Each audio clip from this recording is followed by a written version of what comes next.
Tantor Audio, a division of Recorded Books, presents A Touch of Magic by Annabel Chase. Narrated by Emily Lawrence. Chapter 1.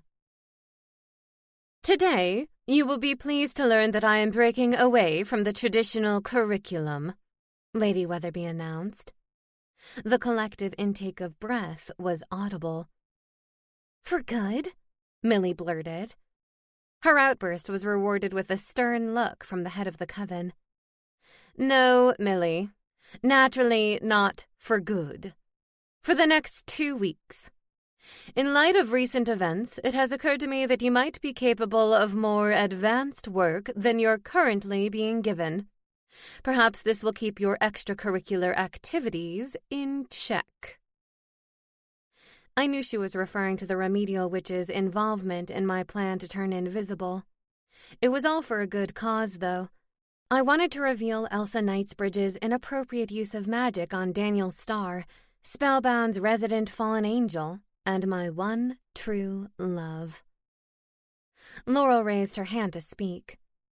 Excuse me, ma'am, but what kind of advanced work are we talking about? While Millie was the highest achieving of the remedial witches, 13-year-old Laurel was definitely the most academic. I've decided to include a bonus project, Lady Weatherby replied. You have 2 weeks to create a spell of your own design and present it successfully in front of the class. Create your own spell? Laurel echoed, her brown eyes shining. That sounds amazing. I assumed you would be pleased, Lady Weatherby said, and her lips twitched. It was the closest she came to a smile. She was the polar opposite of her mother Agnes, who was ready to cackle at the slightest whiff of amusement, and, if there was no amusement to be had, she created it herself. You shall have the remainder of class to discuss possible spells, Lady Weatherby said. I shall retreat to my office, should anyone have questions. The moment she left the room, her black cloak sweeping the floor around her, we huddled together to brainstorm ideas. I know what I'm going to do, Sophie said. Create a spell that keeps you from being clumsy? Millie asked. Sophie glared at her. There's a baby bird in the tree outside my window, and I'm not sure whether the bird has been abandoned. Do you need to know? I asked. Can't you just help it anyway? If she touches it and it hasn't been abandoned, Laurel said, then the mother won't come back to it. She'll be condemning it to death. That sounded awful. I've been watching when I'm home to see whether a mama bird comes with food, but I haven't noticed one. I even have my brother keeping an eye out, and he never does me any favors. So what do you want your spell to do? Begonia asked. I want to hear the baby bird's thoughts and decide whether I need to rescue it, Sophie said. Like if the baby bird is thinking, I'm starving and no one has given me food for days, I'll know to step in. That sounds like a good plan, Laurel said. Except by the time you perfect the spell, the baby bird will probably be dead, Millie pointed out. Way to be supportive, Mills, Begonia said. I'm just being practical, Millie objected. If the baby bird hasn't eaten for 2 weeks, I doubt Sophie will be able to save it. Sophie folded her arms and glared at Millie. Then I'll finish my spell as quickly as possible. I want to create a spell that moves my quill for me so I don't have to hold it to write, I said. I feel like I'd work a lot faster that way. And you could have multiple quills writing at once, Laurel added. You'd get a lot more done in one sitting. My eyes lit up. That's a great idea, Laurel. I'm totally going to steal that. What about you, Laurel? Sophie asked. Any ideas for a spell? Not yet, she said. But I'm thinking about it. There are so many possibilities. It's hard to choose. All I know is that I'm going to create an amazing spell, Millie said. How about you, Begonia? Begonia's cheeks reddened. I'd like to create a spell that made Claude sexier than Demetrius. There isn't enough magic in the world to make that happen, Millie interjected. Is something going on between you and Demetrius? I asked. He and Begonia had danced together a couple of weeks ago at Olympus, but I wasn't aware that they'd seen each other since. As far as I knew, Begonia was still dating Claude. No, Begonia said with a dismissive wave. Although I've seen him in town, and he gives me that look. She turned to me. You know that look. I knew it well. The sultry come-hither look? She nodded and sighed. How can sweet Claude compete with that? You should break up with Claude now, Millie said. It isn't fair to him if you're pining after Demetrius. I'm not pining, Begonia said. It isn't like Emma and Daniel. I'm just very interested. Well, you should probably tell your boyfriend if you are very interested in another guy, Millie said. It's none of your business, Sophie snapped. Why don't you find a boyfriend of your own to worry about? I would rather focus on witchcraft, Millie said. I don't want to be a remedial witch forever, and neither should you. Same old Millie. Millie's right, though, Begonia said. I feel guilty when I'm with Claude now, because I'm constantly thinking about Demetrius. Because of one dance? Laurel asked, blowing out a breath. Remind me never to grow up. Adulting sounds too complicated. Begonia's expression grew dreamy. It was a very good dance. Because he has hundreds of years of dancing experience, Millie said. It isn't a fair comparison. Claude can't compete with that. No, Begonia agreed. He really can't. So you don't have plans with Demetrius? Millie asked. No, but I think he might ask me out soon, Begonia said. What's holding him back? Millie asked.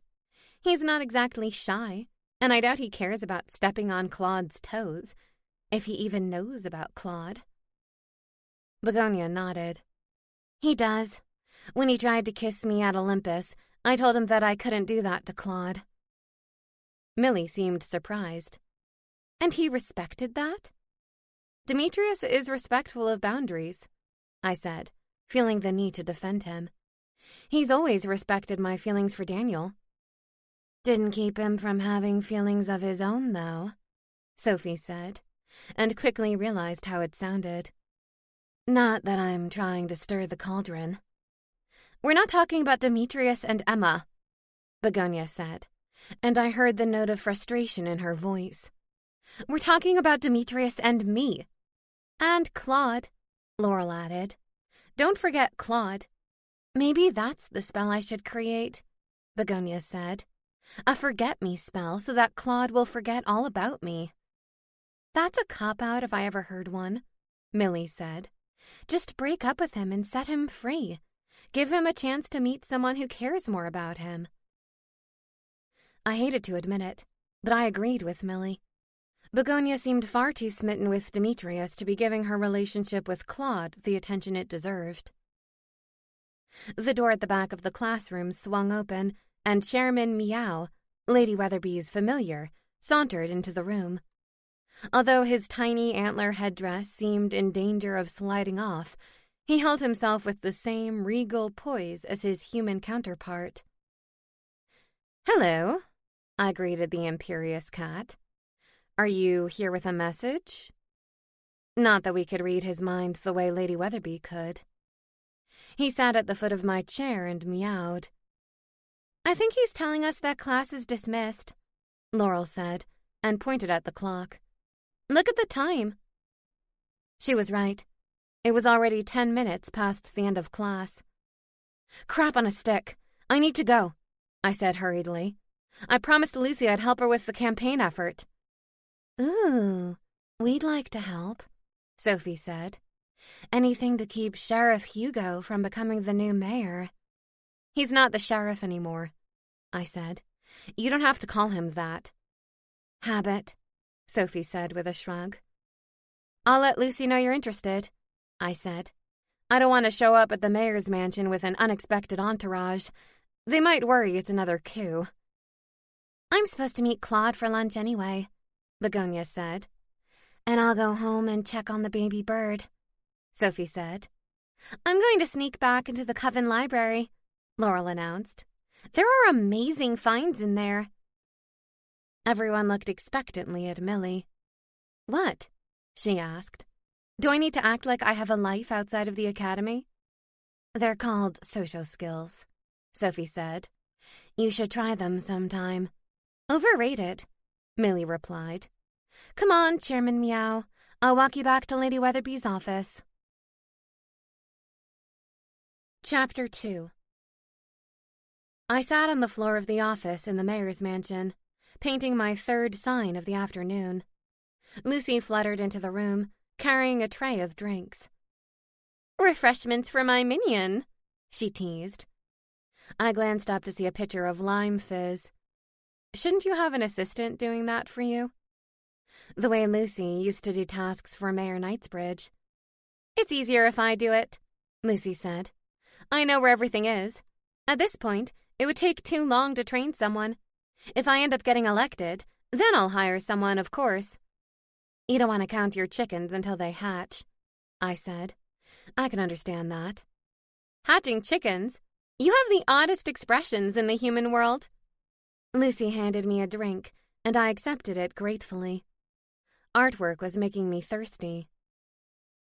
She peered down at my sign and frowned. What's that supposed to be a picture of?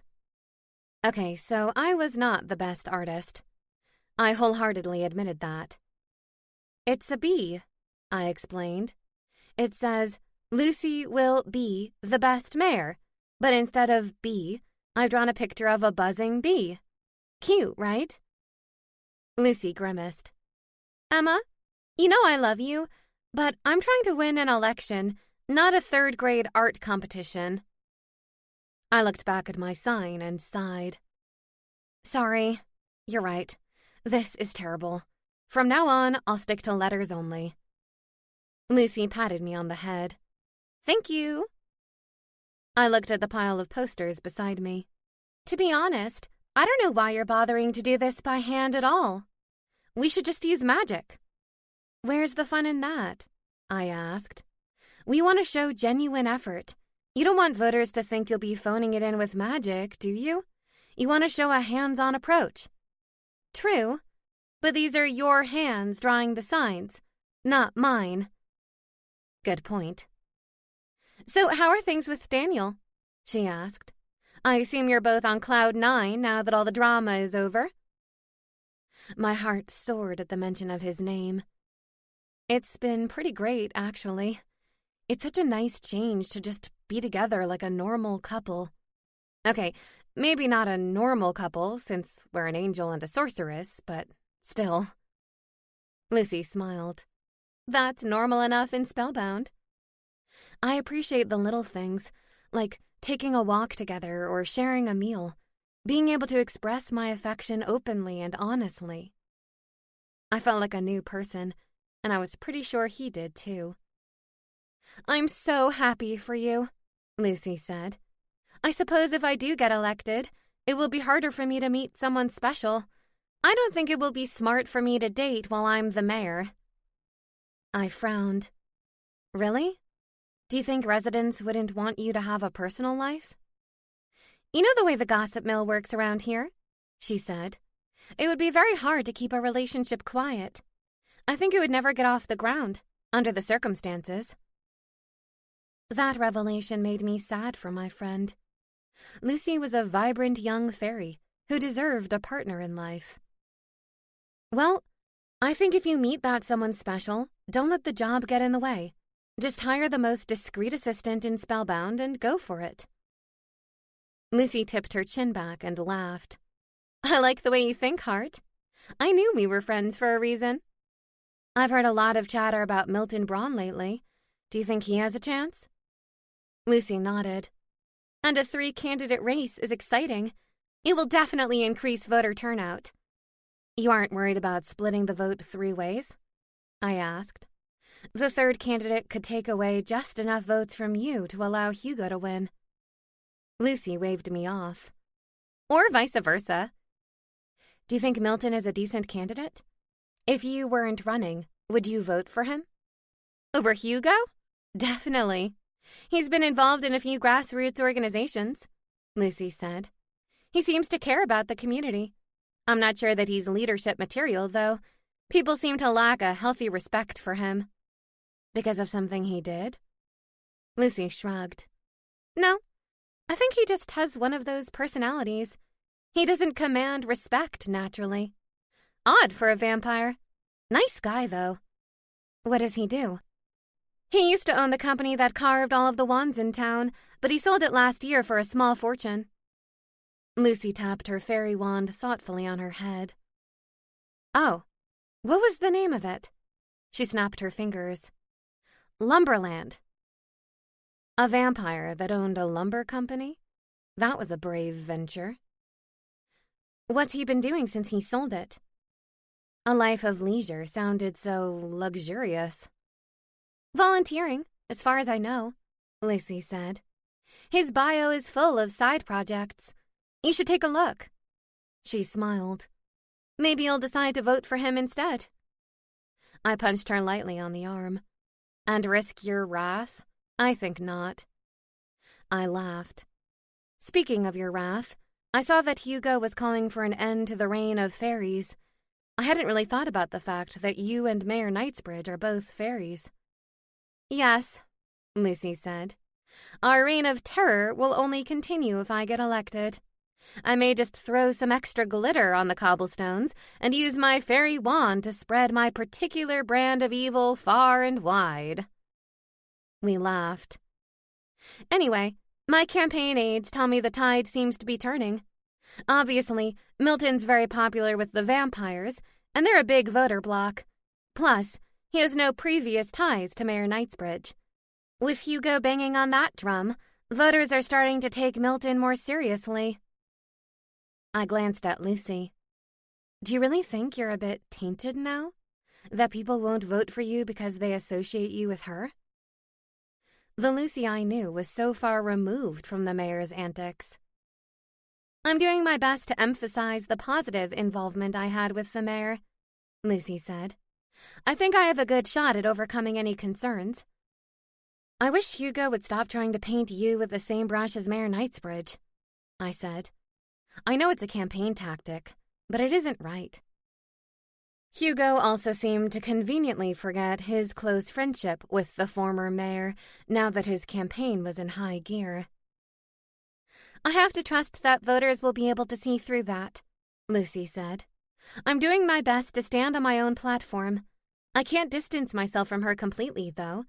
She's done a lot of good in this town, and I've been a huge part of that.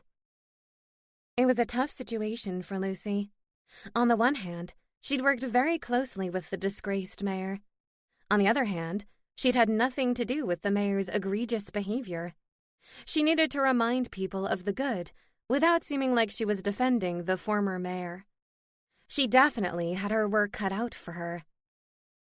Regardless of the methods used, a little healthy competition never hurt anybody, Lucy said. I look forward to the challenge. Lucy certainly had a good attitude. Not that I expected anything less from the plucky fairy. Speaking of a challenge, you're still going to play poker at my house, right? I asked. You're not going to become too much of a celebrity? Lucy grinned. I need to keep my constituents happy, don't I? She flexed her wings. Anyway, speech night will go a long way towards soothing voters' minds. I hope so, anyway. Speech night? When is that? It's next week, she said. Each candidate speaks, and then members of the community have the chance to ask us direct questions. Like a political town meeting in the human world, I said. Lucy gave me a blank look. I suppose so. Are you preparing for that? She set to work placing the poster boards in a row on the floor. Yes, I spend an hour each evening working on my speech, and then I've been practicing questions with Ricardo. If you need any help, you know I'm here. I've never been involved in an election, other than as a voter, but I'm happy to help." Lucy smiled at me. "Thanks. I'm sure I'll take you up on that. Anything to stop you from drawing pictures on my signs." She pointed her fairy wand at the posters and said, "Boopity-doopity-doo." I laughed. You fairies have the weirdest spells. I watched in awe as the poster board filled with slogans and calls to vote for Lucy Langtree for mayor. Those look amazing. Love the glitter. It wouldn't be a fairy sign without glitter. Lucy folded her arms, satisfied. "We can hang these around town. I've already seen some of Hugo's over by Brouhaha. I need to get one on the clock tower first." "I'm pretty sure the clock tower is big enough for all of the candidates," I said. Lucy gave me a pointed look. "Yes, but I want to be first." There was the competitive fairy I knew and loved. "You're going to win this, Lucy. I just know it." Chapter 3. "You can take off your shoes," Dr. Hall said. "Don't let me be the only one with naked feet." I sat in my weekly therapy session, alcoholic drink in hand. Catherine Hall ran her practice like a bartender with a psychology degree. Admittedly, it was a strange mixture, but it seemed to be working for me. It helped that I was fond of the eccentric vampire. "You know, I have it on good authority that Lord Gilder stops by the blood bank Tuesday mornings around 9 o'clock, I told Dr. Hall. "When do you usually go for your supplies?" Dr. Hall pointed her full glass of bitter pill at me. "I know exactly what you're up to, Missy. Don't try to outshrink a shrink." I shrugged innocently. "I don't know what you mean. I'm just saying that casually bumping into him would be an easy way to reconnect with an old friend." Dr. Hall pursed her lips. "Nice try.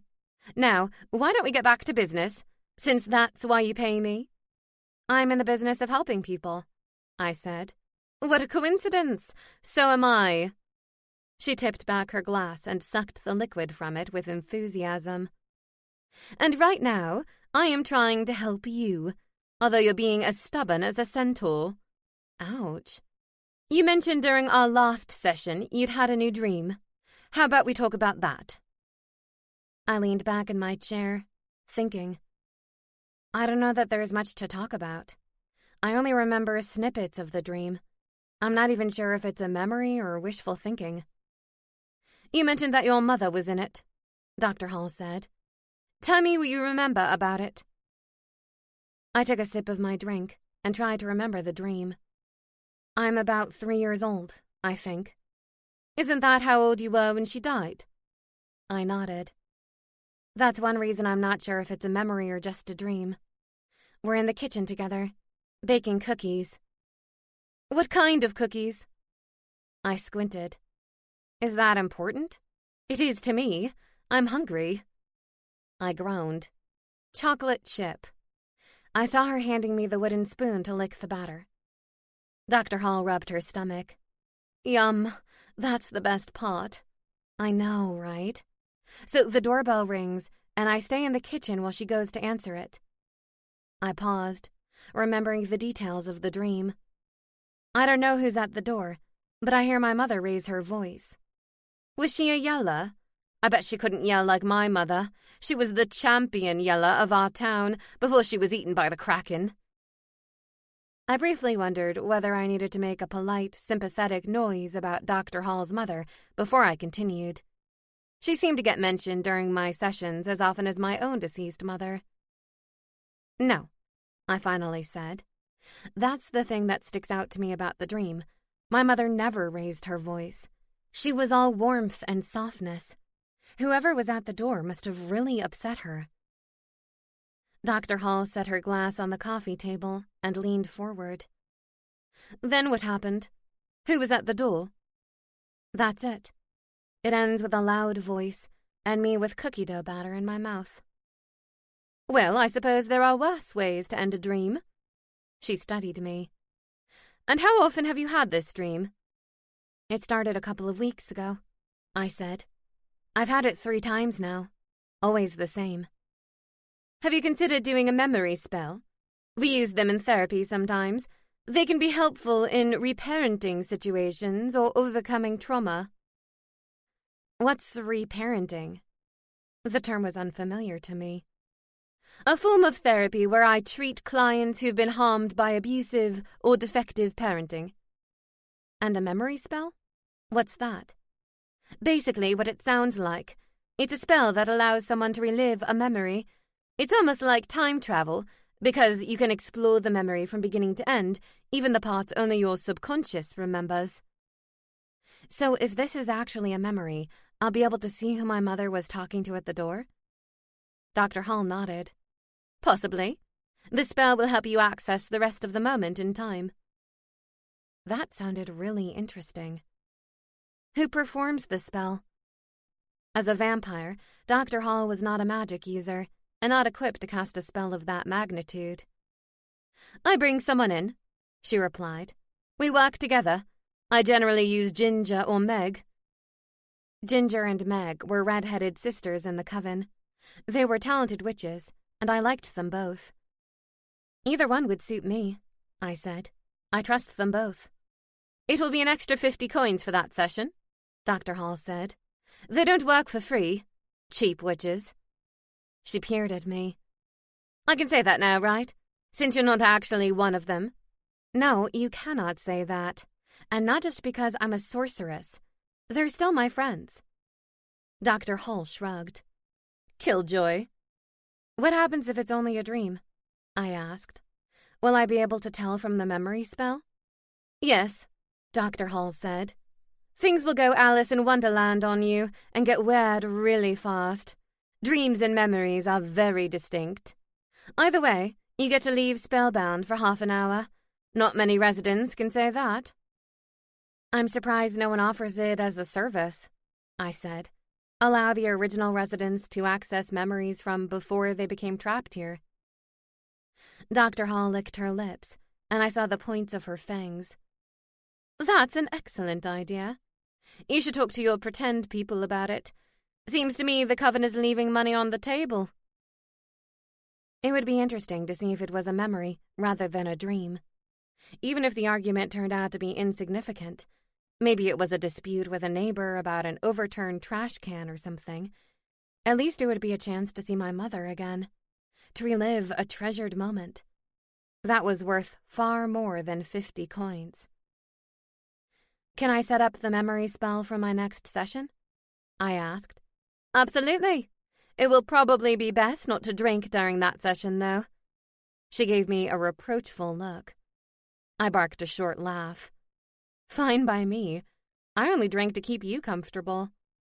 Dr. Hall rolled her eyes. That's what they all say. Chapter 4. Gareth, why are you trying to stretch with me? You do remember that you're a ghost, don't you? I sat on the floor of my bedroom, doing my best impression of someone who can do yoga. Sadly, I wasn't fooling anyone, including myself. He glared at me. No need to remind me. I know perfectly well what I am. Now you're just rubbing it in. So what do you think about this memory spell? Should I do it? I bent forward, trying in vain to reach my toes. As hard as I tried, my fingertips were still a good 3 inches away from my feet. Don't break anything, Gareth advised, watching me strain. I think if you're having this dream over and over, then your subconscious is probably trying to tell you something. You would do well to listen. I felt the muscles in my lower back begin to twinge. So I gave up the goal of toe-touching and settled for knee-touching. Much easier. That's what I think, too. I'm a little nervous, though. What if it's bad? What if the memory is actually a negative one? All I had left of my mother were my positive memories of her. I didn't want anything to tarnish that. The truth is important, Gareth said, no matter how difficult it is to learn. Are you talking about your human family? I asked. Gareth had confided in me about his family in Scotland. They'd not been an understanding bunch. You know as well as I do that living a life of delusion isn't living at all, Gareth said. If there's something important you need to know about your mother, then you must do the memory spell and find out the truth. I crossed my legs and leaned forward in an effort to stretch my hip flexors. You're right. I can't hide from the truth. And, no matter what, it would be a chance to relive a moment with my mother. How amazing is that? Gareth gave me a faint smile. Bloody amazing. I moved onto my stomach and tried to raise my body in a plank position. From out of nowhere, I felt a 20-pound weight on my back. Claws dug into my skin, and I yelped in pain as I collapsed flat on the floor. Magpie, Gareth scolded him. That was not an invitation to attack. The cat scampered to the floor beside me. I rolled onto my side and fixed the mangy hellbeast with my hard stare. Did you mistake me for dead and come to feast on my carcass? Gareth chuckled. I wouldn't put it past the little scoundrel. I have a new pain in my back that disputes the word little, I said. Magpie hissed and raced out of the room.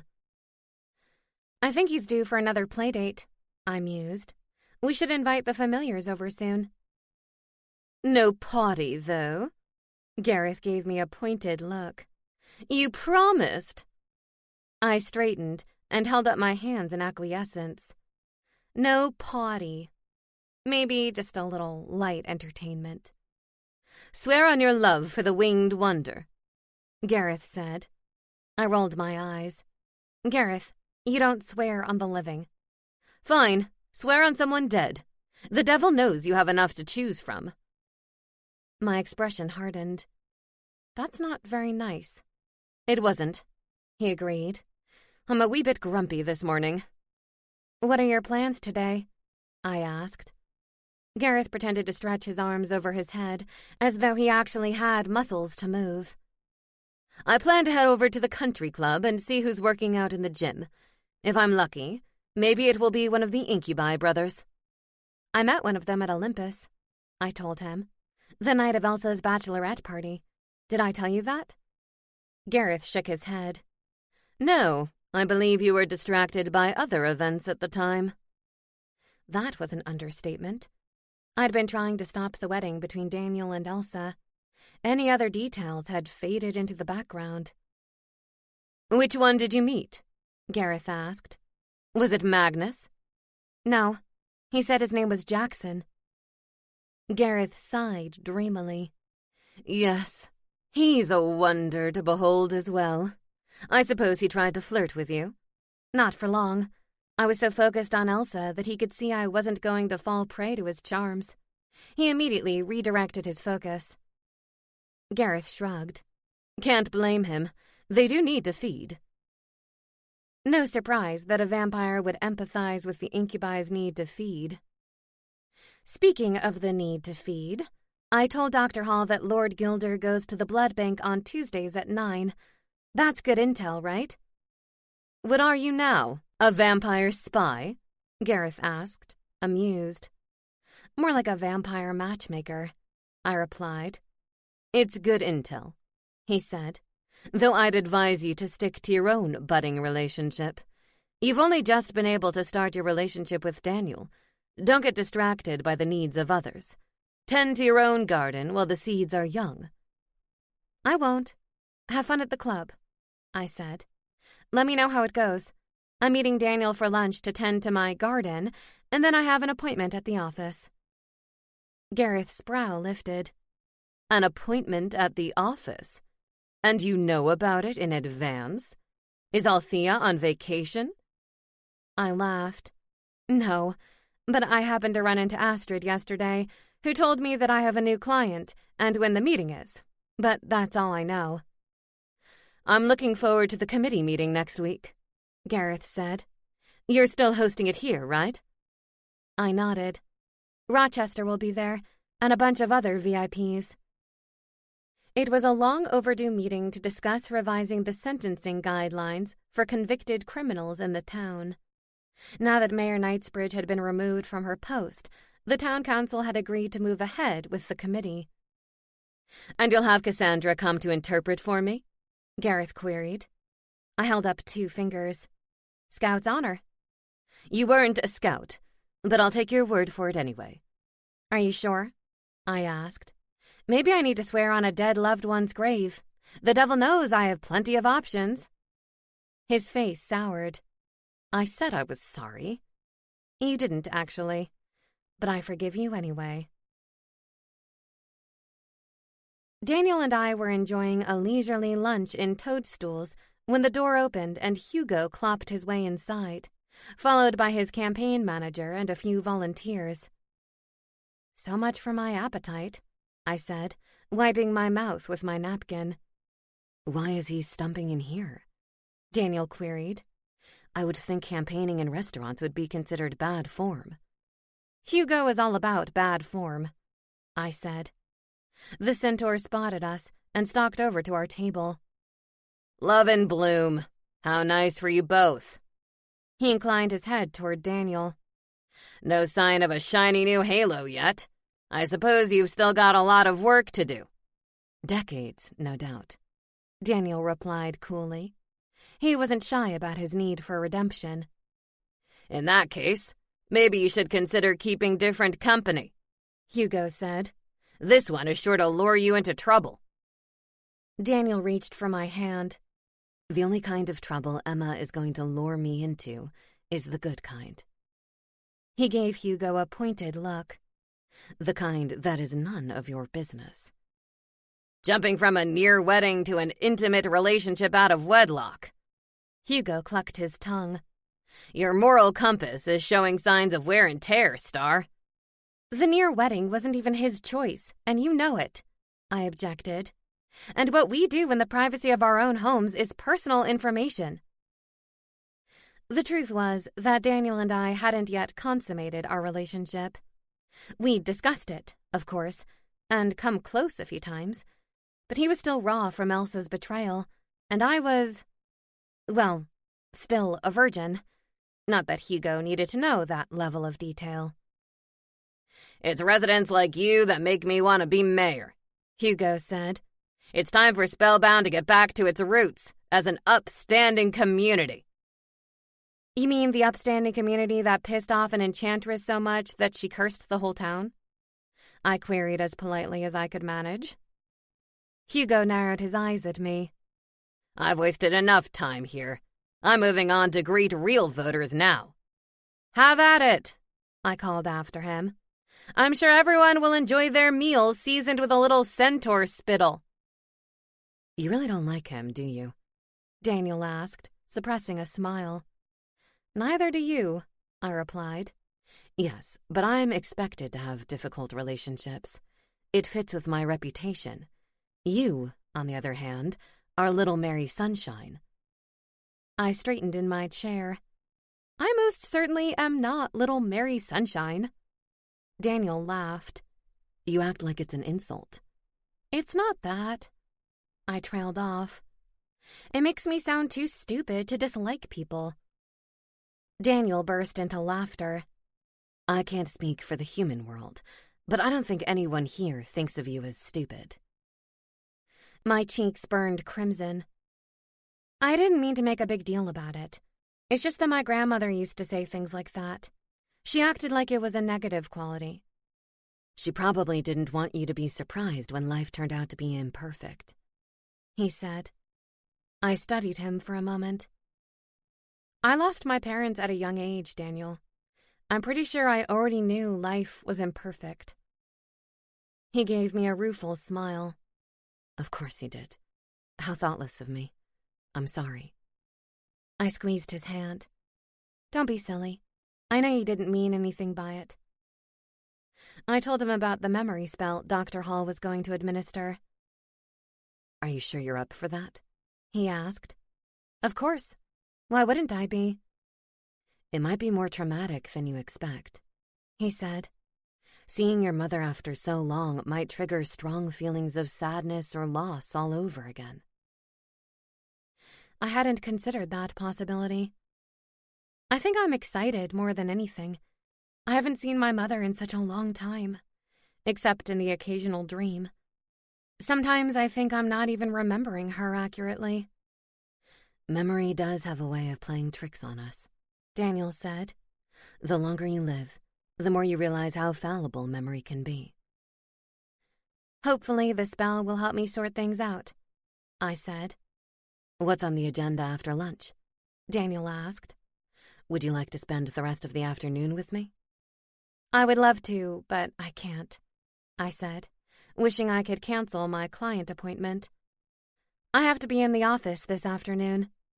That's okay, he said. I'll head over to the Spellbound care home and see if I can make myself useful over there. I'm sure they'll find 100 things for you to do, I said. Even if you just walked down the hall and waved to the residents, that was enough to keep certain members happy for a week. Daniel was a popular face in the senior citizen community. No doubt his good looks and charm had a little something to do with it. I'll be sure to say hello to Agnes for you, he said. You're better off keeping a safe distance away from her unless I'm with you, I warned.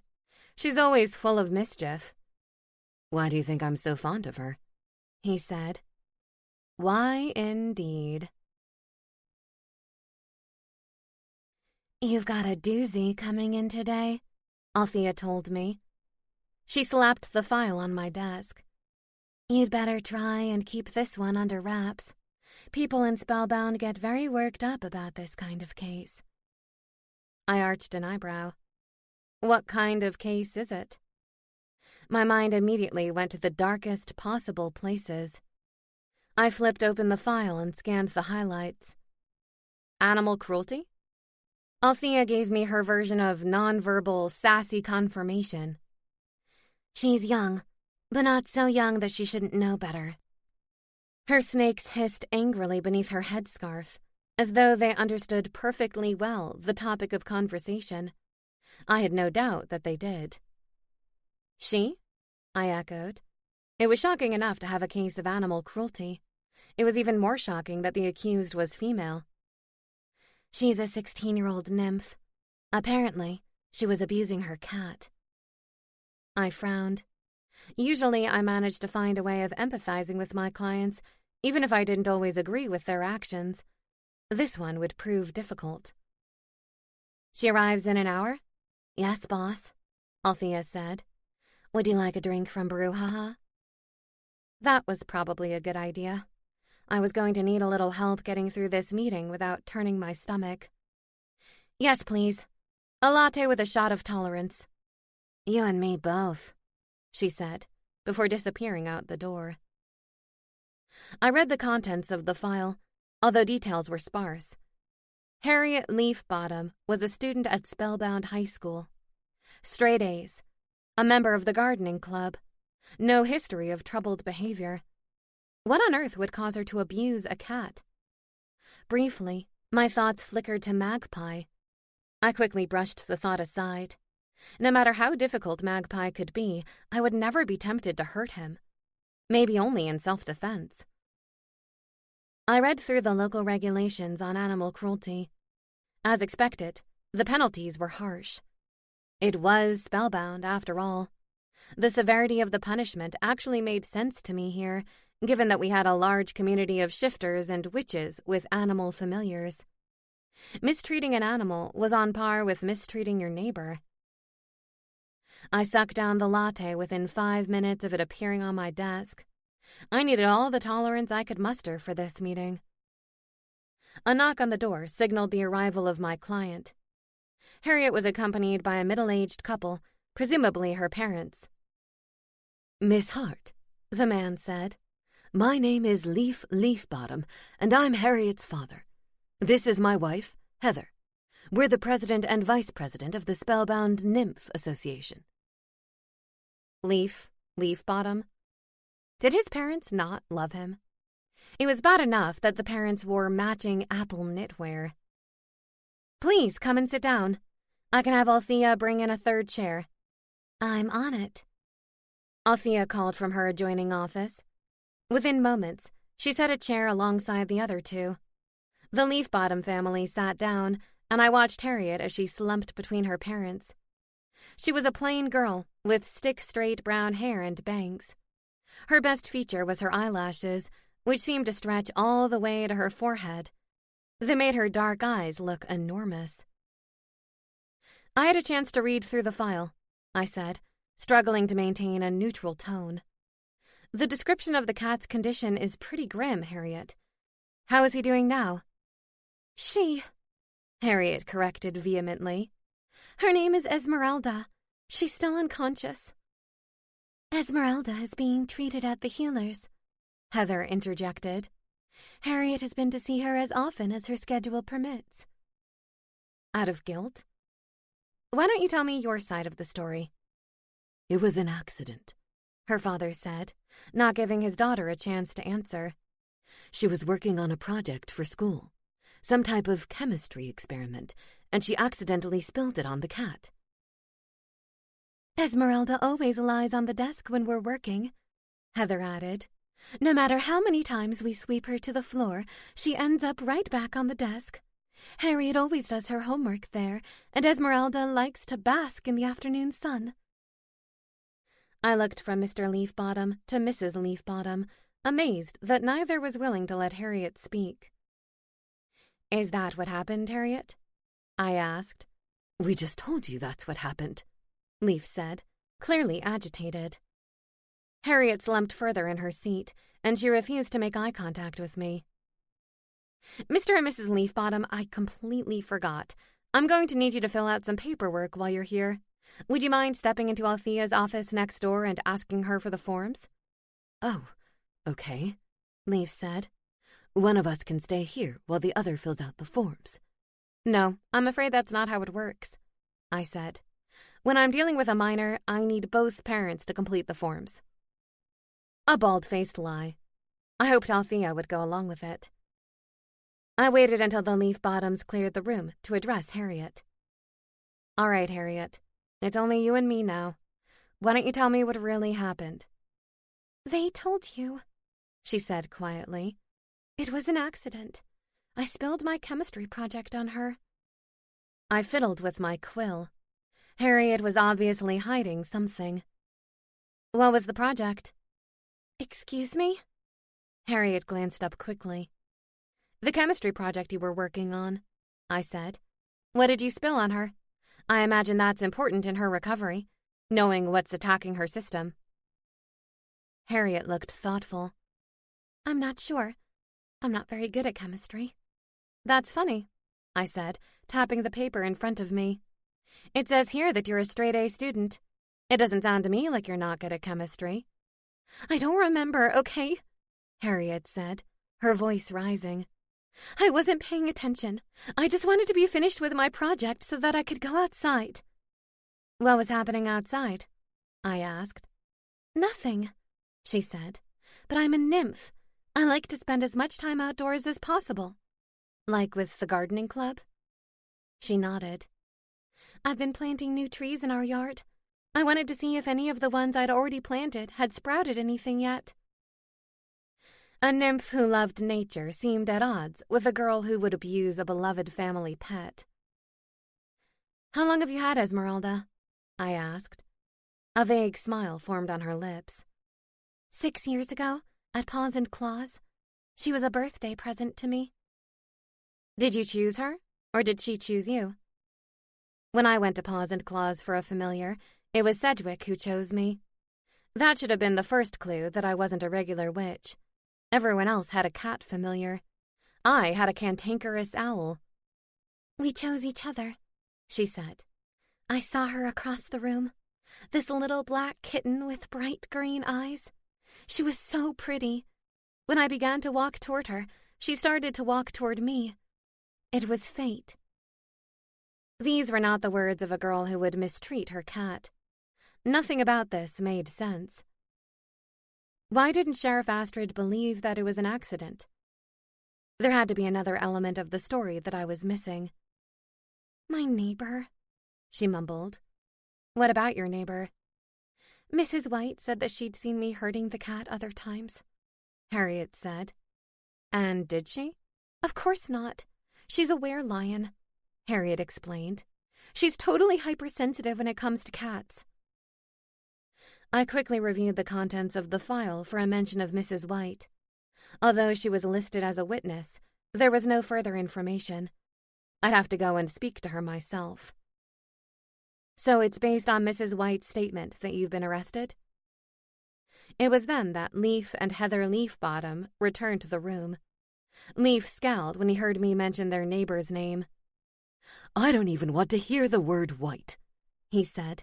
I don't care if you're describing a pearl or a ghost. Well, I wouldn't describe a ghost that way. Gareth has the full color scale, I said. They all looked at me blankly. So not everyone in Spellbound knew my business. That was news to me.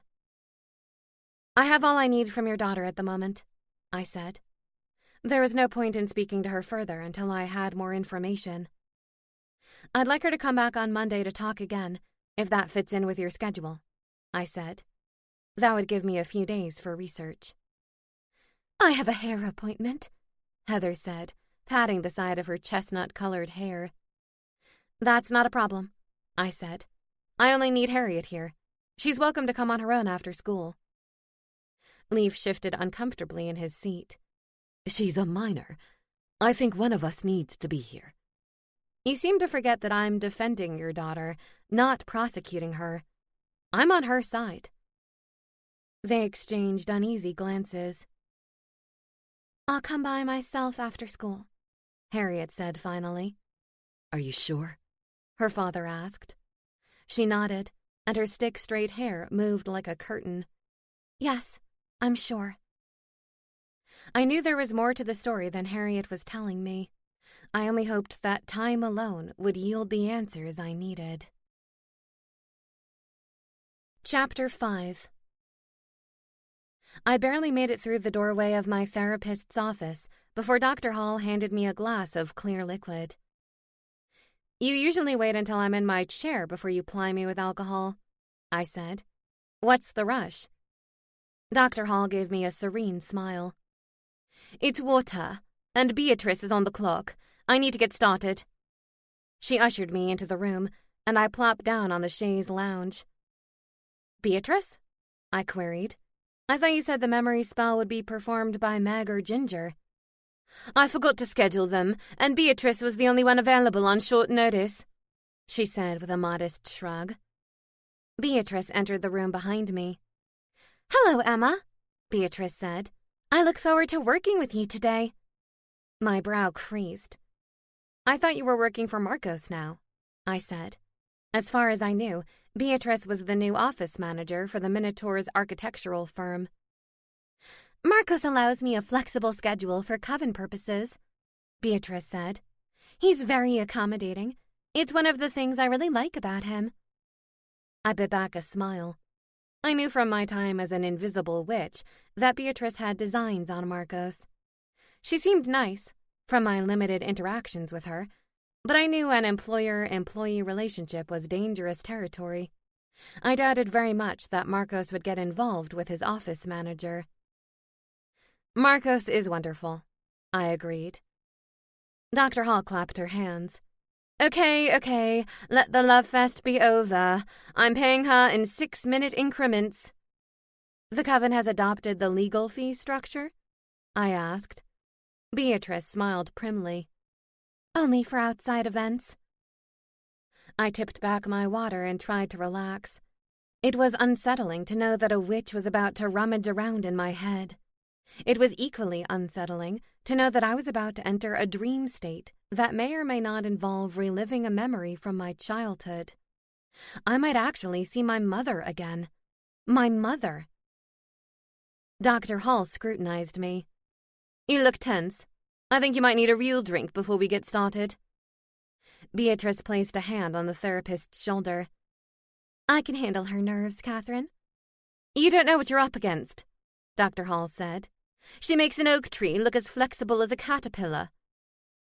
Beatrice stood behind me and placed her fingertips on my temples. Relax the heart, relax the head. Think of happy memories instead. I peered up at her. Don't you need your wand? She held up her fingertips for inspection. I've dipped my fingers in a potion and applied it to your head. No wand required for this one. Interesting. I closed my eyes and began to relax. Follow the sound of my voice, Beatrice said. It was lucky for me that she had a melodic voice and not the cat-in-a-tin-can sound that sometimes came from certain witches. Dreamcatcher, dreamweaver, break forgotten memories fever. My breathing increased before finally slowing down to a comfortable pace. My heart beat a steady rhythm, and I felt my body go limp as darkness enveloped me. When I opened my eyes, I was in an unfamiliar place. This was not the house of my childhood. I rose to my feet and looked around. Where was I? The walls were made of stone, and the air was damp and chilly. I spotted the figure of a woman seated in front of a small fire on the ground. She definitely wasn't my mother. I walked toward her. Hello? I said tentatively. The figure didn't turn toward me. This must be how Gareth felt with everyone other than me. The woman spoke in a low tone as she ripped off leaves from a plant and chucked them into the flames. She seemed to be performing some kind of incantation. I moved to the other side of the fire to get a better view of her. Her hair was a golden blonde, and her skin was so smooth that I doubted it had ever felt the warmth of the sun. It was her eyes that unnerved me, though. When they darted up to admire the height of the flame, I could see that they were stark white. She had no pupils and no irises. I recoiled slightly before regaining my composure. Why was I here? This was not the dream I'd been having, nor was it a memory. I moved next to the woman to see if I could hear her incantation. Maybe that would provide a clue as to who she was and why I was seeing her now. I listened intently, but could only make out certain words. They were in Latin, and I recognized a couple of the words. The woman continued throwing pieces of plants and herbs into the flames until they exploded in a show of colors. She gave a satisfied smile and bowed her head in reverence. Excuse me? Can you hear me? I asked loudly. No response from the woman. I further examined my surroundings. Maybe the location would provide a clue as to the purpose of this dream. I walked the perimeter of the room, but there was no entrance or exit. It was like a prison cell with no bars and no signs of other life. What on earth was this place? More importantly, what if I couldn't get out of it? My pulse began to race. What if I became trapped here like this woman? What if Beatrice messed up the spell and was unable to get me out? Would I end up in some kind of magical coma, like Freddy the Dwarf? My anxiety was on high alert, and I pounded my fist on the stone wall. Let me out! This was definitely not a dream. This was a nightmare. My throat became dry, and I gasped for air. I had only just been reunited with Daniel. I couldn't be separated from him now because of a spell gone awry. I had to get back. I whipped around, ready to test out my magical skills in a dreamscape, when I noticed the colorful remnants of the explosion drifting through the air. The particles moved to the perimeter, and as they split down the slabs of stone, the wall disintegrated. I watched in awe as daylight streamed into the room on all sides. Suddenly, we were standing in the middle of an open field. The woman stood and stretched, as though she had been sitting for hours. Maybe she had. She tilted her chin in the direction of the sun and closed her eyes, embracing the warm rays of light. Her mouth cracked open, and a cackle escaped her lips that was so loud and so high that it caused my eardrums to hurt. A shiver ran down my spine. There seemed to be evil intent in her triumph. I could feel it. I focused on the woman to see if there was any glimmer of recognition. Who was she? What was she doing? As though reading my thoughts, her blank eyes fixed on me, and she smiled wickedly. With a blood-curdling screech, she began to run toward me at full speed. My throat tightened as I attempted to summon my will. I held up my hand, ready to throw my magic around, but I never got the chance. Just as she reached me, her blonde hair streaming behind her, I felt my body jolt. My heart stopped. I was in darkness once again. I opened my eyes and gasped for breath at the same time. It felt like someone had jammed an adrenaline needle in my heart. My arms flailed, and I grabbed the nearest object, which happened to be Dr. Hall's head. "Let's pretend that you grabbed the edge of your seat, shall we?" Dr. Hall said calmly, prying my fingers from strands of her hair. I glanced around the room in a panic. I was trapped in a stone room. It wasn't my dream. It wasn't a memory. I tried to calm myself. My mother wasn't there. "It wasn't your dream?" Beatrice queried. "How odd. Are you sure it isn't a different dream that you've had before? Maybe one you've forgotten?" Dr. Hall nodded. "Sometimes that can happen. If you don't focus fully enough, you end up in a different dream or memory than the one you wanted." "I would definitely remember this one," I said. "It was an absolute nightmare." Dr. Hall looked quickly at Beatrice. "A nightmare? What happened?" "I need to think," I said. "There was a woman. She was blonde and blind, I think. We were trapped in a stone room with no way in or out. No sunlight. She was doing a spell." Beatrice giggled. "Well, that doesn't sound like much of a nightmare. Sounds more like one of Lady Weatherby's academy classes." I gave her a sharp look. "Trust me, Beatrice. It was a nightmare." Dr. Hall handed me a drink. I knew she was genuinely concerned when I tasted the liquid and realized it was more water. I took a grateful sip. Beatrice cocked her head. "Shall we try again?" "Absolutely not," I said. "It will take me the rest of the day to decompress from that one." "I agree," Dr. Hall said. "Besides, it'll cost me a small fortune. We'll try again during another session." She went behind the bar and poured herself a drink. "I need to calm my nerves.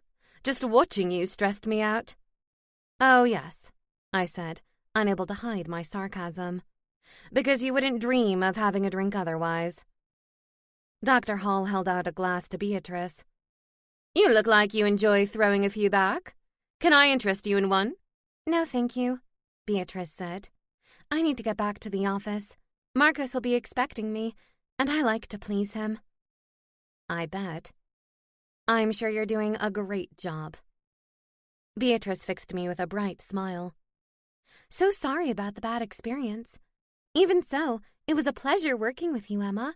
I hope we can do it again soon." "Sure," I said, and hoped she didn't hear the hesitation in my voice. I watched her go with rising dread. I suddenly had the funny feeling that the nightmare may have been no accident. "Can you please turn off the magic mirror?" Millie demanded. "I'm trying to work on my special project for Lady Weatherby, and that noise is distracting." The remedial witches were gathered in the secret lair for quality time together. "That noise," Laurel huffed. "That noise is Diana of Themyscira, daughter of Queen Hippolyta." She inclined her head toward the screen. "And that dude's wrath upon this world is seriously over." I couldn't resist a smile. I figured Wonder Woman would appeal to the witches, and Laurel seemed the most engrossed in the film. She was at that ideal, impressionable age. "Her outfit is interesting," Millie observed. "Maybe we should wear little golden circlets like hers instead of black hats." "We rarely wear black hats," Sophie said. "And Lady Weatherby wears the twisted antler headdress." "That's tradition," Laurel said. "Every head of the coven has worn that headdress for time immemorial." I peered over Millie's shoulder to see what she was working on. On the table was a red gemstone set in a gold necklace. Her wand rested on the table beside it. "Is this your amulet that will make you look beautiful to everyone?" I queried, reaching out to touch the gemstone. After much cajoling, Millie had told us a little bit about her spell before the movie started. "It isn't to make myself beautiful," Millie said, swatting my hand away. "It's to make myself look like the ideal beauty to the person looking at me. I call it the beauty in the eye of the beholder spell." "That's a long title," Laurel commented, coming over to investigate. "So how will it work when I look at you? I'm not even sure what my ideal beauty is." "And what about mine?" Sophie asked. "I think it might be the guy in the Wonder Woman movie, now that I've seen him." Begonia stood behind Millie's chair. "Will you look like Demetrius Hunt when I look at you?" Millie slammed her fist on the table. "Stop asking questions. I don't know, okay? I'm completely making this up. I don't know what's going to happen." Laurel addressed her calmly. "Yes, but you need to know exactly what you're trying to achieve with the spell in order for it to be successful. It's one of the basic tenets."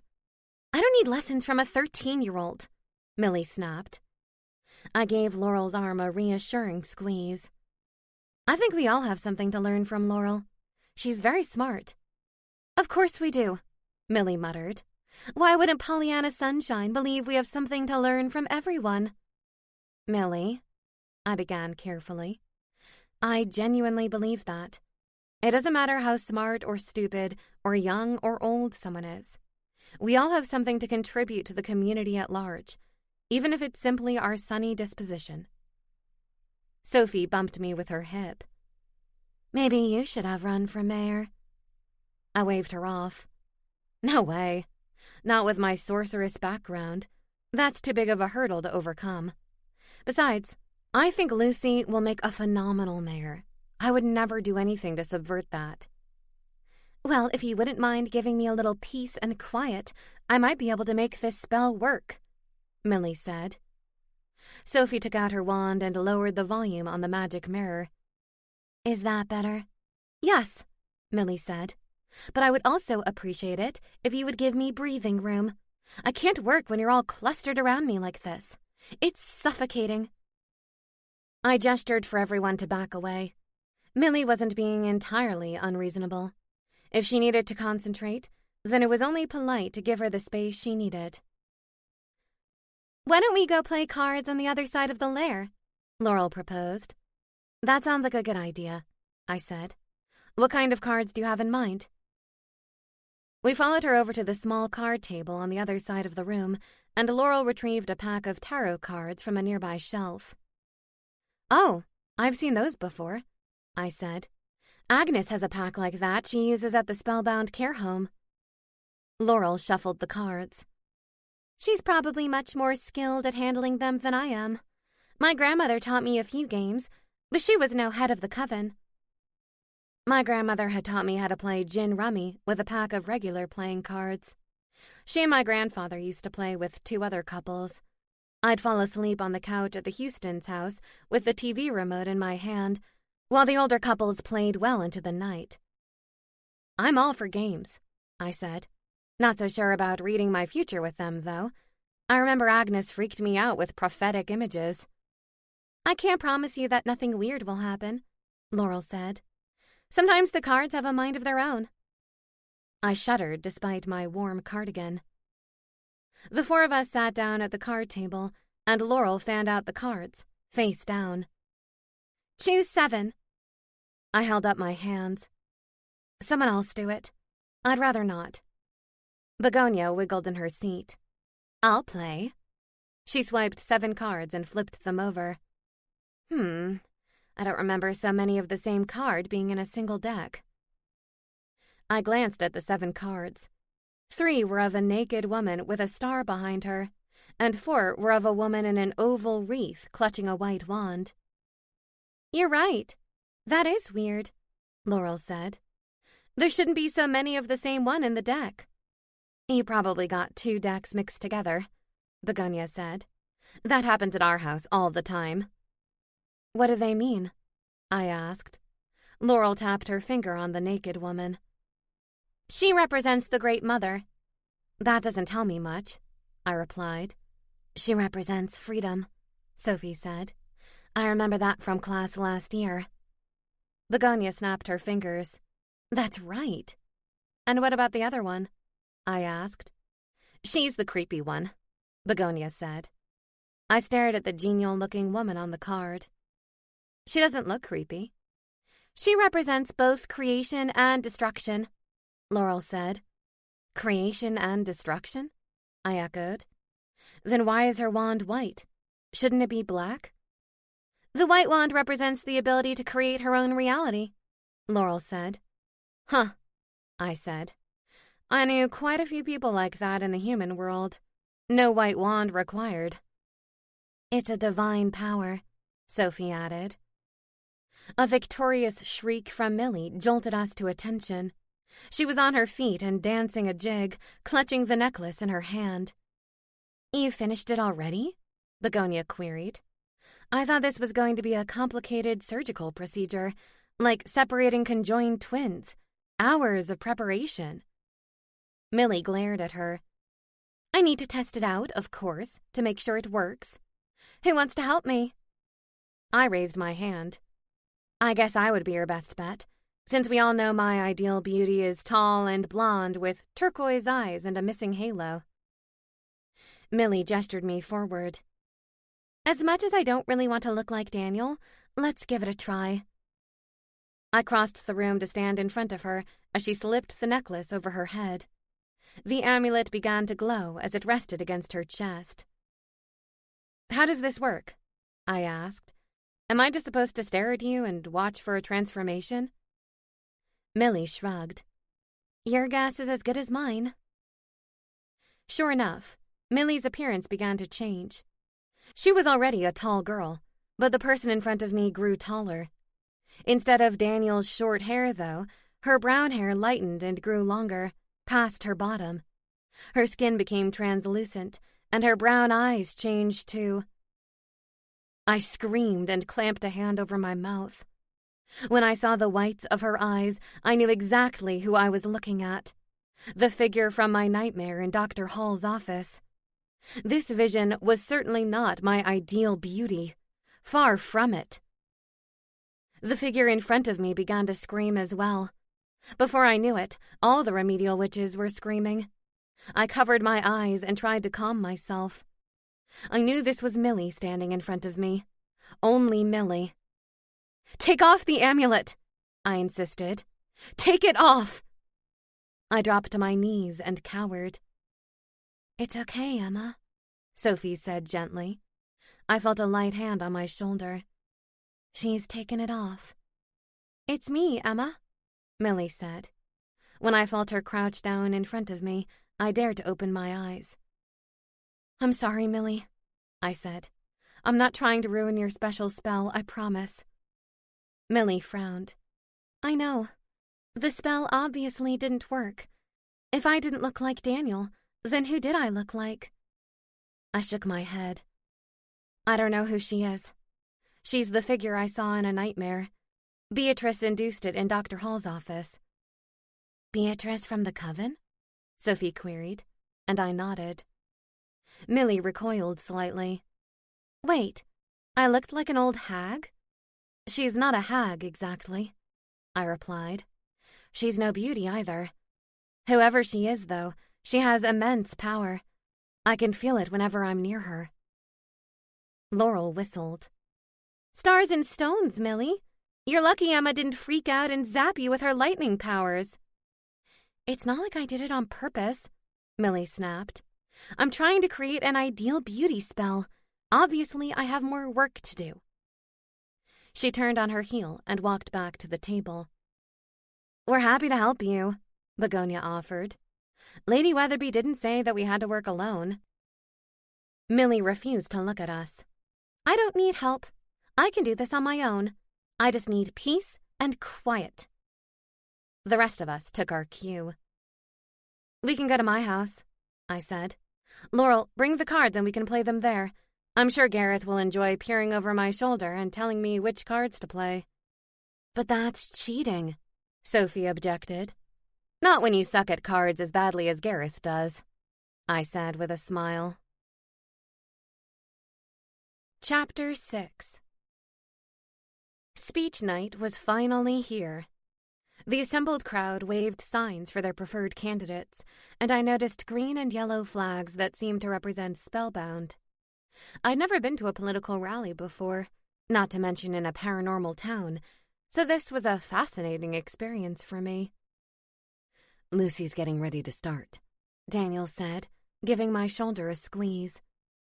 Although it seemed silly, I got butterflies in my stomach every time he touched me. Lucy stood at the podium, more poised than I'd ever seen her. "She looks like she could command an army while kissing your baby at the same time," I said. "Good thing I don't have a baby," Daniel said. "I wouldn't want it in the middle of a battle. That's child abuse, plain and simple." He grinned down at me, and my heart exploded. I would never grow tired of looking at that gorgeous face. Not ever. "You do want a baby, though," I said, "right?"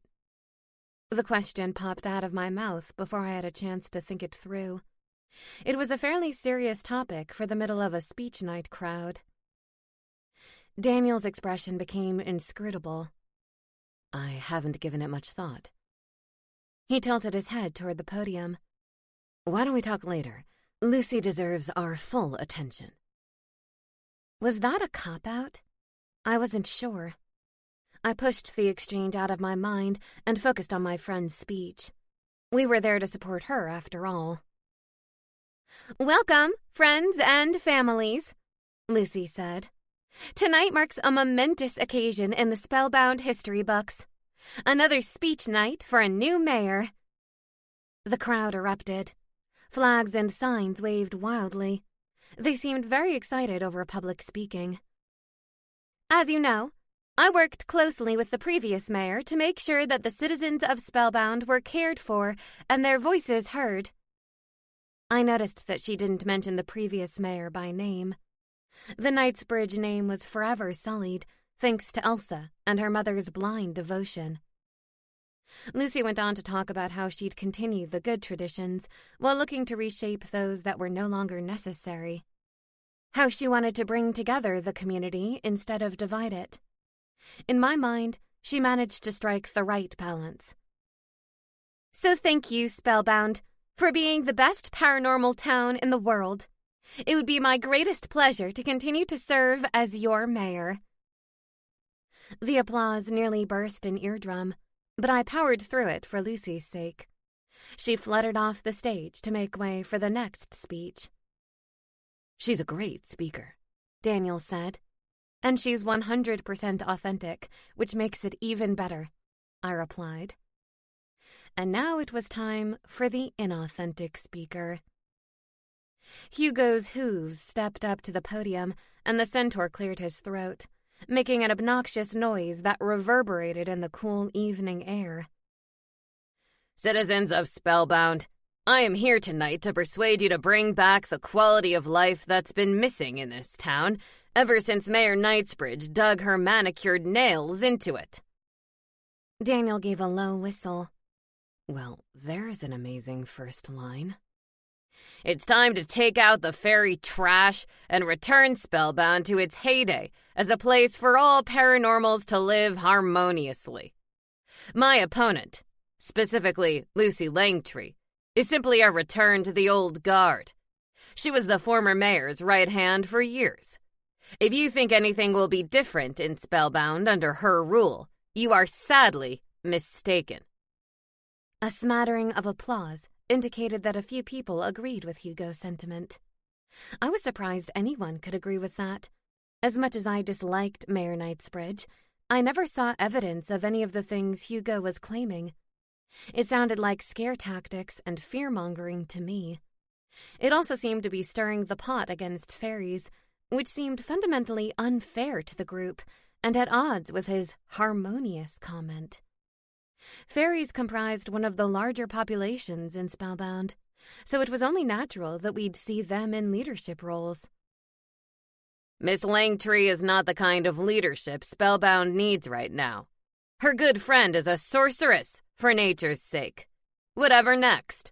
Will she be threatening us all with curses if we don't support her campaign?" I heard a few boos in the crowd in response to that statement.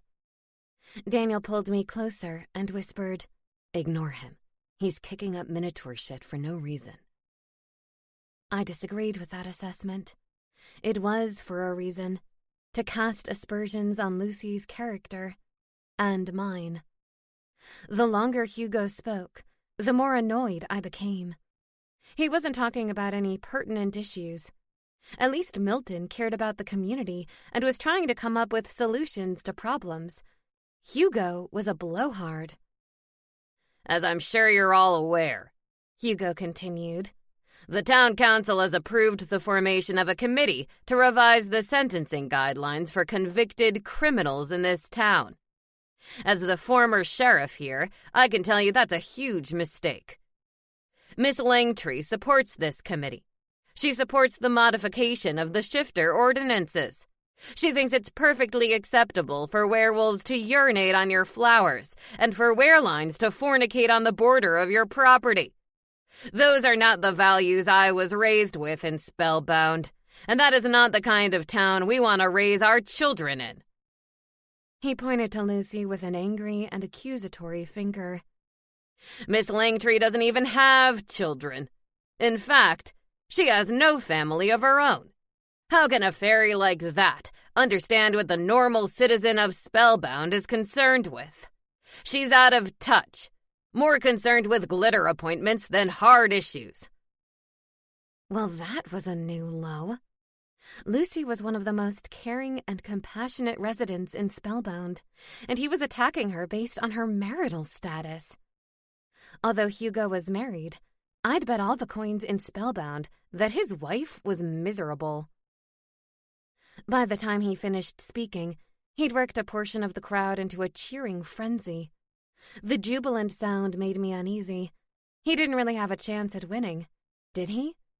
Could there be that much hate in the hearts and minds of Spellbound voters? The possibility saddened me.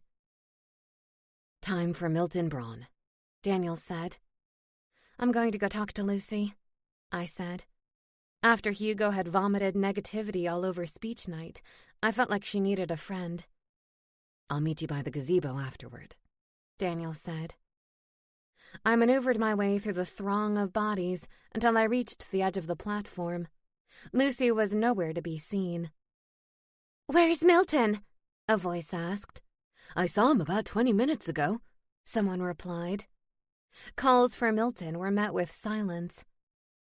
A scream pierced the air, and I ran toward the source of the sound.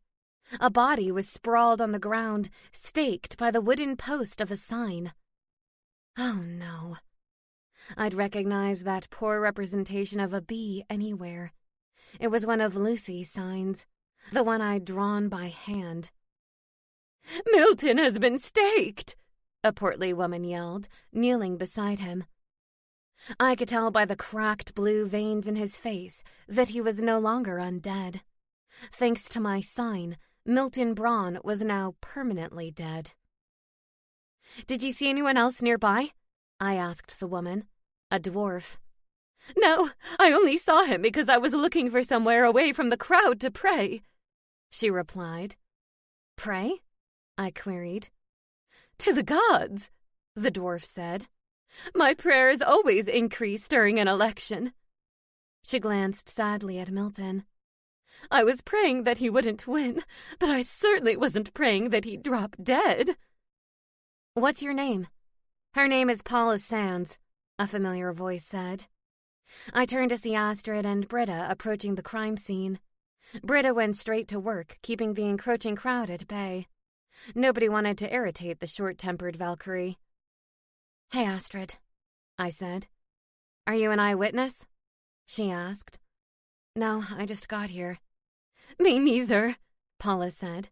"I only found the body." Paula repeated her story about her prayers. "I'm happy to come down to your office and give you every last detail, Sheriff Astrid. I aim to be a good member of the community." "I know, Paula.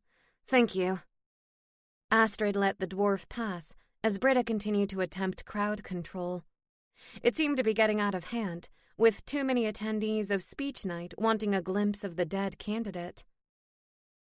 That's one of Lucy's signs, someone called. The fairy must have done it, another voice cried. It's her sign. It doesn't really work like that, I said.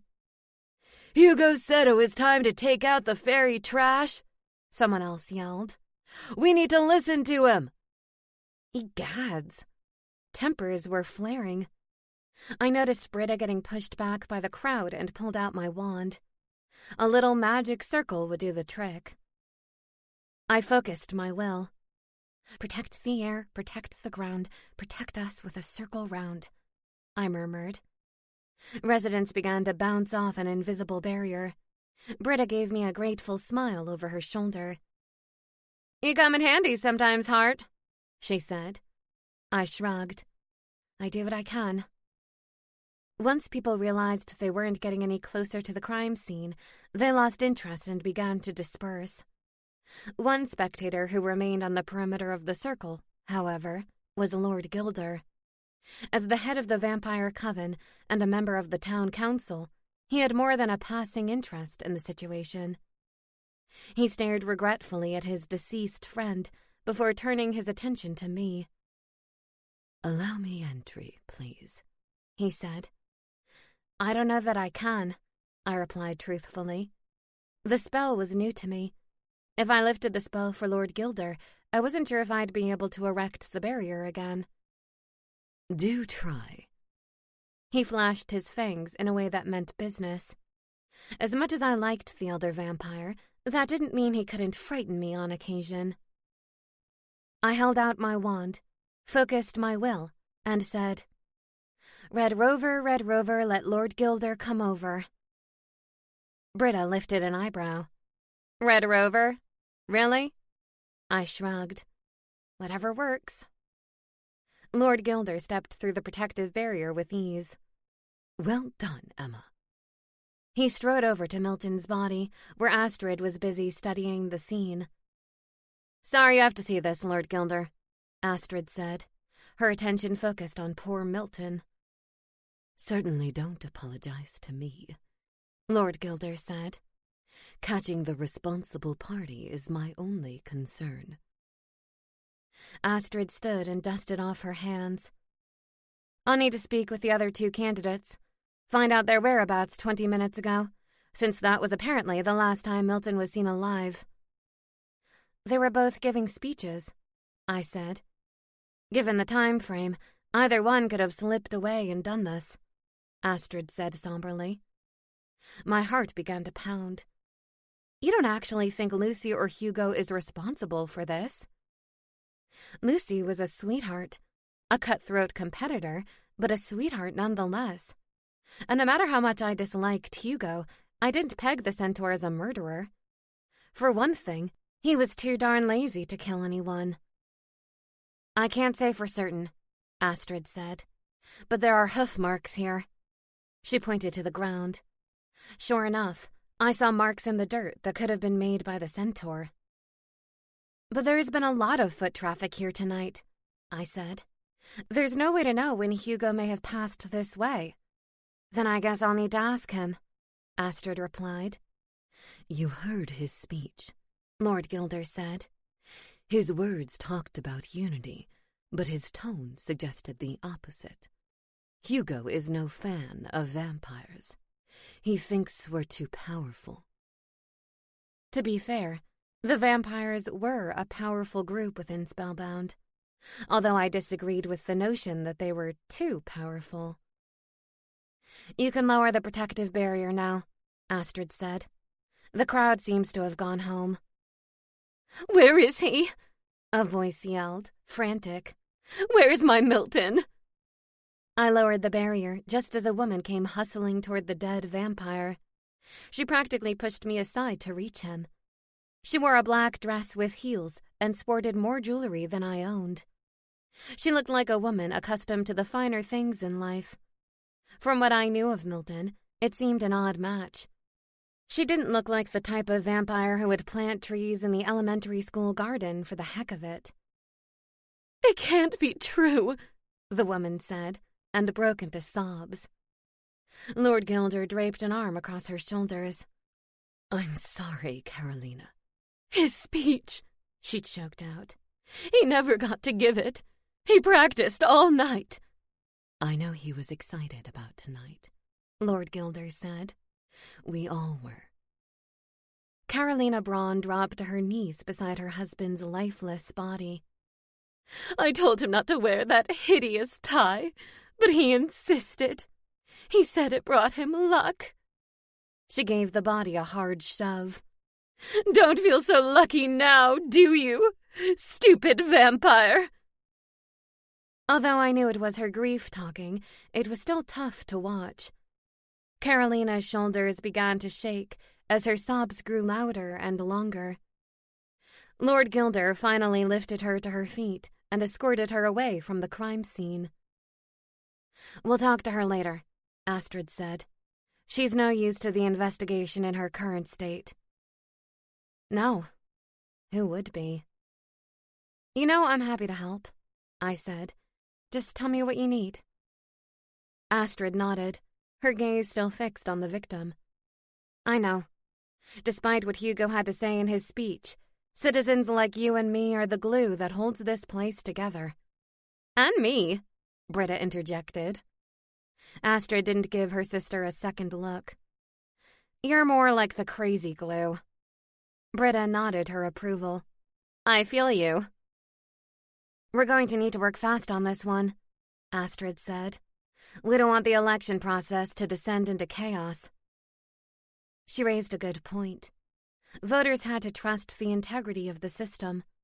If candidates were getting murdered, it undermined the entire democratic process. I gazed across the field at the remaining crowd as the sky darkened behind them, and it reminded me of an incoming storm. I only hoped we weren't too late. Chapter 7. I knocked on the front door of the modest bungalow.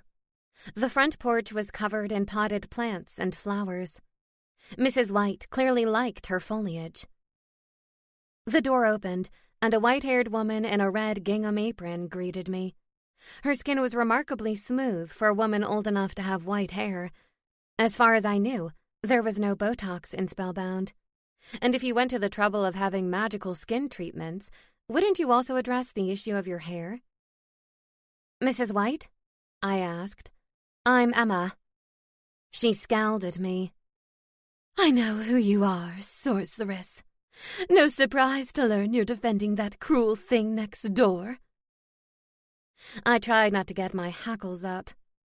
Mrs. White, I'm defending Harriet Leafbottom because that's my job. I've defended many residents in Spellbound, some of whom were acquitted of their crimes. Harriet deserves a fair trial, and I like to ensure that we all have the pertinent information. I understand you gave some information to Sheriff Astrid. Her inquisitive hazel eyes locked on me. Fine. I'll talk to you, but only on the front porch. I'm not risking you tracking any black magic through the house. I tried not to be offended. I knew that life in Spellbound would be an uphill battle once my secret was out. Naively, I hadn't expected it to make my job more difficult. That's not a problem, Mrs. White, I said. I'm not looking for hospitality. I'm only looking for information. Mrs. White sat on a wicker chair in between a set of potted plants and gestured for me to sit in the matching chair across from her. So what are your questions? The sooner I answer them, the sooner you'll leave the premises. Yikes. Forget hospitality. Basic human kindness seemed to have gone out the window here. I gathered my wits and plowed ahead. It said in the file that you saw Harriet mistreat Esmeralda on multiple occasions. Can you describe those occasions to me? Of course I can, she snapped. I remember each one like a bad dream. If it was so bad, why didn't you report her sooner? Because they're my neighbors, and I didn't want any problems, Mrs. White said. I'm an older woman, and I live alone. I don't want to invite trouble from anybody. Somehow, I got the impression that Mrs. White could handle herself, especially in a confrontation with a 16-year-old nymph. "You're a werelion, is that right?" I asked. Her hazel eyes turned to slits. "What's that got to do with anything?" "I'm just surprised that a werelion would be concerned over trouble with nymphs. Older or not, you'd still have the advantage." Mrs. White straightened in her chair, her vague smile tinged with pride. "So, what was the first incident that you witnessed?" I asked. "Well, Harriet had that poor cat out in the backyard," Mrs. White said. "She was shaking a stick at it, like she was threatening the dear little thing." "Did she hit it with the stick?" I asked. "Not that I saw," she said, "but she may very well have done. I heard the cat cry out at one point when I turned away from the window." She paused briefly. "I'm not going to offer you anything to drink or eat. Now, I know that's not being a good host, but you are not a guest in my house." I took a deep breath. "Yes, Mrs. White, you've made that perfectly clear. You're absolutely right. I'm not a guest in your house." "Good," she said, slapping her hands on her thighs. "I'm glad we're on the same page with that. The other incident I saw was her dumping some kind of liquid all over the cat's back. The cat was screeching, and I saw Harriet try to rub in the liquid." "Is it possible that Harriet was giving the cat a bath and the cat was expressing her displeasure? I could only imagine what would happen to me if I tried to bathe Magpie. I'd probably be the one to end up in Boyd's office." "I don't think so," she replied stiffly. "Why don't you think so?" Mrs. White scratched her chin. "For one thing, there is no bucket of water, nothing to rinse off the cat. And why wouldn't she do that inside, in the sink or the tub?" I had to admit that she made some good points. I'd need to ask Harriet about that during our next meeting. "Were there any other incidents that you remember?" I asked. "Yes, one more. I saw Harriet spraying the cat with perfume. Then I saw the cat stumble and walk into a tree like it couldn't see anything. I was sure she'd blinded it, but then I saw the cat the next day and it seemed fine." "Mrs. White, outside of these cat-related events, have you ever seen Harriet do anything to suggest that she is malicious or cruel?" "Doesn't matter to me what else she does," Mrs. White said. "As far as I'm concerned, if you abuse an animal like that, then you are the scum of the earth. I can't believe she calls herself a nymph. They're supposed to be earth-loving creatures. Not that one. She's a rotten apple. Spoils the whole dryad bunch."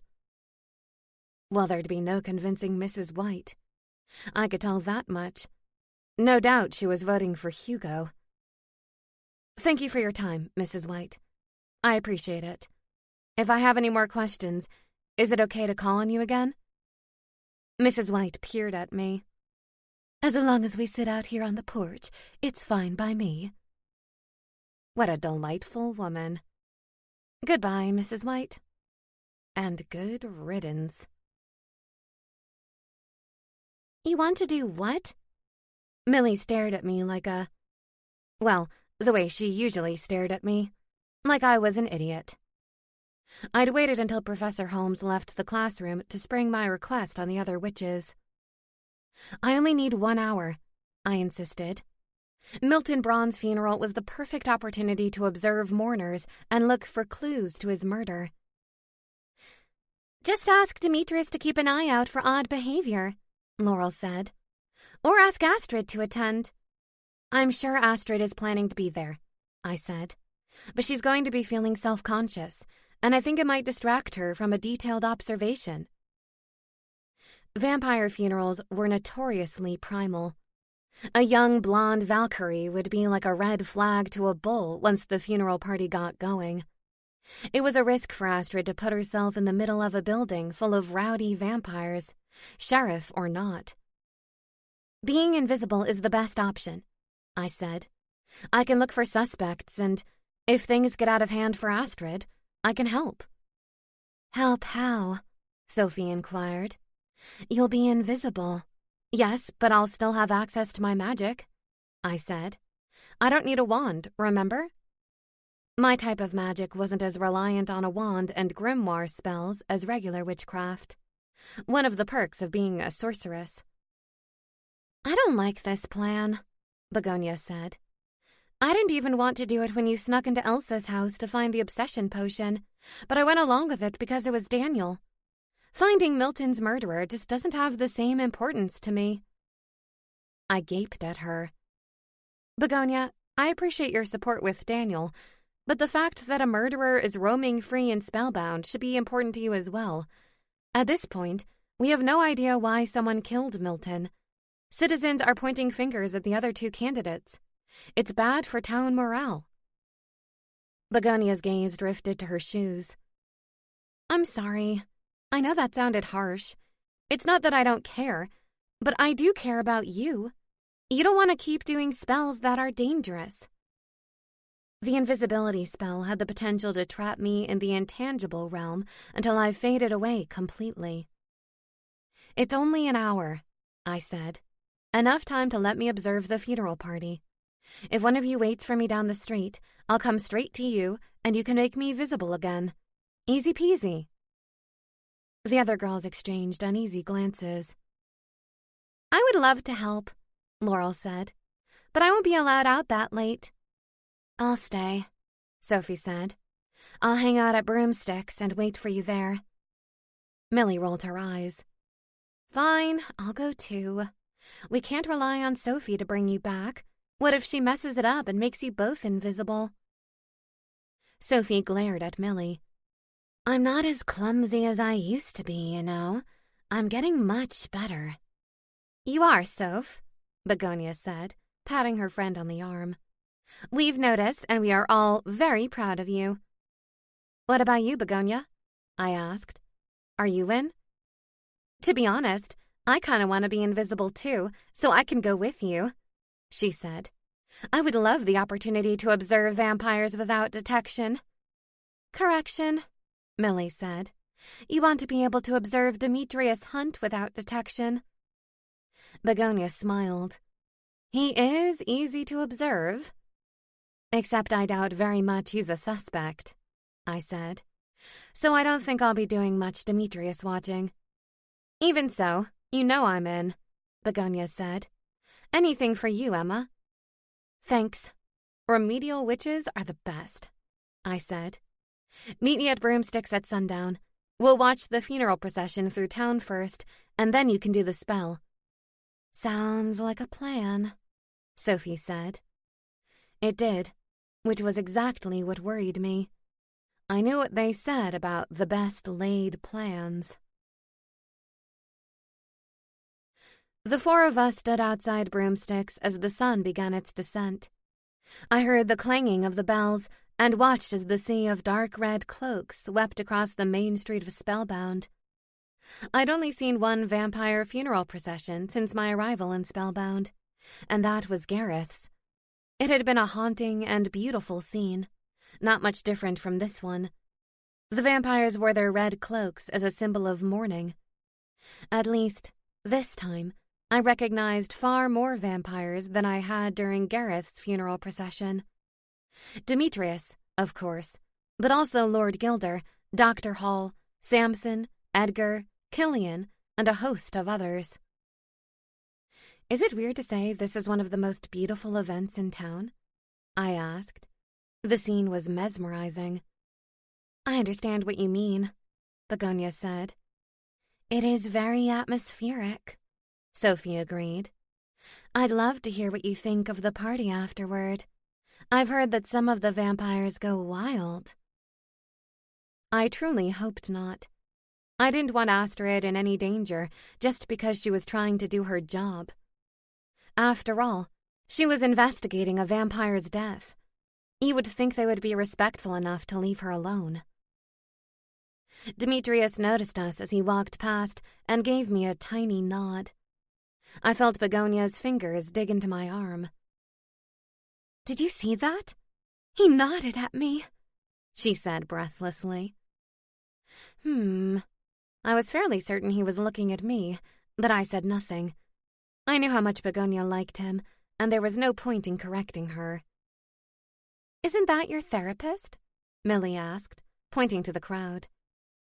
Sure enough, Dr. Hall walked beside Lord Gilder. I felt a tiny thrill when I noticed her hand brush against his. Was that an accident? I sincerely hoped it wasn't. Maybe she'd shown up at the blood bank after all.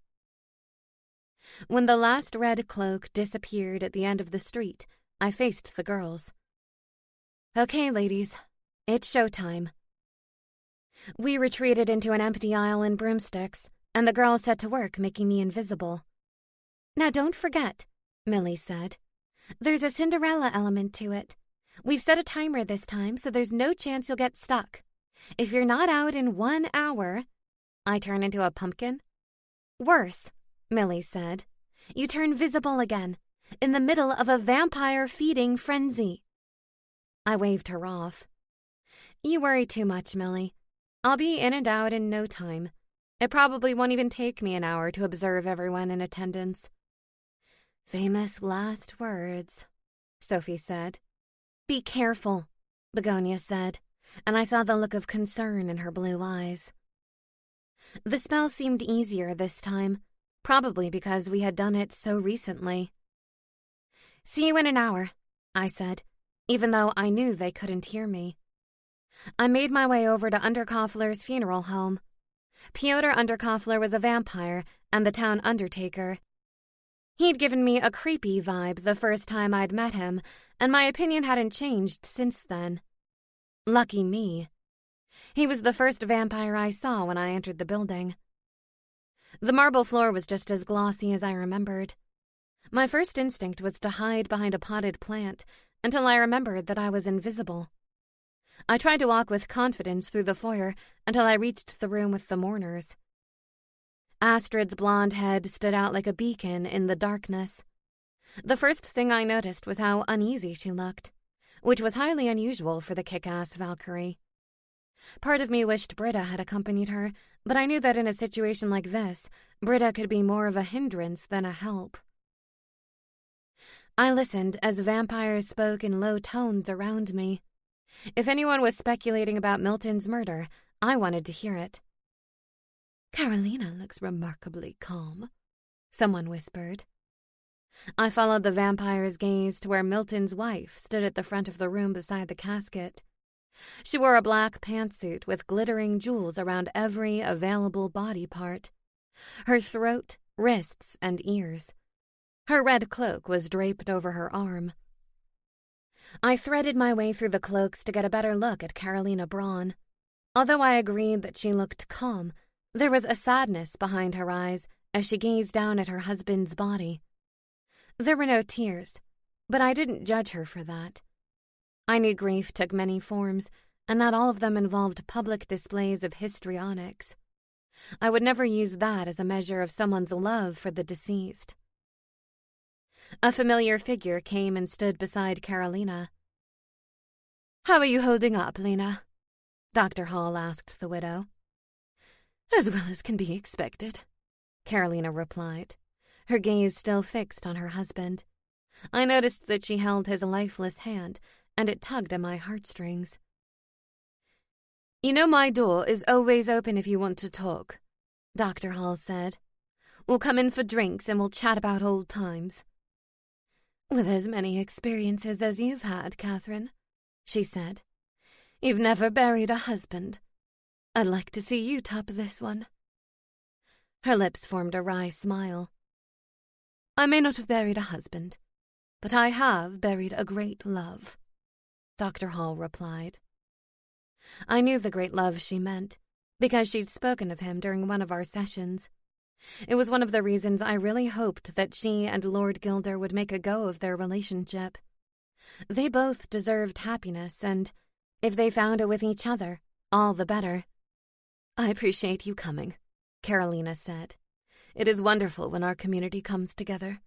The vampires in this town tend to forget one another, I think. It's all golf cliques and poker buddies these days. Milton disliked the separation. He wanted everyone to feel more united." It was interesting that she and Milton felt that way, because my experience was the exact opposite. I felt like the vampires tended to stick together, as did the shifters and the fairies. There was an unspoken loyalty to their own kind, which was both admirable and unnecessary. I watched as Astrid maneuvered closer to the widow, probably with the intention of eavesdropping. I wished I could wave her away and have her listen elsewhere, since I was already tuning in here. No need to double our efforts in one place. It occurred to me that I probably should have told Astrid what I was up to, although she likely would have talked me out of it. Or tried to, anyway. As Astrid moved closer, I opted to drop back into the crowd for more eavesdropping. I tried to pinpoint vampires that I didn't know very well. I doubted that Gareth's crew was involved in any way. Besides, it would be easy enough for me to talk to them outside of the service. Demetrius was always willing to chat with me. I immediately thought of Begonia and wondered exactly how infatuated she was. Milton never stood a chance, a vampire by the punch bowl was saying. He had to know that. He just wanted to disrupt the election. I don't know, the other vampire said. He was bald with a paunch, not the typical vampire physique. Milton didn't like to waste money. If he didn't think he stood a chance, I doubt he would have dropped the kind of coin that he did. He walked away with a huge chunk of change when he sold Lumberland, the first vampire said. Nah, bald, paunchy vampire said. He already had all that money from the company before Lumberland, remember? The first vampire chuckled. It was hard to keep up with Milton's wheelings and dealings. He couldn't pass a pot without sticking his finger in it. Carolina seems to be taking it in stride, under the circumstances, bald, paunchy vampire said, lowering his voice. Do you think she could have done it? The first vampire glanced casually over his shoulder. Hard to say. She's always been cool, if you ask me. Don't see why she'd be any different at her husband's funeral. A third vampire approached them. What are you two whispering about? He threw an arm across each of their shoulders. Speculating about the murderer? No, of course not, the first vampire lied. That would be in bad taste. The third vampire's expression crumpled. Oh, bummer. I thought your conversation might be more interesting than the one I was involved in. I don't give a flying pig's snout how many pints of blood Lord Gilder kicks back in a day. Speaking of Lord Gilder, bald, paunchy vampire snorted. Have you noticed his new appendage? I think you mean old appendage, the third vampire said. Didn't they have a fling a while back? No one knows for sure, the first vampire said. He could probably do better if he put his mind to it. The way she looks at him, the third vampire began. I can't say I'd blame our good leader for falling prey to that look. It's good for the ego. Stars and stones. Gareth was right. Vampires were like a catty group of mean high school girls. Once the conversation veered into Gilder and Hall territory, I moved on to a different group. As much as I wanted to hear the gossip, I was operating under time constraints. I needed to focus on Milton's murder. Across the room, I saw Astrid speaking to Piotr Underkoffler. His hand rested uncomfortably on her arm, and I watched her inch away from him. Karen Duckworth, the librarian, passed by me and joined a small group of female vampires. "We should probably head out before the real festivities kick off," she said. "What's the problem?" a flame-haired vampire asked. "You're single." "It's a bit over the top for me, Alyssa," Karen replied. "This is Milton Braun's service," Alyssa said. "I'm sure the males will maintain a certain level of decorum out of respect for Milton and Carolina." Karen glanced around warily. "I'm not convinced. I haven't seen this many fangs in one place since I catalogued a history of vampire dentistry." Alyssa flipped her red hair over one shoulder. "Well, I'm staying. I've got my eye on Killian tonight. He's available, Why don't you arrange an actual date? Karen asked. Alyssa winked. Where's the fun in that? She nodded toward the far side of the room. Guilty Pleasures is setting up now. At least stay for the band. I don't think so, Karen said. Live music gives me a headache. Once the music started up, Karen said her goodbyes and left the funeral parlor. Even Carolina made her excuses and headed out, accompanied by several other vampires. I felt the energy in the room shift. Now was probably the best time to eavesdrop. Vampires were finally letting their guards down. Astrid apparently disagreed because I saw her slip out the exit door. I hurried to where the band was playing to see if anyone was particularly emotional. I knew that music sometimes had a way of dredging up suppressed feelings. I noticed that most of the vampires had shed their red cloaks and were half naked on the dance floor. A healthy number of fangs were also on display. A blood fountain had been moved to the perimeter of the dance floor for easy access. It managed to be both disgusting and impressive. The pulsating beat of the music and the sexy moves of one Demetrius Hunt momentarily distracted me from my eavesdropping mission. His shirt was off, exposing that perfect vampire chest and torso. Although I felt a little guilty for stopping to admire him, I knew that Daniel had nothing to fear. Even the ripped body of Demetrius couldn't trump our mind, body, and soul connection. Emma, Demetrius said, halting his dance moves. Do I even want to know what you're doing here? Uh-oh. My fingers pressed against my cheeks. Am I visible? A vague smile played upon his lips. Unless I've come into some untapped powers, I would say that's a yes. I glanced wildly around the room to see a vampire licking lines of blood off another's torso.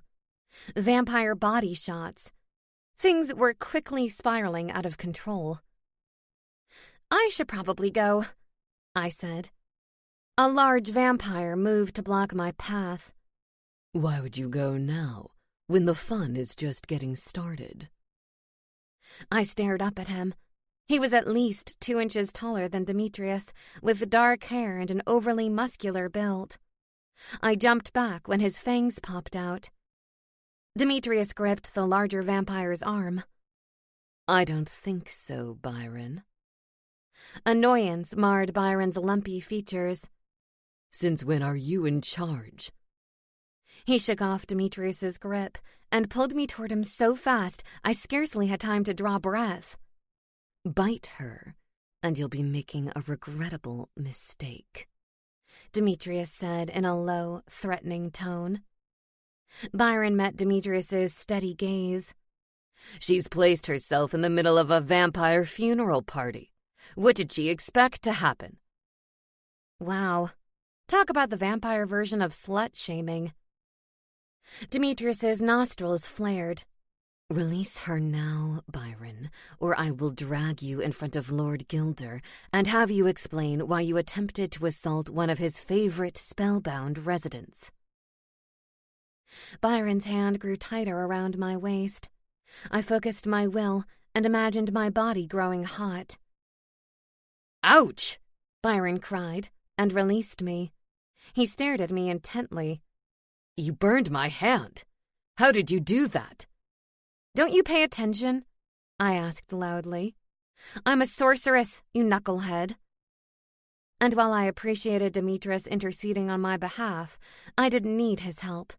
I wasn't a damsel in distress, not with these ridiculous powers. Byron scowled at me before withdrawing into the crowd. Thanks, Stem, I said. I appreciate you intervening. He chuckled lightly. I forget you have your own defenses now. I'm used to you as the bumbling new witch, trying to stay on a broom without falling off. Oh, I still struggle with that, I said. Some things will always be easier than others. Yes, he said, staring at me intently. Some things will. I glanced toward the exit. doing my best not to appear awkward. My best really wasn't good enough. I should probably head out before I attract more attention. Yes, you always manage to attract more than your share, he said with amusement. Let me escort you. As you can see, the party is veering into dangerous territory. He placed a protective arm around my waist and guided me to the exit. Maybe I should walk you home. No, that's okay. The girls are waiting for me up the street. He grinned. Of course they are. Mischief makers. That's what you are. All in the name of crime solving, I said with a shrug and pushed open the door. His dark eyes lingered on me. If I were Daniel, I'd never let you out of my sight. That's probably unrealistic, considering how much running around town I do, I said, fighting the urge to melt into a puddle. Even an angel needs to eat and use the restroom. Good night, Emma. Good night, Em. I waited until I was outside and alone to release the breath I'd been holding. As soon as I regained the full use of my legs, I ran up the street to meet the other witches. Chapter 8. The next day, I joined Daniel for lunch at Secret Garden and told him all about the funeral, minus my interactions with Demetrius. I knew it would only annoy him that Demetrius felt the need to step in and rescue me. You need to leave the sleuthing to the professionals, Daniel urged. That invisibility spell isn't meant to be used as often as soap. If that's how often I used soap, you wouldn't want to be within breathing distance of me, I replied. He yanked my chair closer and planted a firm kiss on my cheek. I probably would anyway. I snuggled against him, enjoying the roughness of his chin against my cheek. You're disgusting. Speaking of disgusting, he said as Hugo entered the room. Not again, I mumbled. Does he have to ruin every meal? Hugo walked around the restaurant, shaking hands with anyone willing to put down his or her fork. It was typical Hugo, too distracted by his own needs to see that his behavior was inappropriate. He would make a terrible mayor for Spellbound. I hoped that voters were smart enough to realize this. When he reached our table, he grunted. Still using her sorcery on you, I see, he said, glancing from Daniel to me. Daniel moved his hand to cover mine. No sorcery involved here. Really, you should thank us. If it weren't for us, then you wouldn't be able to run for mayor right now. Hugo didn't seem to appreciate the sentiment. You may have fooled half this town, he said to me. But not me. I see you for what you really are. Daniel scraped back his chair and stood.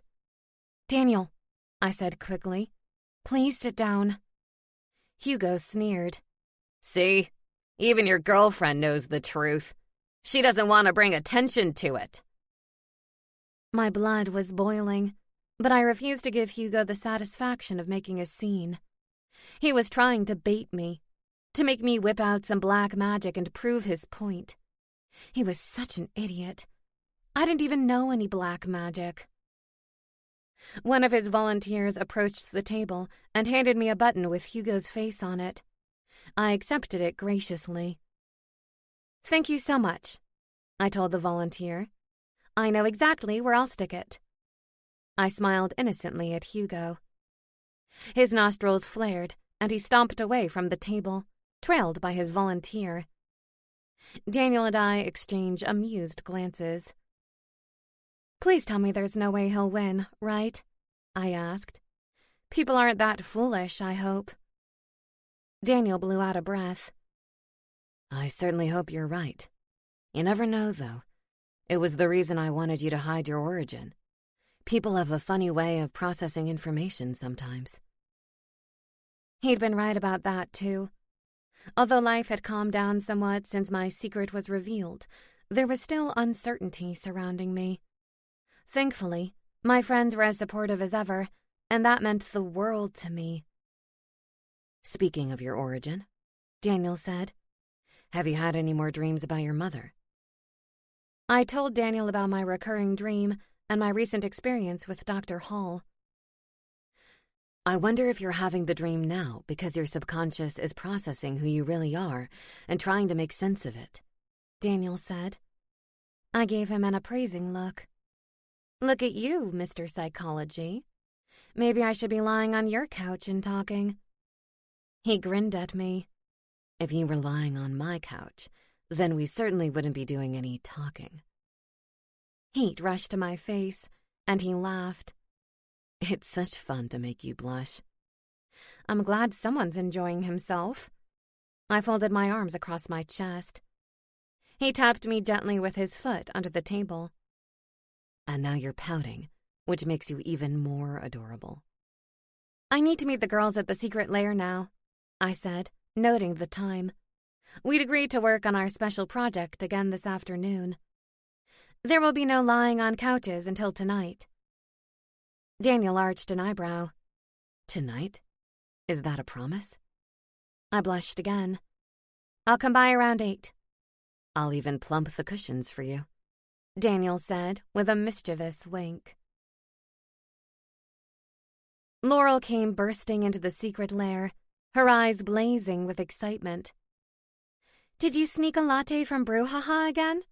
Millie asked, observing the 13-year-old's hyper demeanor. Laurel clutched a large black book against her chest. You know how I've been sneaking into the Coven library? Yes, and I keep telling you to stop because you're going to get caught, Millie snapped. We'll all get the blame. I just know it. Laurel slapped the book on the coffee table in front of us. Begonia frowned. Another grimoire? Is this for your special project? No, Laurel said. I have plenty of time for that. That book looks really old, Sophie observed. Millie rolled her eyes. They're all really old.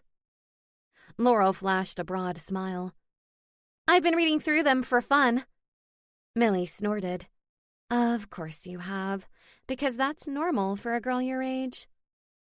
I gave Millie a sharp look. There's no need to discourage her, I said. I was a big reader at her age, too. I wish I had something as interesting to read as an ancient grimoire. Laurel opened the book to a page in the middle. The parchment was crinkled and faded. I almost didn't see this grimoire. It was hidden behind a stack of newer ones. Begonia touched the book lightly. What made you look through the stacks? Laurel's eyes shone brightly. That's the interesting part. I almost felt like the book was calling to me. I had no reason to move the other grimoires. I just knew I had to. Millie peered over her shoulder. So what did you find? Something interesting? Laurel tapped the page. I think so. Check out this spell. I scanned the words on the page. It appeared to be 2 spells, one that involved turning a prince into a beast, and the other involved turning the beast back into a prince. I cast a sidelong glance at Laurel. I thought it was true love that broke a spell like this. Laurel rolled her eyes. Maybe in a fairy tale, not in actual magic. I don't understand, I said. There are no princes or beasts in Spellbound. Unless you counted Hugo as a beast, which was entirely reasonable. Why is this noteworthy? Don't you see? Laurel asked. This bottom spell breaks a curse created by a sorceress or an enchantress. But the curse involves turning a beast back into a prince, Sophie said. How does that help us? We're trapped in a town, not trapped in a furry body. Laurel pointed to a particular line on the page. If you read it carefully, it talks about needing a sorceress or enchantress to break the curse of another sorceress or enchantress. The gears of my brain began to turn. So you think we can modify this somehow and use my magic to try and break the curse on Spellbound? Laurel smiled triumphantly. That's exactly what I think. The girls exchanged uneasy looks. Should we bring this to Lady Weatherby? Millie asked. I was thinking, Laurel said, that if we can figure this out on our own, then she'll be sure to graduate us from the remedial program. There would be no way she could argue that we aren't advanced enough to continue then. Millie's expression perked up. I'm in. Me too, Sophie said.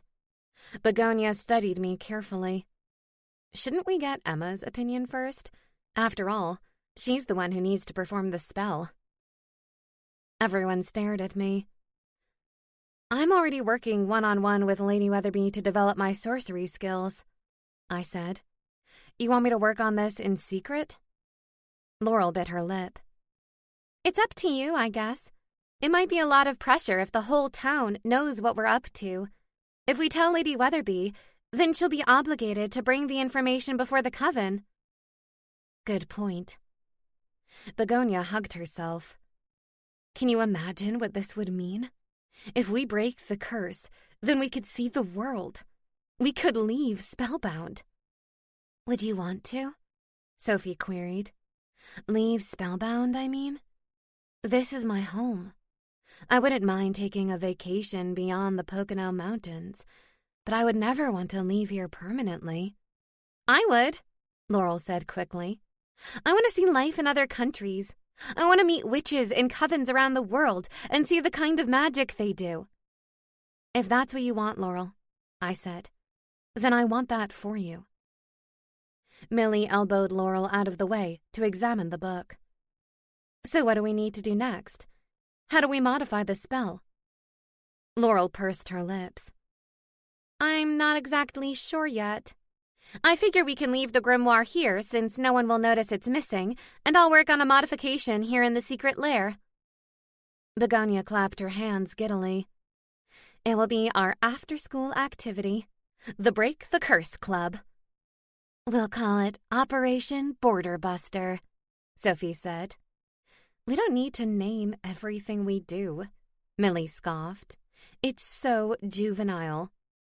Then I guess I'm juvenile, I said, because I love the idea of Operation Border Buster. I handed Laurel a quill. If you manage to do this successfully, then you just might get an academy named after you. Laurel beamed. Wouldn't it be great to not have to attend the ASS Academy anymore? It would indeed. Chapter 9. After a few days of respectful silence, Astrid and I finally decided to interview Milton's wife, Carolina. According to friends, she worked part-time in Trinkets, a local gift shop. I was surprised to learn that she'd returned to work so quickly after her husband's death. I don't think it's weird, Astrid said, when I shared my concerns with her outside the store. We're talking about vampires. Their sense of time is different from ours. But presumably their perception of love isn't, I said. I would think it would be the opposite, that she would go into mourning for the year. Because a year to a vampire would feel closer to a day. Astrid shushed me as we entered the store and neared the counter where Carolina was unpacking a box of colorful knickknacks. They were pretty, but I had no clue what they were. Good afternoon, Sheriff Astrid, she said. And you must be the sorceress I've heard so much about. She seemed to have blocked out my presence at the crime scene. I guess I must be, I said. I couldn't decide whether sorceress was better than new witch. Carolina placed her hands on the counter. I imagine you are here to speak to me about my beloved Milton. I knew you'd come eventually. We are, Astrid said. We're hoping that you can give us some insight into who might have killed him. Carolina crossed her arms. I think it's pretty clear who had the most to gain from his death. She glanced at me. I'm sorry if the fairy is your friend, but everyone knows how competitive she is. She'd do anything to win the election. Her competitive streak is entirely within healthy bounds, I argued. She'd certainly never murder anyone to get ahead, or for any reason. Rest assured that we're looking at all of the potential suspects, Astrid said politely. But the investigation is ongoing, and it's only prudent to speak to you about any problems Milton may have been having. Any recent disputes that you can remember? Carolina's fingernails made a clicking noise on the counter. Milton and I are vampires. When you live as long as we have, you cannot help but pick up a few enemies along the way. How long have you been married? I asked. I realized that they were the first married vampire couple I'd encountered in Spellbound. Most vampires seemed to prefer the single life, or were too nervous about the extent of a lifetime commitment. I lost count many years ago, Carolina said. When you are as happy as Milton and I were, you don't count the years. You count the I love yous. So you and your husband had a good relationship? Astrid asked. You weren't having any issues? Carolina barked a short laugh. Of course we had issues. We're immortal and married. Issues are inevitable. Certainly nothing worth staking him over, though. Would you mind describing some of your issues? Astrid asked. You know I hate to get involved in your personal business, but I need to know for the investigation. Carolina nodded. Our arguments were typical for a married couple. I didn't feel that he pulled his weight around the house. I thought that once he sold lumberland that he'd be around more, but then he went and started volunteering all over town. Nothing changed. So he was a workaholic? I asked. Not so much a workaholic, Carolina said. I think he genuinely believed that he could make a difference here. His volunteering wasn't escapism. It was born of a genuine desire to help. My problem with it was that our own garden was full of dead trees, but he was too busy planting saplings over at the elementary school to tend to his own garden. And what was his reaction when you called him out on his behavior? I asked. Carolina gave a bitter laugh. He accused me of being selfish and not caring about the community. She sighed deeply. I don't want you to get the wrong idea. I do care about Spellbound. And I think Milton was doing wonderful things here. It's just that I had a certain expectation for life after Lumberland. And he failed to meet it. I finished for her. She gave me a sad smile. He certainly did. And now I have the rest of my immortal life to live without him. I'm sorry, Mrs. Braun, I said. Carolina returned to unpacking the box on the counter. No need to be sorry, she said. We had more years together than most couples get. I feel grateful for the time we had. Someone suggested that you might run for mayor in his place, Astrid said. Is there any truth to that? Carolina laughed again. Don't be absurd. I like trinkets. I like my spa appointments. I have no desire to play politics. Will you be voting in the election? I asked. If she thought that Lucy or Hugo was responsible for her husband's death, then I couldn't imagine her ticking one of their names on the ballot. I'm going to write in my husband's name in his memory, she replied. Milton would have liked that. I think you're right. We appreciate your time, Mrs. Braun, Astrid said. If you have any further questions, you can find me either here or at home, she said. Please let me know when you figure out who killed my husband. I'd like to be able to look that piece of filth in the eye and let them know exactly what they have taken from me. Yes, ma'am, Astrid said. In the meantime, Carolina said, holding up one of the items from the box. Can I interest you in a dream catcher? A dream catcher, I repeated. It was blue and yellow stained glass in the shape of a turtle. Or maybe it was a mole. I couldn't quite tell. I thought dream catchers were made from willow trees. Not this kind, Carolina said. These are magical dream catchers, meant to trap bad dreams and only allow the good ones through. That sounded like exactly what I needed. I whipped out my coin purse. I'll take one. I didn't care what it looked like. After enduring the nightmare courtesy of Beatrice, I would take all the help I could get. I was relieved to see that it was Ginger who had the honor of performing the memory spell this time. She was there when I arrived at Dr. Hall's office, sitting in front of a small pot on the coffee table. It reminded me of a fondue pot. This looks very different from whatever Beatrice did, I said. Ginger bit her lip. Yes, sorry about that. Beatrice isn't as experienced as Meg or I. We should have asked Catherine to hold off until one of us could be here. I smell sage, I said. Ginger smiled. You smell a lot of herbs. This spell takes quite a bit of preparation. You won't learn anything like this until you graduate from the remedial program. I don't know about that, Dr. Hall said. Now that she's working with Lady Weatherby privately to develop her sorcery skills, she may be able to manage a spell like this in no time. Ginger cast a sidelong glance at me.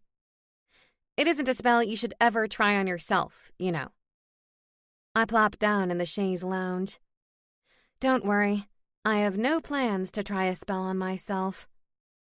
Especially now that I knew I had significant magic in my system. I wouldn't want to risk getting trapped in a memory. I'm about ready here, Ginger said. Catherine, if you'd like to give your client the rundown. Dr. Hall swilled her bitter pill and focused on me. You're going to lie there and relax. Eyes closed? I asked. I'd recommend it if you're trying to relax, Dr. Hall said. Focus on each part of your body.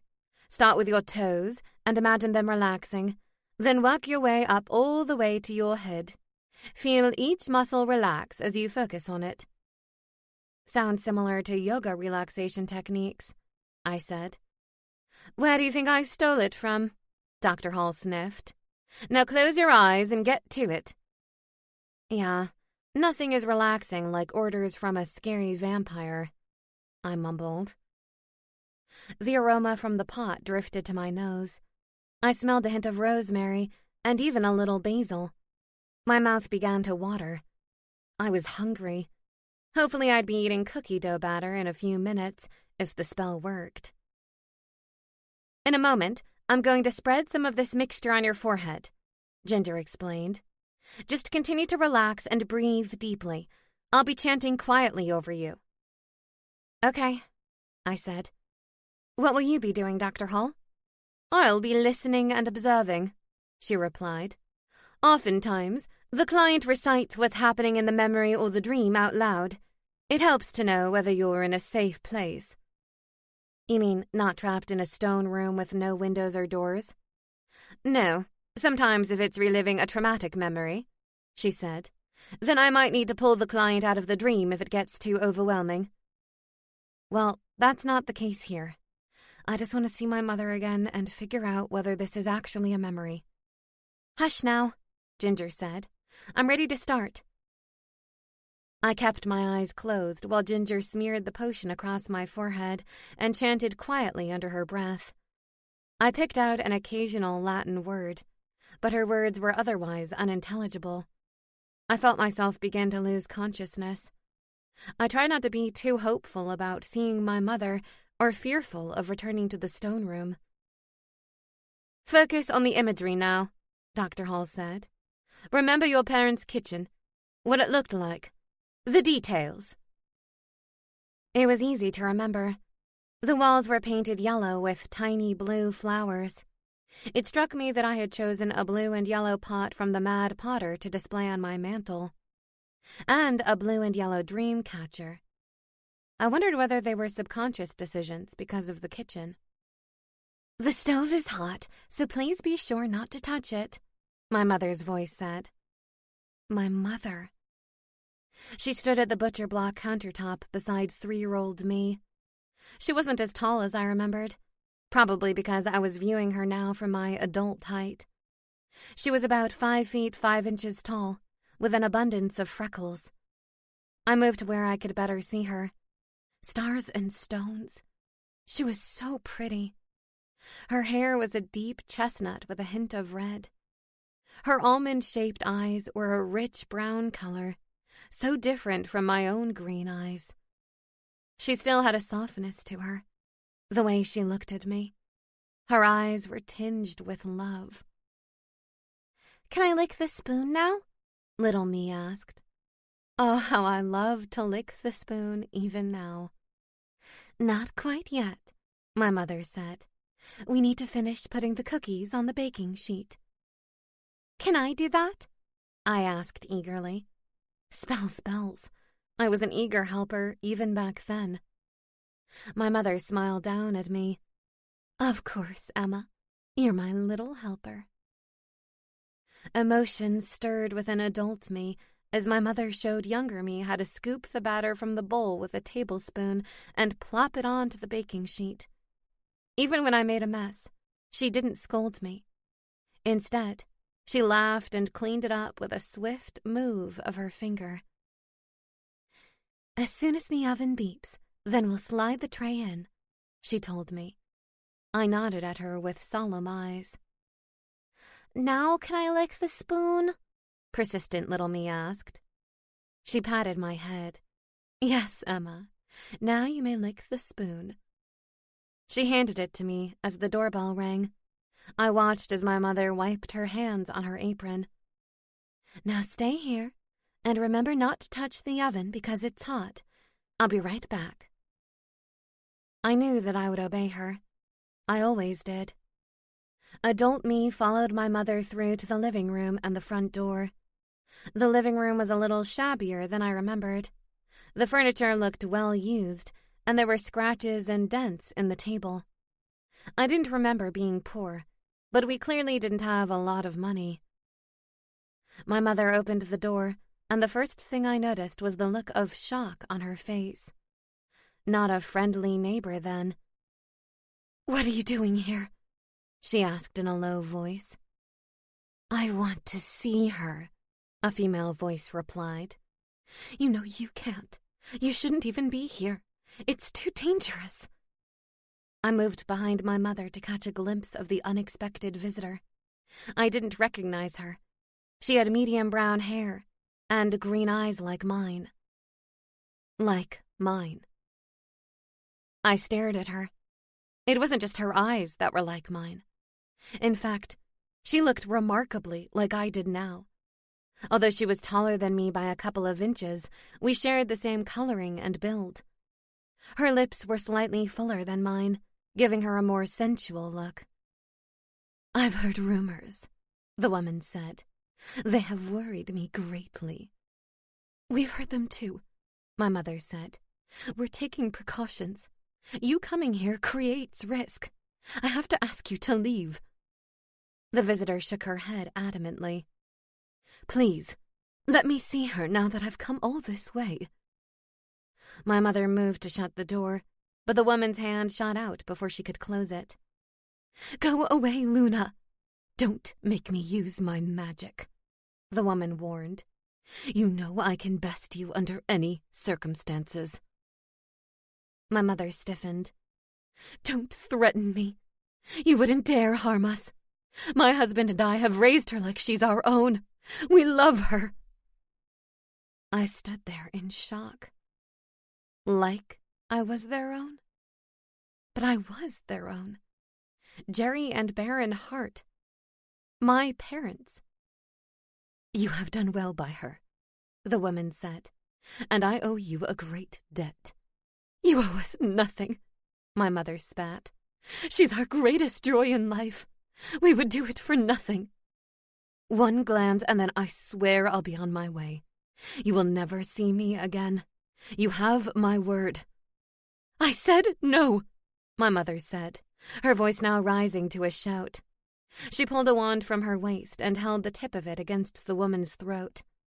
The woman peered down at the wand. "As if your magic could touch me," she said. "You know better, Jerry. Sorcery trumps witch magic every time." "Each day comes the dawn. Sorceress, be gone!" my mother yelled. The woman disappeared from view, and my mother slammed the door closed, sinking against it down to the floor. I watched in disbelief as she brought her knees to her chest and began to cry. How could I be seeing this now if 3-year-old me was still in the kitchen, happily licking away cookie dough batter? It was then that I turned around to see my small frame peering around the corner, my small fingers still gripping the wooden spoon. Little me observed my mother with round, fearful eyes. I'd had no idea what she was going through. My mother. I glanced back at the weeping woman on the floor in front of me. I knew without a doubt that the woman at the door was my biological mother. I began to shake uncontrollably. How could this be? How could I not have known? Even after my father died, why did no one tell me the truth? "Emma," I heard a voice call. "Emma, open your eyes." My eyes fluttered open, and I stared into Ginger's pert face. She snapped her fingers in front of my nose.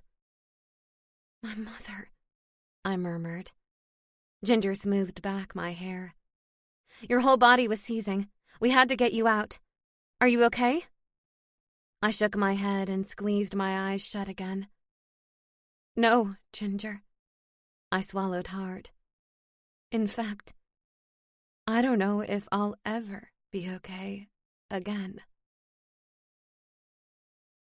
Chapter 10. Surprise, surprise.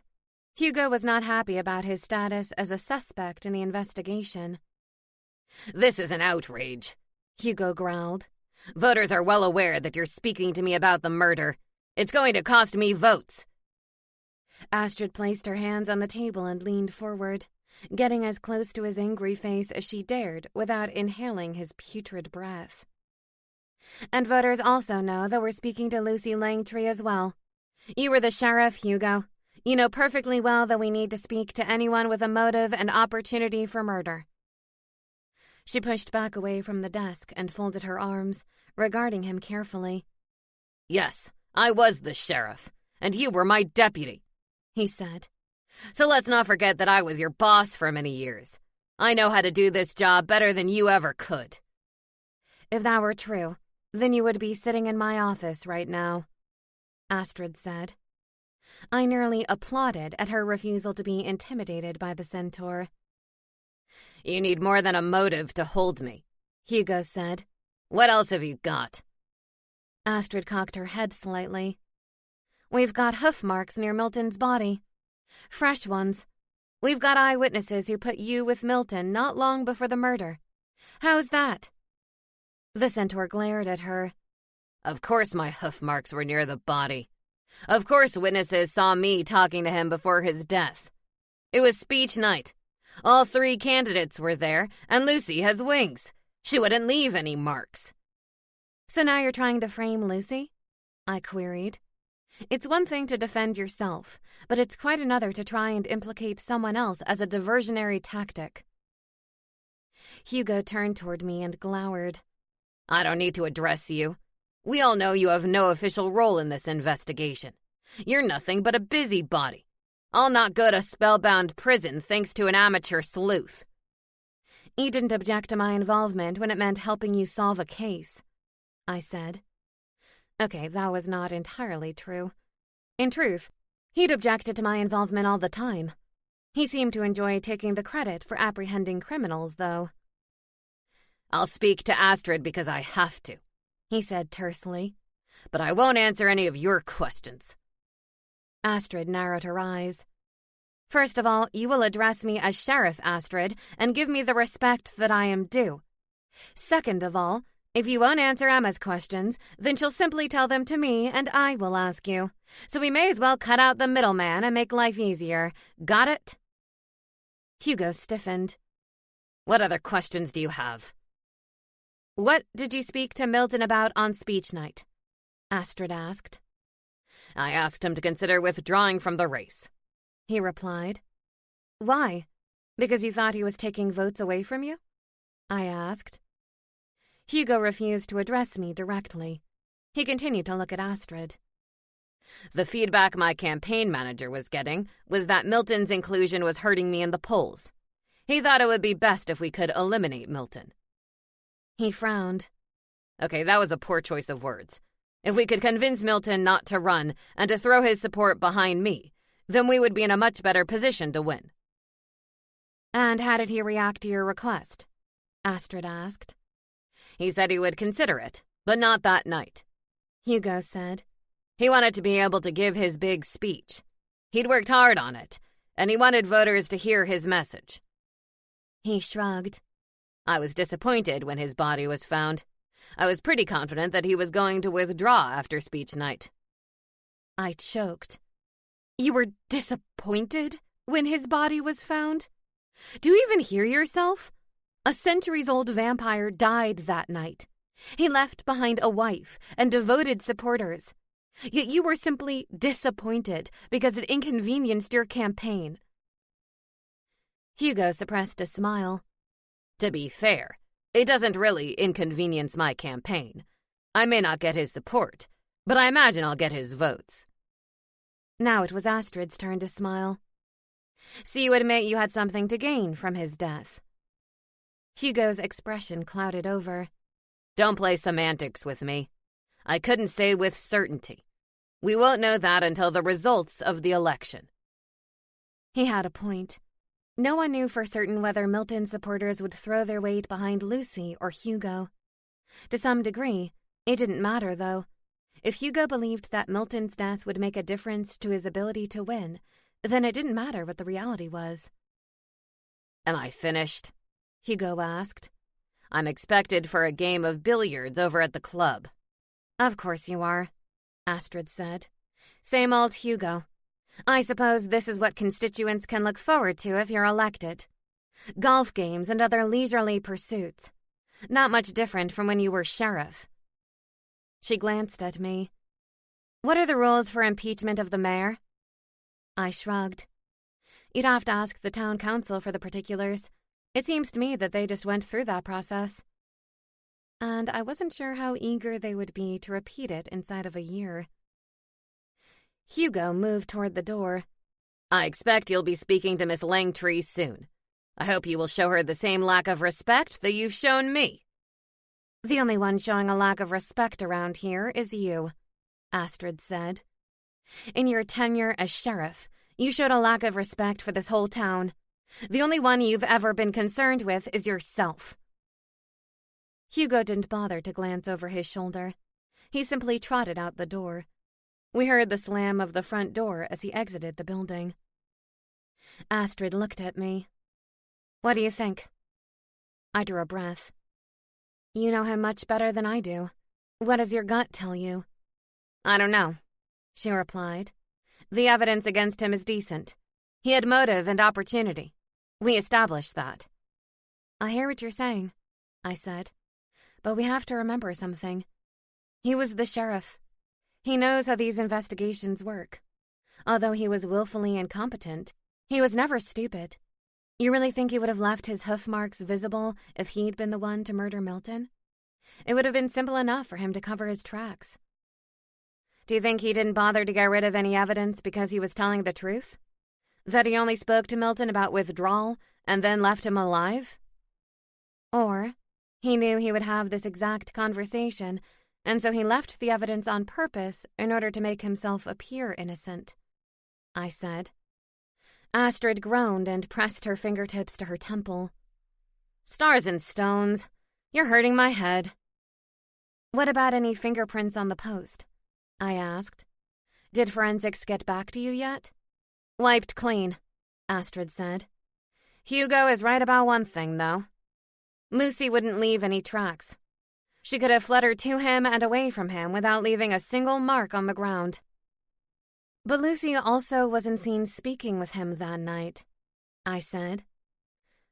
We haven't spoken to a single witness that saw the two of them together except next to the stage. True, Astrid said, but she still had motive. We need to speak with her. Maybe Britta should sit in on that one with you, I said. Lucy and I are friends, and you know I don't think she did it. We're all friends with Lucy, Astrid said. There's really no way to be impartial on this one. So you don't want me to sit it out? Astrid shook her head. I don't think you should ask any questions, but I certainly don't mind if you're present. You always seem to pick up on things that others miss. I hated the idea of detecting any suggestion of guilt in Lucy's interview. It seemed disloyal to even consider the possibility. Let me know when you plan to speak with her and I'll be there, I said.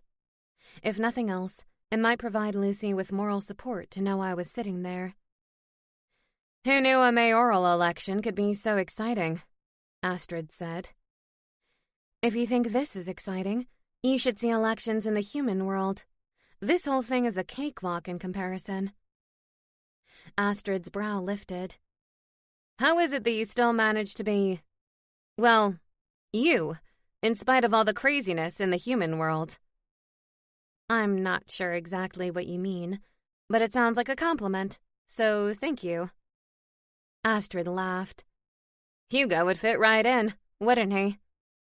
Other than the fact that he's a centaur, he sure would.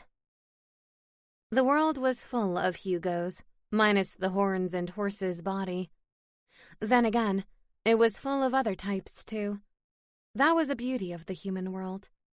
For every Hugo, there were 3 Astrids. Long may they live. Incoming, Sedgwick screeched, flying into the kitchen, where I was busy removing a batch of cookies from the oven. My memory about my mother had prompted another baking attempt. I hadn't told anyone about the revelation about my parents, not even Daniel. Part of me wondered whether it really was a dream and not a memory. How would I know the difference? Incoming what? I asked. You? The wind chimes sounded. Not me, Sedgwick said. He flew over to investigate the cookies. Don't touch, I said. You'll burn your beak. Shouldn't Gareth be here to supervise? Sedgwick asked.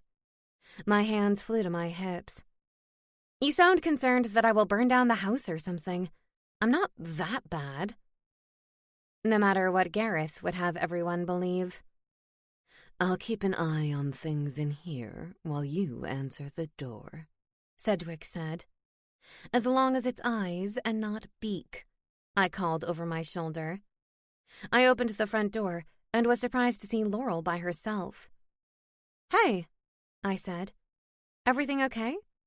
Would you mind if I practiced my special spell for you? Laurel asked. My mom won't let me go to the secret lair because I came home past curfew last time, but she said I could come to your house. Of course I don't mind, I said. I'll show you mine if you show me yours. The spell is best performed at a table, Laurel said. We can use the dining room table or the one in your office. Gareth appeared out of nowhere, fully prepared to enter panic mode. Not the one in my office, he objected hotly. That table is an antique. I looked at him askance. I thought they were all antiques. Yes, but the one in my office is the antiquiest. I shook my head. That's not even a word. Gareth folded his arms and glared at me. I haven't the foggiest notion what your remedial witch friend is going to do. The dining room table is indestructible and, therefore, a better option. Fair enough, I said. Laurel, the dining room table it is. That sounds good to me, she replied. The more room, the better. Oh, no, Gareth said. She needs a lot of space. This is bound to be a disaster. I sighed deeply. Gareth, you need to stop being such a worrywart. Laurel dipped into her bag and retrieved a hand mirror about the size of her face. That's it? Gareth queried. A mirror? Why did she say she needed space? I shushed him and turned my attention to the mirror. The frame was weathered and bronzed, and the handle was one of the most ornate ones I'd ever seen. There were leaves cut into the metal in an intricate pattern. That's a gorgeous mirror, I said. Did you get that specifically for this spell? Laurel shook her head. No, this belongs to my grandmother. In the spell I'm devising, it made sense to use an older mirror if possible. The older an object is, the more likely it is to have picked up magical energy along the way. Well, it's beautiful. So, what's your spell? Laurel set the mirror on the table. I'm going to do a spell that allows the mirror to act as a visual portal. You say the name of someone you want to see while holding the mirror handle, and the mirror will show the person to you. I stared at the beveled glass in wonder. A true magic mirror. It was a little different from the oversized mirror in the secret lair that we used as a combo television and movie screen. Gareth floated over to investigate. Did I hear her say she's created a magic mirror? Hopefully, I said. That's the plan. Laurel looked up at me. Anyone in particular you'd like to see? Gareth heaved an exasperated sigh. We all know what you're going to say. Why did she bother asking you? What's wrong with saying Daniel? I asked him. Because you see him every day, Gareth complained. How much time do two people need to spend together? Technically, I won't be spending any time with him because this is not a two-way mirror, I said. But if you would like to choose someone for the experiment, I'd be happy to oblige, I said. Laurel watched me expectantly. Would Gareth like to see someone? I crossed my arms and huffed. Apparently so. Give us a name, Gareth. Marcus would be nice, he said, since I didn't manage to manifest in his office. Fine, I said. Magic mirror, I would like to see Marcos the Minotaur. We watched as the beveled glass gained colors and a shape began to form. At first, I noticed the horns. He was in Minotaur form, which he'd been using more often than his human form. There you go, I said to Gareth. Are you happy now? Oh, my, Gareth said, and I covered the mirror as quickly as I could. Laurel blinked at me. What's the matter? She asked. He was there. I saw him. Why did you cover it? I glanced at Gareth over my shoulder. Well, I think you might need to adjust the spell so that we can't glimpse people when they're indisposed. Laurel stared at me, the realization sinking in. He was naked? I nodded solemnly. As a jaybird. Not that you know what that expression means. He was getting into the shower, I think. Laurel snatched the mirror from my hand. What did you see? It was his butt, wasn't it? She stomped her foot on the floor. No fair. I miss all the good stuff. I patted her on the head. There will be plenty of time for the good stuff when you're older, Laurel. In the meantime, I suggest you find a way to modify the spell. If Lady Weatherby thinks that you're spying on residents in an inappropriate fashion, she'll never let us create our own spells again. I don't suppose you could encourage her to leave the mirror here for fine-tuning, Gareth said. I shot Gareth a menacing look. I don't suppose you'd like to be exorcised from this house. Gareth heaved a sigh. Fine. You'll have no more requests from me. He pretended to lock his lips and throw away the key. Laurel placed the mirror back in her bag. Why don't we take a look at your spell now? She asked. Maybe we'll have better luck. Given that it was me, somehow I doubted it. It's a simple spell, really, I said.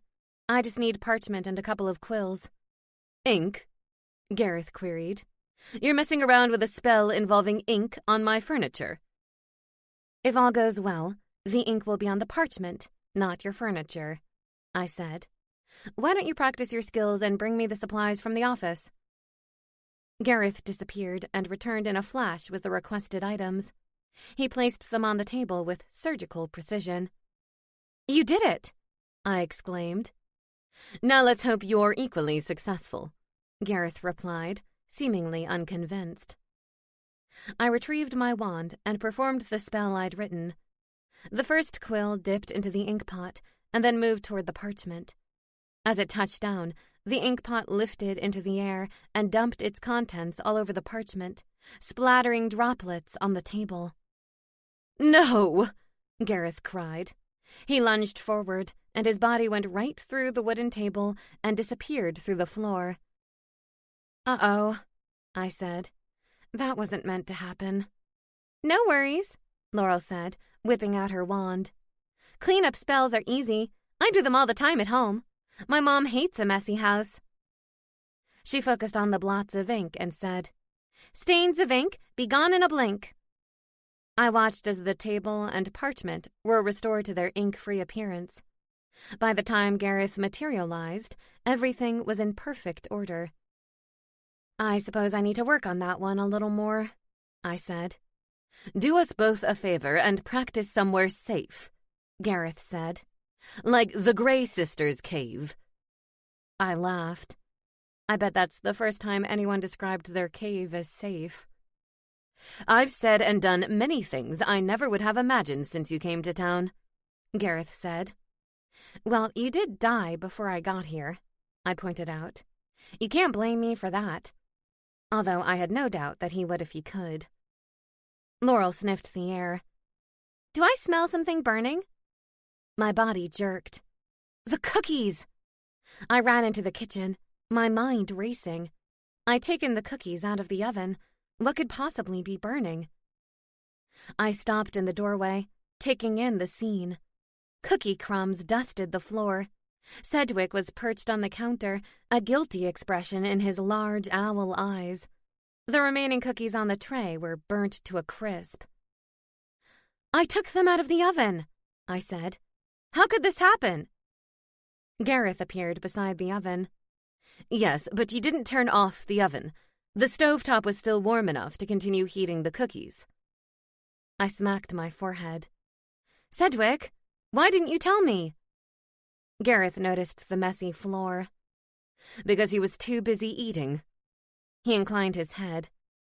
"At least your friend knows a good spell for this mess. Clean up in aisle 7, Laurel." "She can't hear you," I said, still staring at the blackened cookies. "You're a ghost, remember?" Ugh, my mother would be so disappointed in me. Laurel appeared in the doorway. "Can I help?" "I sure hope so," I replied, because it seemed abundantly clear to me that I was incapable of doing anything right. Maybe that was why my real mother gave me away. Maybe she knew I would never be the sorceress that she was. Or maybe it was all my imagination, and I couldn't even be part of a memory spell without screwing it up. Everyone said Sophie was the inept one, but they were wrong. It was me. Chapter 11. I took a vow of silence during the questioning of Lucy, partly because of our friendship, and partly because I didn't trust myself not to say the wrong thing and mess up the interview. My confidence was officially shot. "Are you sure you want me to do this?" Britta asked. "I'll be right here," Astrid replied. "I just think that you'll be less biased in your questioning." "But I don't want your job," Britta said, and I could hear the fear in her voice. Astrid laughed and clapped her sister on the back. "Believe me, I know. You've made it perfectly clear that you prefer parking tickets to murder investigations. But a good deputy knows when to step in and offer assistance to the sheriff. I'm here to tell you, Deputy Britta, that time is now." Britta nodded solemnly. "Okay then, I'll do my best." "I know you will." The three of us entered the office together. Lucy sat alone at the table, looking as nervous as one would expect. She knew why she was here. Despite her friendship with us, the whole process still had to feel intimidating. "Who brought the poker cards?" Lucy joked, and immediately covered her face with her hands. "Oh my, that was a terrible attempt at humor under the circumstances. I'm sorry. I'm really nervous." Britta swaggered toward the table and turned her chair backwards, straddling it. Oh no. She looked like she was about to do her best bad cop impression. "And why are you nervous?" Britta inquired. "Is it because you killed Milton? If you confess now, that would save us a lot of time and effort. You're all about fiscal responsibility, am I right?" Lucy's gaze flickered from Britta to Astrid. She raised her brow as if to say, "Are you serious?" "I swear to you on the grave of my dearly departed mother that I had nothing to do with Milton Braun's murder." Lucy held up a hand in an oath-like gesture. "That's what a guilty person might say," Britta said. I resisted the urge to groan. Poor Lucy. Astrid had no idea what she had just unleashed. I was near the podium during the time of the murder, Lucy said calmly. I never left the stage area. Ask anyone. The only time anyone saw me talking to Milton was right next to the platform before my speech. Britta turned to her sister. It doesn't mean she couldn't have hired someone to kill him, right? Britta whipped back toward Lucy. Who did you hire to kill your political rival? I bit the inside of my cheek, desperately trying not to intervene. Why was Astrid allowing this to continue? It had to be because she wanted to give Britta a chance to shine. Sadly, that day was not going to be today. Britta, you can't be serious, Lucy replied. Mayor Knightsbridge has only recently left her post in disgrace. Do you honestly believe that I would jeopardize the reputation of the entire fairy community by engaging in less than fairy-like behavior? Britta cast a sidelong glance at us. She raises a good point. The Valkyrie deputy turned her attention back to the alleged suspect. Let's play a little game called Shag, Marry, Kill. Lucy looked taken aback. Excuse me? What kind of question is that? To her credit, Lucy looked more amused than outraged. Astrid opened her mouth to speak, but I gripped her arm in an effort to stop her. I was curious to see where Britta was taking this line of questioning. Lucy Langtree is allowed to shag, marry, or kill 3 residents of Spellbound, Britta said. Name them. Lucy cleared her throat, thinking. Okay, I suppose if this is an official line of questioning. She tapped her chin. I would marry Ricardo because he has the best fashion sense of any male I've ever known, and he's a lot of fun to spend time with. I'd shag Demetrius Hunt because who wouldn't? She pointed at me. Except you, of course, the only known living female to ever have resisted his charms. And I'd kill Milton Braun because he was a monkey wrench in the election, except he's already dead. So, can I choose someone else? I heard a sharp intake of breath and realized it had come from me. Why not Hugo? I interjected. It seems to me that he's the bigger threat to your campaign.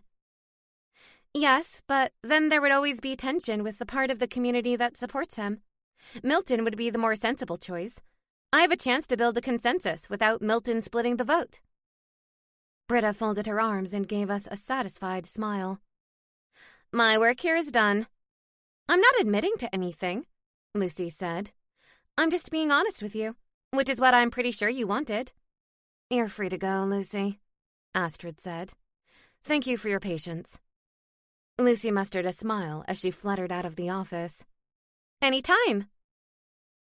Once Lucy was safely out of earshot, Astrid turned to her sister. I wasn't sure where you were going with that, but I see now. Britta fist-bumped her sister. That was good, right? I got her to admit that she would kill Milton. It definitely was an interesting tactic, I said. But do you actually think Lucy is guilty? Hell's bells no, Britta replied. Then let's not waste our time on a suspect we know isn't guilty. Astrid crooked a finger at her deputy. Let's go, Deputy Britta. Britta leaped eagerly to her feet. Where are we going? To fill out the paperwork, Astrid said, resisting a smile. Now comes the fun part. Britta groaned. I'm pretty sure you mean that we should go out for an ale or two. That makes much more sense when you're talking about fun. Maybe afterward, if you fill it all out correctly, Astrid said. It will be your reward. Now that's an incentive I can get behind, Britta said. How about you? Astrid asked me. Are you interested in a couple of drinks? I'd love to, but I've got plans. Astrid shook her head. I swear you're the busiest person in Spellbound. I beg to differ, I said. I think you just interviewed the busiest person in Spellbound. Only she was too modest to admit it. How would you have answered the question? Britta asked me. Shag, marry, kill? I queried, and she nodded. Daniel, Daniel, and not Daniel. Astrid threw an arm around me. You'll make an excellent politician yet. Don't get too comfortable in the classroom, Miss Hart, Lady Weatherby said. Today we will be taking a field trip. I gave her a suspicious look. We never go on field trips. Not to mention, we were about to begin one of our sorcery sessions. The idea of going on a field trip alone with Lady Weatherby made me uneasy. Not to worry, Lady Weatherby said. It's a familiar place. I dare say you'll be comfortable there. Now my curiosity was piqued. The ice cream parlor? No, she said crisply. The Horned Owl? Lady Weatherby heaved an impatient sigh. Just wait and see. All of your questions will be answered in due course. She started for the door, and I followed. I was relieved to note that she didn't have her broom. I wasn't sure how I felt about riding on a broomstick with Lady Weatherby. Despite my anti-anxiety potion, the odds of barfing all over her cloak would be pretty good. We drove in her black jalopy to a familiar, nondescript building. The Spellbound care home? I queried. Am I supposed to be practicing necromancy or something? Lady Weatherby's mouth quirked. We will do nothing of the sort. I have decided to enlist aid in your tutelage. Lady Weatherby was admitting that she needed help. Mark this day down on your calendars, folks. There was only one person in the Spellbound care home who could render the kind of help we needed. Does she know we're coming? I asked.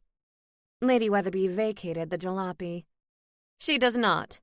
To be perfectly frank, I was still of two minds as to whether to come here today until the words left my mouth.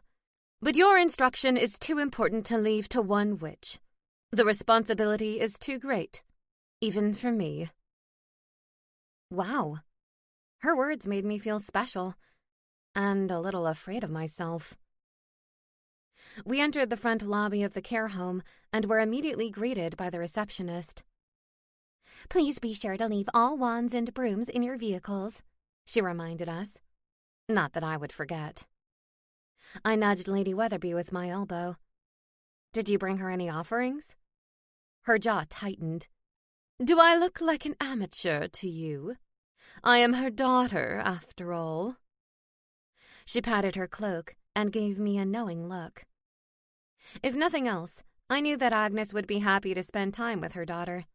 If teaching me how to become a benevolent sorceress was the impetus for the reunion, then so be it. Lady Weatherby signed us in, and we walked down the hall to the elderly witch's room. Thankfully, the door was ajar. When it came to Agnes, if that door was closed, no way would I barge in. Some sights could not be unseen. Agnes was seated at the small table by the window, dealing out cards. She barely glanced up to acknowledge us. Mother, Lady Weatherby said.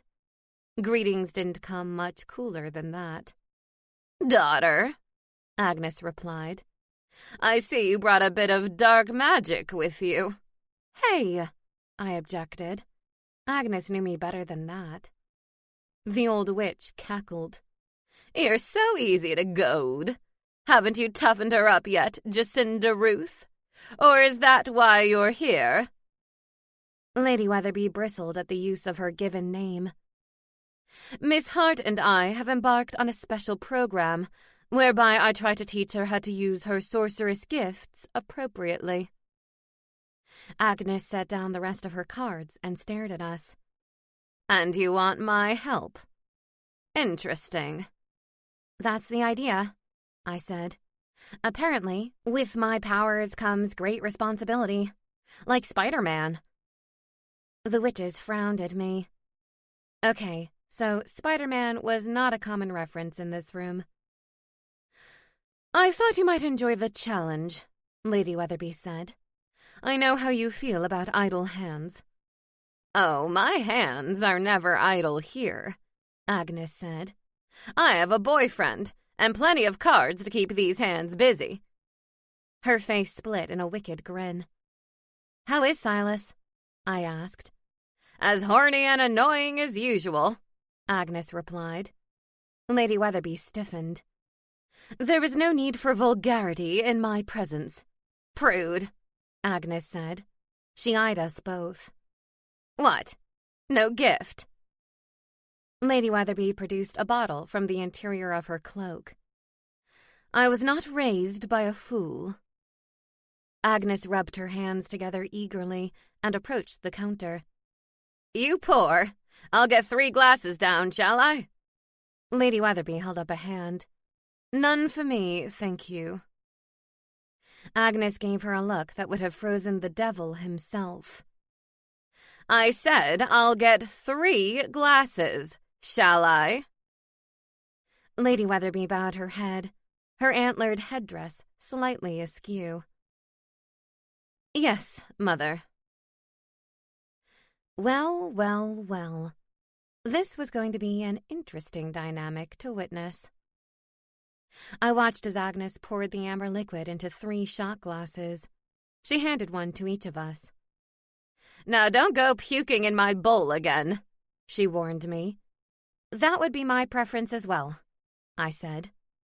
I was fairly certain that my stomach lining had become as iron as Raissa's teeth since my arrival in Spellbound. We downed our drink, and Lady Weatherby placed all 3 glasses carefully in the sink. I had no doubt that she was fastidious at home, too. "Now, I'd like to find a room to work in," Lady Weatherby said. "A manager told me that there was a meeting room available for the next hour. The Snowflake Room." "Yes," Agnes replied. "They usually have bocce ball in there at this hour. But one of the trolls went apeshit yesterday and started throwing balls at the participants. Anger issues." We traveled down the hallway together, and I noticed that Lady Weatherby kept a careful distance from her mother, as though she didn't want to accidentally brush against her. I didn't know why their relationship was so fractured, but maybe time alone with them would yield answers. Never mind that they were here for my benefit, not theirs. The meeting room was the size of my dining room and living room combined. Plenty of space for sorcery practice. Maybe she'd let me practice my special project in here as well. Lady Weatherby took out her wand and began chanting as she walked around the perimeter of the room. "Hey!" I said. "You snuck in your wand." Lady Weatherby glanced at me over her shoulder. "I am the head of the coven in this town. Do you really think I would ever leave my wand behind?" Well, I certainly wasn't going to tell on her. "What kind of spell are you doing?" Lady Weatherby shushed me as she continued her walk around the perimeter. "She's doing a protective spell around the room," Agnes explained. "If we're going to be messing around with your brand of magic, we need to place ourselves in a bubble of sorts. For our protection, as well as everyone else's." "I thought we were only doing basic sorcery," I said. "Is the risk really that great?" Agnes shrugged. "Probably not. But you know Jacinda Ruth is as cautious as they come."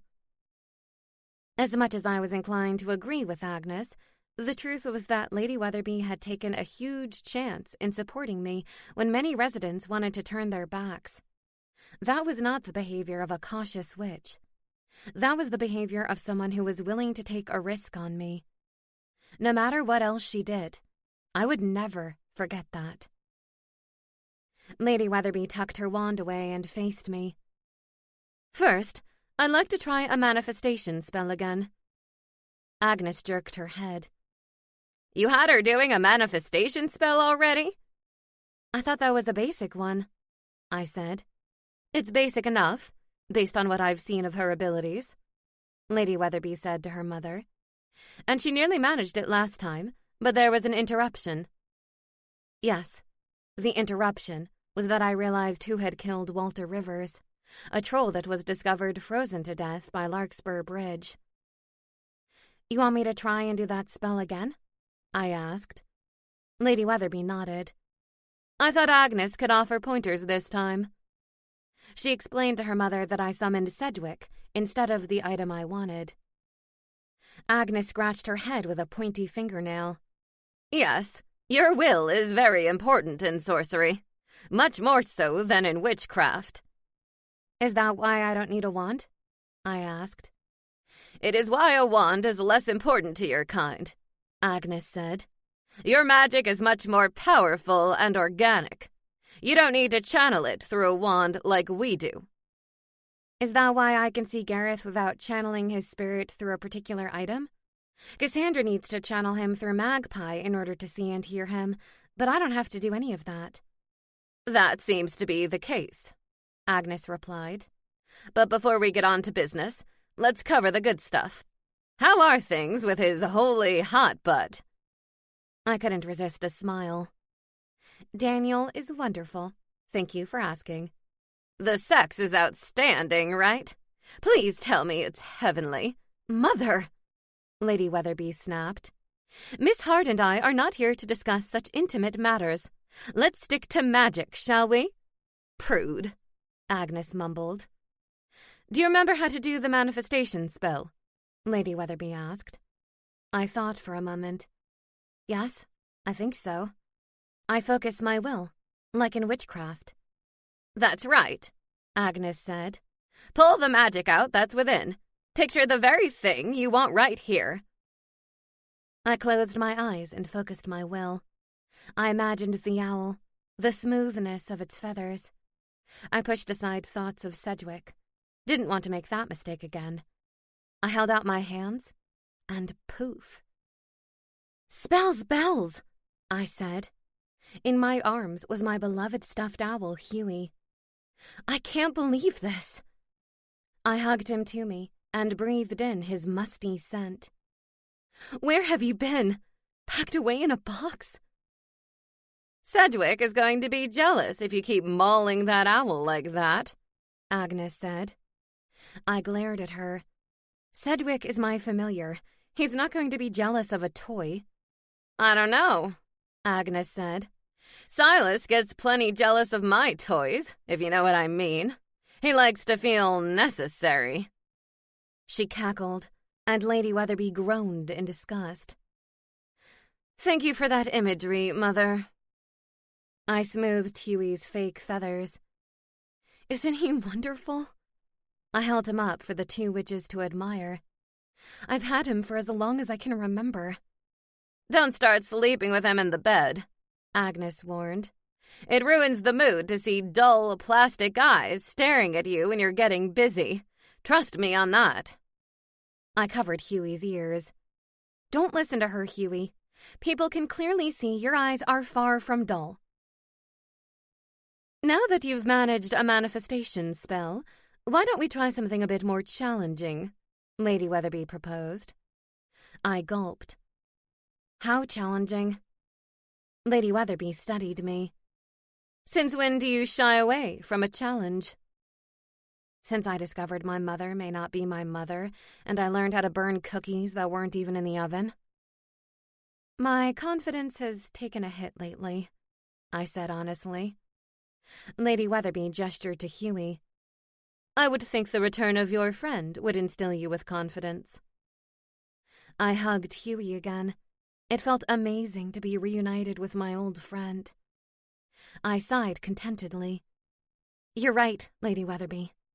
I'm more capable than I give myself credit for. Chapter 12. Do you have to bring that wretched thing everywhere with you? Sedgwick asked. No, I said primly. I would have been perfectly happy to leave you at home, but you insisted on accompanying me. Sedgwick flapped his wings and knocked Huey onto the floor. Is that bird giving you trouble? Althea asked, entering through the side door with a coffee cup. That bird? Sedgwick repeated, incensed. I stifled a laugh. Sedgwick is always giving me trouble. It's nothing new. I plucked Huey off the floor and dusted him off before setting him back on the desk. It felt comforting to have him with me. Another link to my past, like Sigmund. It's almost 3 o'clock, Althea said. Harriet's coming after school, right? She is, all by herself. Thank goodness. I didn't want President and Vice President Nymph to talk for her again. I could tell she didn't feel free to speak openly in front of them. What do you think about her? Althea asked. Honestly, she seems perfectly normal, I said. I don't think for 1 second that she's a psychopath who tortures animals. Good to know, Althea replied and glanced upward. Hear that, girls? Now settle down.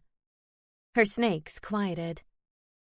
Maybe I'll leave her alone with Sedgwick for a few minutes and test my theory, I added, maintaining a straight face. Hardy, bleeding har, Sedgwick said. You are too funny for words. A hesitant knock on the door signaled Harriet's arrival. Althea disappeared into her own office as the door slowly pushed open. Miss Hart? Harriet's head poked through the gap. Come on in, I said. I'm ready for you. Harriet took a cautious step inside and then moved timidly to the empty chair in front of my desk. Her gaze was immediately drawn to Sedgwick. Is that your familiar? Harriet asked, her eyes shining. Sometimes I wish we were less familiar, I replied. The feeling is mutual, he said. You're talking to him now, aren't you? Harriet asked. More like he's talking to me and I'm ignoring him. She appeared mesmerized. You're so lucky. Because I have a pain-in-the-ass owl as a familiar? I inquired. Because you have a familiar at all, Harriet replied. Witches have all the good qualities. Magic, familiars, a close community. Nymphs don't have a close community? I asked. We do, I suppose, she admitted. But it isn't like a coven. We don't have our own school, and we certainly don't have magic. Well, technically, I'm a sorceress, so I guess I don't have the coven or a school either. Except I did. But you have magic. Harriet's eyes sparkled. And you have Sedgwick to keep you company. Oh, I have more than Sedgwick, I said. I have a vampire ghost roommate and his hellbeast. Harriet broke into an engaging smile. Really? Your house must be a lot of fun. My house is so quiet all the time. You're an only child? She nodded. My parents wanted to make sure that they did their best, so they didn't want to split their efforts among multiple children. Wow, that was some forward thinking on the part of Mr. and Mrs. Leafbottom. So they poured all their energy into you? I asked. I don't know about that, Harriet said. They spend a lot of time on behalf of their organization. It's me and Esmeralda, mostly. That was why I was allowed to get a cat in the first place. I told my parents I was lonely and asked for a sibling. No wonder the idea of a coven appealed to her. Harriet wanted to feel a part of something greater than herself. I could understand that sentiment. It was time to get down to business. Can I ask you about Mrs. White's statement? Harriet's nose wrinkled. She hates me. She hates me too, so you're in good company. I cleared my throat. She said that she saw you covering the cat in some type of liquid that upset her. The cat, I mean. When I suggested you could have been bathing the cat, she said there was no water to rinse her off, and that you did it outside instead of in the sink or the tub. Harriet appeared thoughtful. I don't know what she's talking about. I remember one day in the garden, Esmeralda jumped up on the boulder where I'd set my glass of giggleberry fizz and it spilled everywhere. That could be what Mrs. White saw. That sounded like a reasonable explanation. Seems like Esmeralda has a penchant for knocking things over. Harriet laughed. All the time. Between her tail swishing and leaping before she looks, she's our resident messmaker. There was no way this girl was an animal abuser. I had to ensure this case didn't even make it to trial. Is there anything else you can tell me about the accident? I asked. Any detail you've remembered? Harriet shook her head. I'm going to visit Esmeralda straight from here. Has there been any change in her condition? I asked. Her expression clouded over. Not yet, but Boyd is optimistic. Then you should be too, I said. Do you think the judge will believe me? She asked. That it was an accident? Will Mrs. White testify against me? I'm going to have a word with Rochester, the prosecuting attorney, I said. I'm hoping to get the case removed from the docket. Harriet brightened. Really? You believe me? Of course I do, I said. Harriet, you're an outstanding student, a pleasant young woman with an obvious love for your cat. I can't possibly let these charges stick. Harriet popped off her chair. Thank you, Miss Hart. Can I go see Esmeralda now? Of course. I glanced at Hughie and smiled. Far be it from me to keep someone from a beloved pet. By the devil, what is that hideous thing? Gareth asked.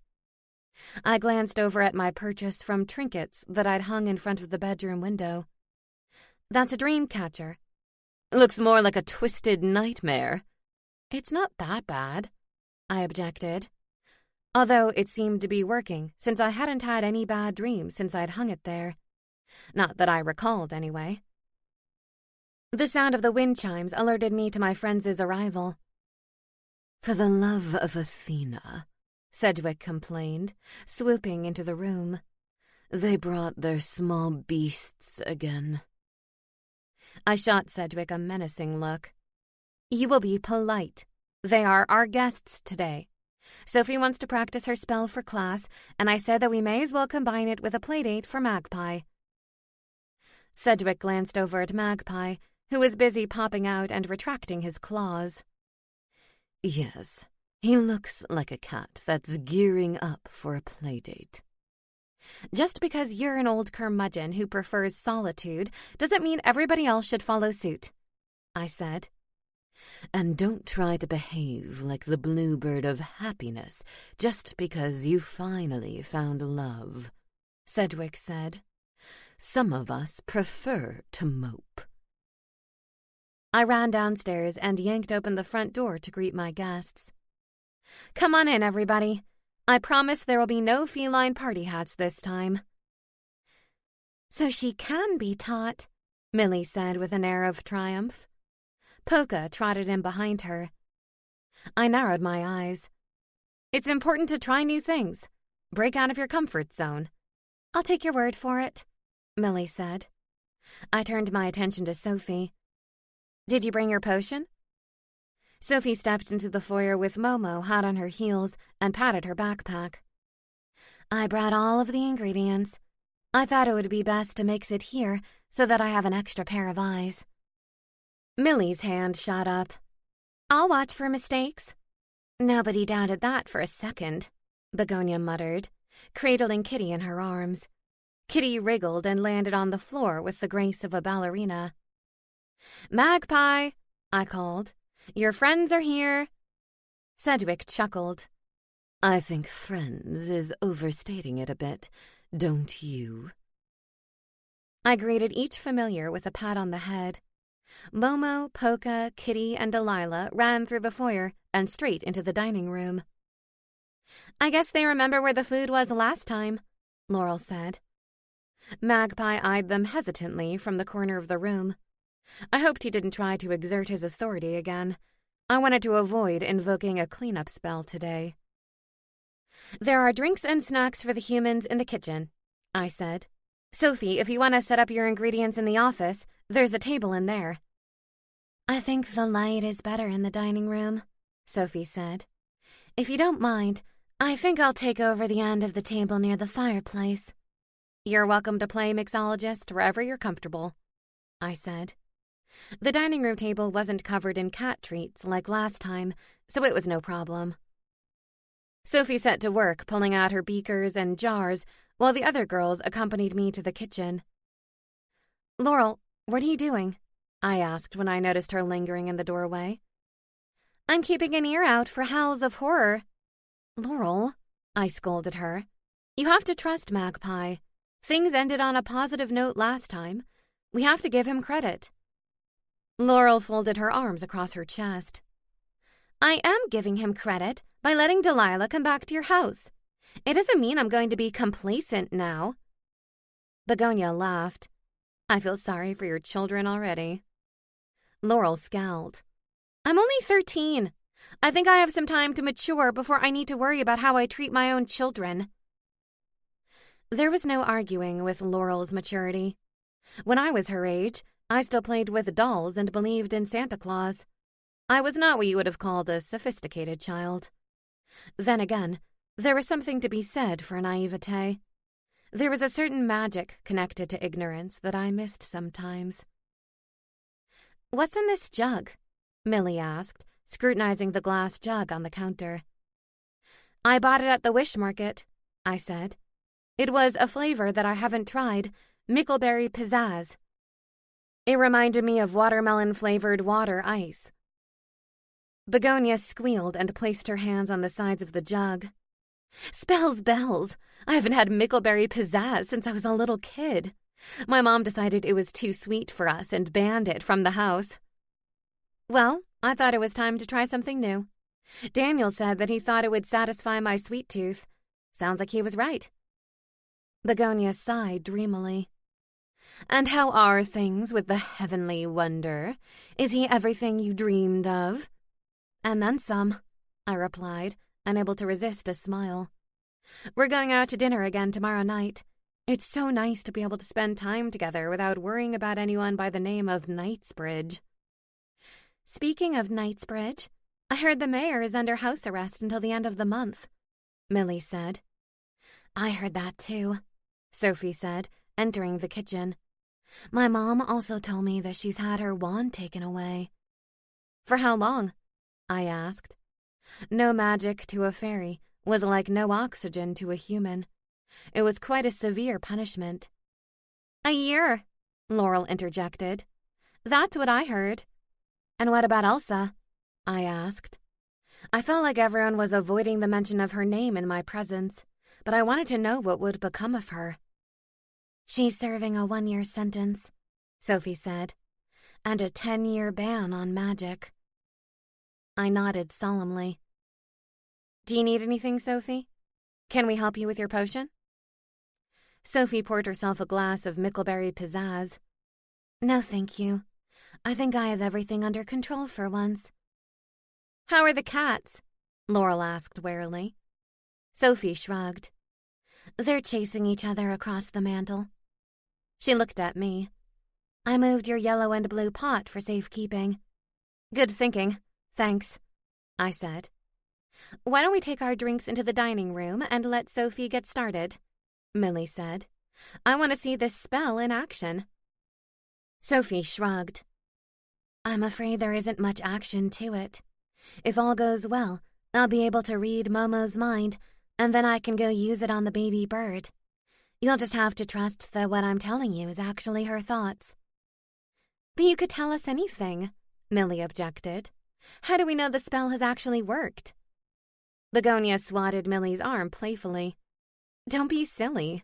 You know Sophie would never lie. I suppose not, Millie grumbled.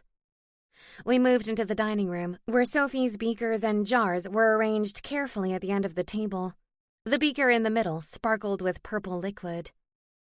Well, it looks impressive, I said. I hope it works. Sophie clapped her hands together. Me too. I really want to impress Lady Weatherby. If you pull this off, Laurel said, Lady Weatherby will have no choice but to be impressed. As I moved toward the table, Magpie dashed between my legs, nearly knocking me to the floor. Magpie, I said firmly. There are too many bodies in this room to be running around like that. Slow down. Where's Gareth? Begonia asked. You haven't talked to him the whole time we've been here. He's been doing a lot more experimenting lately, I replied. He mentioned something about trying to check out Marcus's office. He thinks it's fair game as long as it's not a private residence. That must be good for both of you, Sophie said. It's important to have time apart, even when you get along really well. I agreed with that sentiment. I adored Gareth. but he could be a major grump sometimes. It was a Scottish thing, apparently. "So, how does this work?" Millie asked. "Do you have to chant and put the potion on the cat at the same time?" Sophie frowned. "I'm not entirely sure. I thought I would try it a couple different ways and see which one worked." "It's all about experimentation," Laurel said. Sophie brightened. "That's what my mother always says. She didn't think I was destined to be a mixologist like her, but I'm starting to think that maybe I have a knack for it." "We should probably wait for you to complete the spell before we say that," Millie told her. Sophie picked up the sparkling purple beaker and held it aloft. "Truth in words are not to fear, this familiar's thoughts I hear." As she placed the beaker back on the table, Magpie chose that moment to chase Momo onto a nearby chair. Momo screeched and raced across the table to get away from Magpie's vicious claws. His tail flicked in fear, knocking over the beaker. Purple liquid spilled everywhere, and a lavender haze filled the room. Everyone began to cough. "Oh no," Sophie cried. "I'll have to mix another one. I hope I have enough of all of the ingredients." "Why does it smell like flowers in here all of a sudden?" an unfamiliar voice asked. Someone sneezed. "I detest lavender. It makes me want to cough up a hairball." I whirled around, looking for the source of the unfamiliar voice. "Who said that?" "Stars and stones," Sophie said. "I think it was Polka." Her expression brightened. "Polka, say something." The cat fixed her gaze on Sophie. "Something." "I knew you were a smartass," Sophie declared happily. "I'm hungry," another voice said. "I came because I thought there would be treats like last time." Begonia scrunched her nose. "Kitty?" "I hate that shirt, by the way," Kitty said, licking her paws. "You wear it far too often." Kitty and Gareth had something in common. "You know we can communicate non-verbally," Begonia said. "Why not just tell me that telepathically instead of embarrassing me in front of everyone?" "Because this is way more fun," Kitty replied. "I can't believe it," Sophie said. "My spell worked." "Your spell didn't work," Millie objected. "You're only supposed to be able to hear the thoughts of your familiar. Instead, the animals are all talking. Out loud." "But this is so much better," Laurel said, kneeling in front of Delilah. "How about you? Can you talk?" "Meow," Delilah replied, and Laurel's face fell. "Just kidding. Of course I can talk. Did you really think I'd be the one that couldn't? I can talk circles around these other bozos." Laurel broke into a broad smile. "This is amazing!" It really was. Sophie's unintentional spell was even better than the one she'd planned. "What's so amazing about a bunch of cats talking?" a male voice asked. "Cats talk all the time. You just can't understand us." "Us?" I turned around to see Magpie sitting in the doorway. Holy talking hellbeast. "Magpie?" "Don't look so shocked," Magpie replied, his whiskers twitching. "I'm highly verbal." "But you're not a familiar," Sophie said. "He kind of is, though," I said. "He's Gareth's." "I'm nobody's anything," Magpie said tersely. "I'm a lone wolf." "Technically, you're a lone cat," Millie said. Magpie rolled his eyes. "By the gods, you're an insufferable witch. How do the rest of them put up with you?" Millie sucked in a breath, insulted by a cat. Sedgwick flew from the mantel to perch on a nearby chair. "This play date suddenly became a lot more interesting." I laughed and opened my mouth to respond when I realized something. Sedgwick, you spoke out loud. The owl twisted his neck. I did? I pointed at him. You just did it again. I heard you, Sophie said. This could be dangerous, Sedgwick said. I'm liable to say all sorts of things in the name of mischief. You'll do no such thing, or I'll confine you to the upstairs for the rest of the week, I warned. Begonia giggled. His voice matches his personality. I don't know what that's supposed to mean, Sedgwick replied curtly. It means you sound like a grumpy old man, Momo replied. Sedgwick flapped his wings in an agitated gesture. I'll show you grumpy. No one doubts that, Polka chimed in. The room erupted in a cacophony of animal voices. I tried to calm everyone down, but the animals were too busy arguing to listen. A shrill whistle stopped the vocal madness. Sophie stood on the dining room table, her expression a mixture of amazement and annoyance. Can we stop bickering, please? She implored. You've been given the opportunity to talk to us, and this is how you spend it? We don't know how long the spell will last. You should choose your words wisely. Wisely, Momo giggled. Like an owl. Sedgwick jerked his head toward the cat and glared. Are you mocking me, feline? Oh, boy. I hate tuna, Momo announced. I think you should know that. I only pretend to eat it because you seem so happy to give it to me. And you couldn't have told me that before now? Sophie asked. Be thankful I'm telling you now, Momo said. I usually spit it out in the rose bushes when you're not looking. Sophie's eyes widened. No wonder I can't keep them alive. What about you, Magpie? I asked. Any list of grievances? I was sure the list was long. Magpie regarded me with a serious expression. You've been good for Gareth. And for me. I couldn't believe my ears. Even though I find you dreadfully annoying. Ah, that made more sense. I appreciate your candor, I said. I wished Gareth were here to witness this moment. Anything you want to say to Gareth? Magpie opened his mouth, but only mewing sound came out. In fact, all of the cats were back to their normal sounds. It didn't last very long, Sophie said glumly. Long enough, I said. You can still try this spell on your baby bird. Sophie clapped her hands. You're right. Either way, I'll get my answer. I thought of my uncertain trip down memory lane and sighed. Now if only I could get mine. Chapter 13. With interviews of Carolina, Hugo, and Lucy out of the way, it was time to expand the investigation. I agreed to accompany Astrid to Lumberland, where Milton had been using a spare office to run his campaign.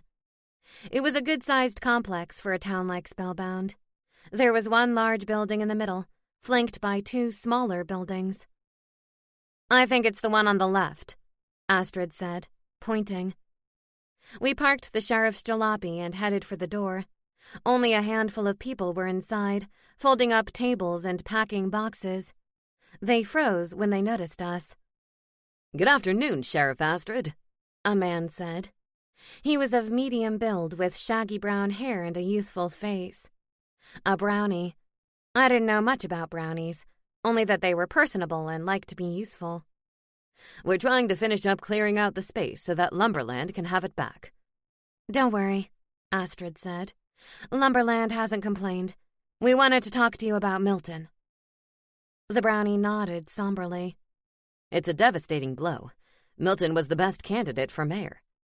We would have seen some drastic changes in this town. He stuck out his hand to Astrid. I'm Max, by the way. I was his campaign manager. Nice to meet you, Astrid said. This is my associate, Emma Hart.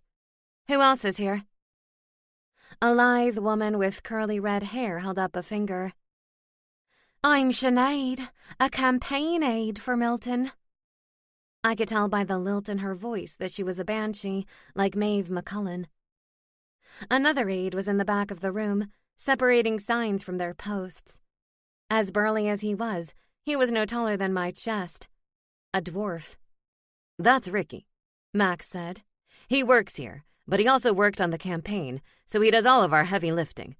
We sent everyone else home the morning after the murder. There was no point in carrying on. That's understandable, Astrid said. What will you be doing with all of the campaign paraphernalia? I asked. Milton was big on recycling, Sinead replied. The signs will go to the recycling centre, and the posts will go back to Lumberland for reuse. He seemed to have a lot of influence here, considering he sold the company a year ago, Astrid said.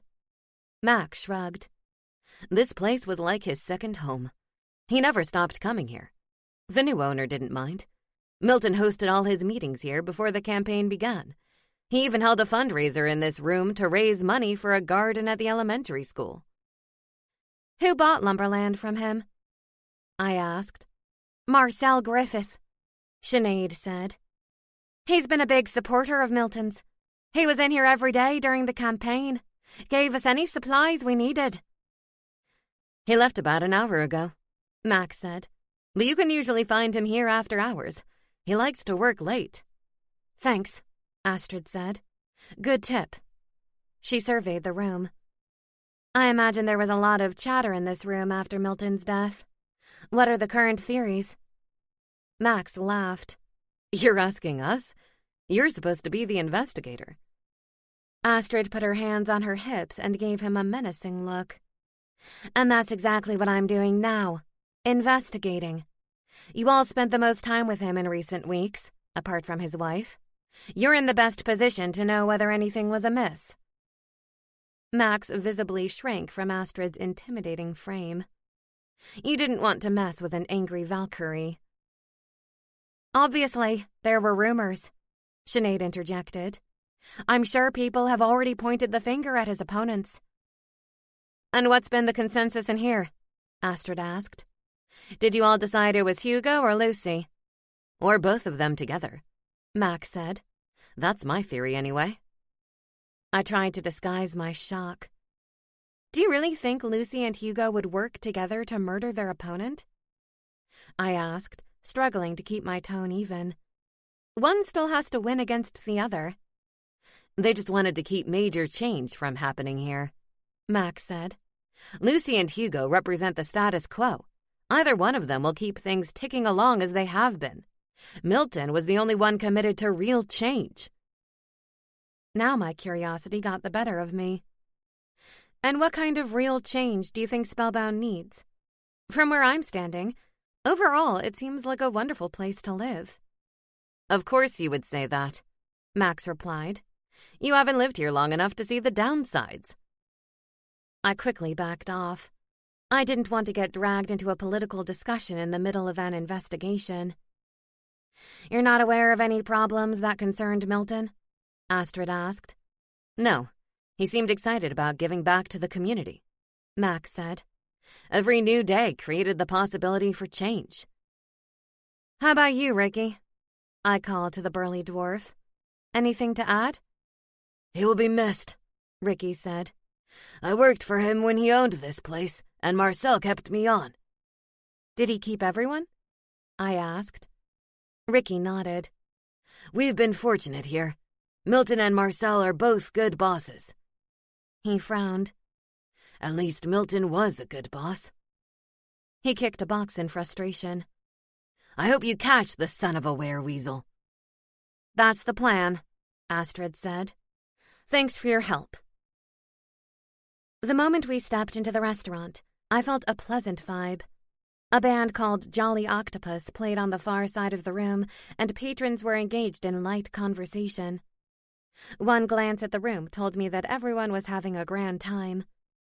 I looked up at Daniel. This was a good choice, I said. I'd never been to Red Velvet before. Gareth had mentioned it in passing as a particular favorite of the vampire set, so I suggested to Daniel that we give it a try. Anything to avoid the fairy community. I got the distinct impression that some fairies were holding me personally responsible for the downfall of Elsa Knightsbridge and her loyal mother. That remains to be seen, Daniel said, surveying the room. I see an awful lot of vampires. You know they're not my favorite group. That's just because you've always viewed them as competition, I said with a smile. Back in Daniel's womanizing days, his biggest threat would have been the sexy vampire set. Speaking of sexy vampires, my gaze fell upon Demetrius Hunt and a familiar face. Wait, isn't that Begonia? Daniel asked. I nodded. She's been interested in him forever, but she hadn't decided whether to break up with Claude. Do you think she's broken up with him, or is she going out behind his back? Daniel asked. No clue, although I'm surprised she didn't tell me about a date with Demetrius. I'm not, he said, placing a protective arm around my waist. She knows you two have a little thing. She probably kept it from you deliberately. Nonsense, I replied. Begonia knows that I have no interest in him. I like him very much, but I happen to like someone else a lot more. He leaned down and kissed my forehead. Tell me his name so I can go and beat him up. I nudged him playfully. You wouldn't dare. You're trying to restore your halo, remember?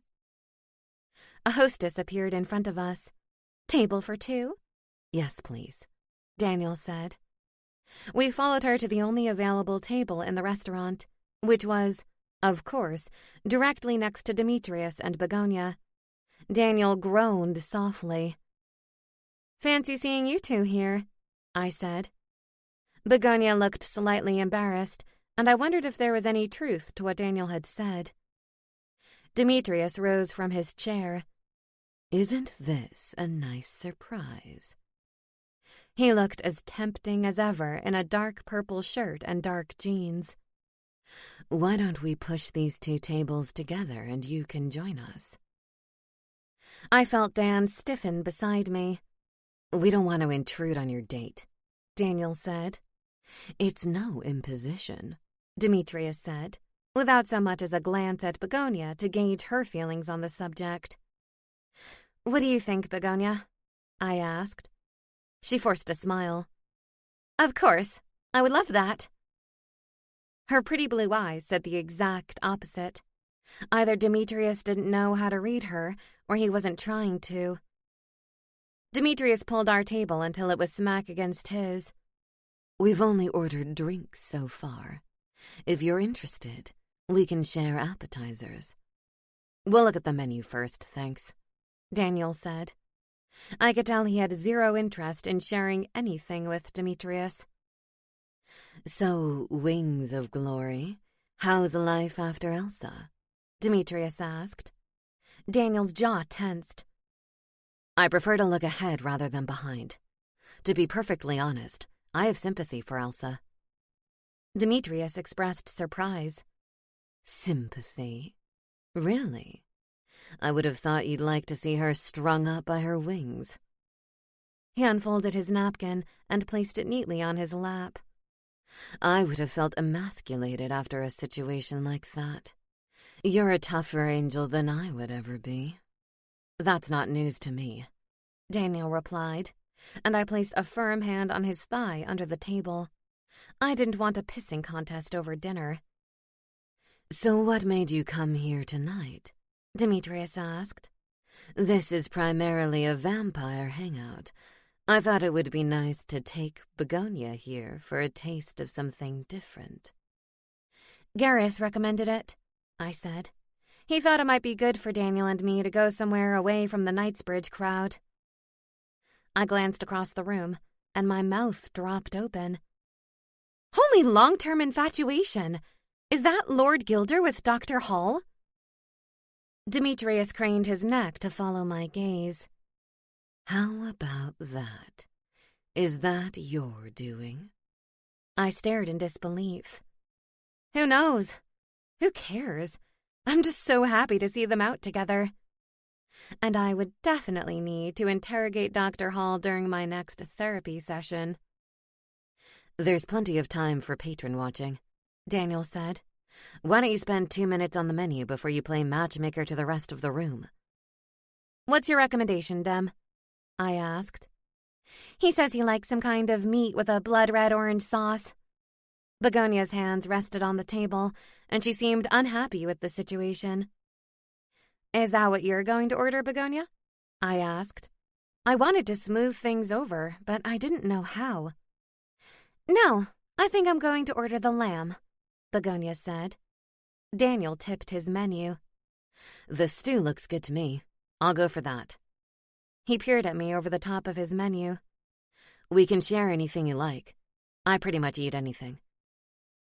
A man with a lust for food and life, Demetrius said. Are you sure you're not a vampire? Quite sure, Daniel replied curtly. Is there a special method to ordering here?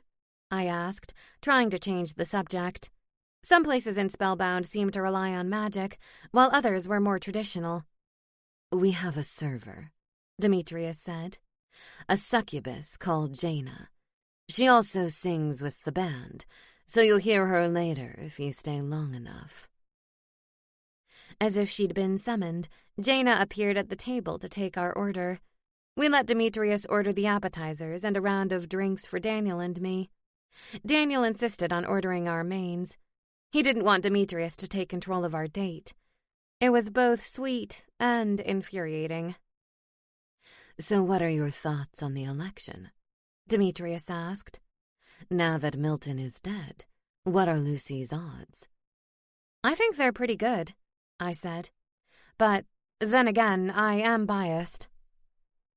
I would have voted for Milton, Demetrius admitted. Lucy is the beneficiary of his death in my case. Did Milton ever come here? I asked, casting a glance around the room. Maybe there was someone I could talk to about him. He did, actually, Demetrius said. Lumberland offices aren't far from here, so it wasn't unusual for him to stop by for drinks or a meal on his way home. He tended to work late. Do you know if he had a regular table or server? I asked. Daniel chuckled. We're here for dinner, Emma. Not so you can crack the case. Waste not, want not, I said. Jaina appeared with our drinks. Mine almost looks too good to drink, Begonia said. And it tastes just as good as it looks, Demetrius said, winking at her. Kind of like you. Begonia flushed at the compliment. Oh boy, she was a goner when it came to Demetrius. I could certainly understand why. I found him charming and sexy too. I was only human after all. Thank you, Jaina, I said, admiring my cocktail. A lace cutter. Do you happen to know whether Milton Braun had a regular table? Her pleasant expression faded. Yeah, he did. Mine. Jackpot. Really? You waited on him often? Often enough that he gave me a small piece of the company, she replied. He came here all the time when he owned Lumberland. Less often once he sold it to Marcel Griffith. He gave you a piece of Lumberland? I queried. She nodded. Not much, but it was nice to be acknowledged. Would you mind telling me how much money that is? I felt Daniel's foot press gently on top of mine. He didn't seem to approve of my line of questioning. A tiny percentage of the profits, she said. He made sure his contract with Marcel continued it. He knew I didn't want to wait tables for the rest of my life. I guess it was his way of acknowledging it. A symbolic gesture, you know. Marcel didn't object? I asked. She shrugged. I guess not. She jerked her head toward the kitchen. Listen, I need to get back to the kitchen because I'm singing in about 20 minutes. Yes, of course. Thank you for your time. Jaina sauntered off toward the kitchen. her bottom swaying in time to the music. I hope she doesn't spit in our food, Daniel said. Why would she do that? I asked. I only asked about Milton. She didn't seem offended.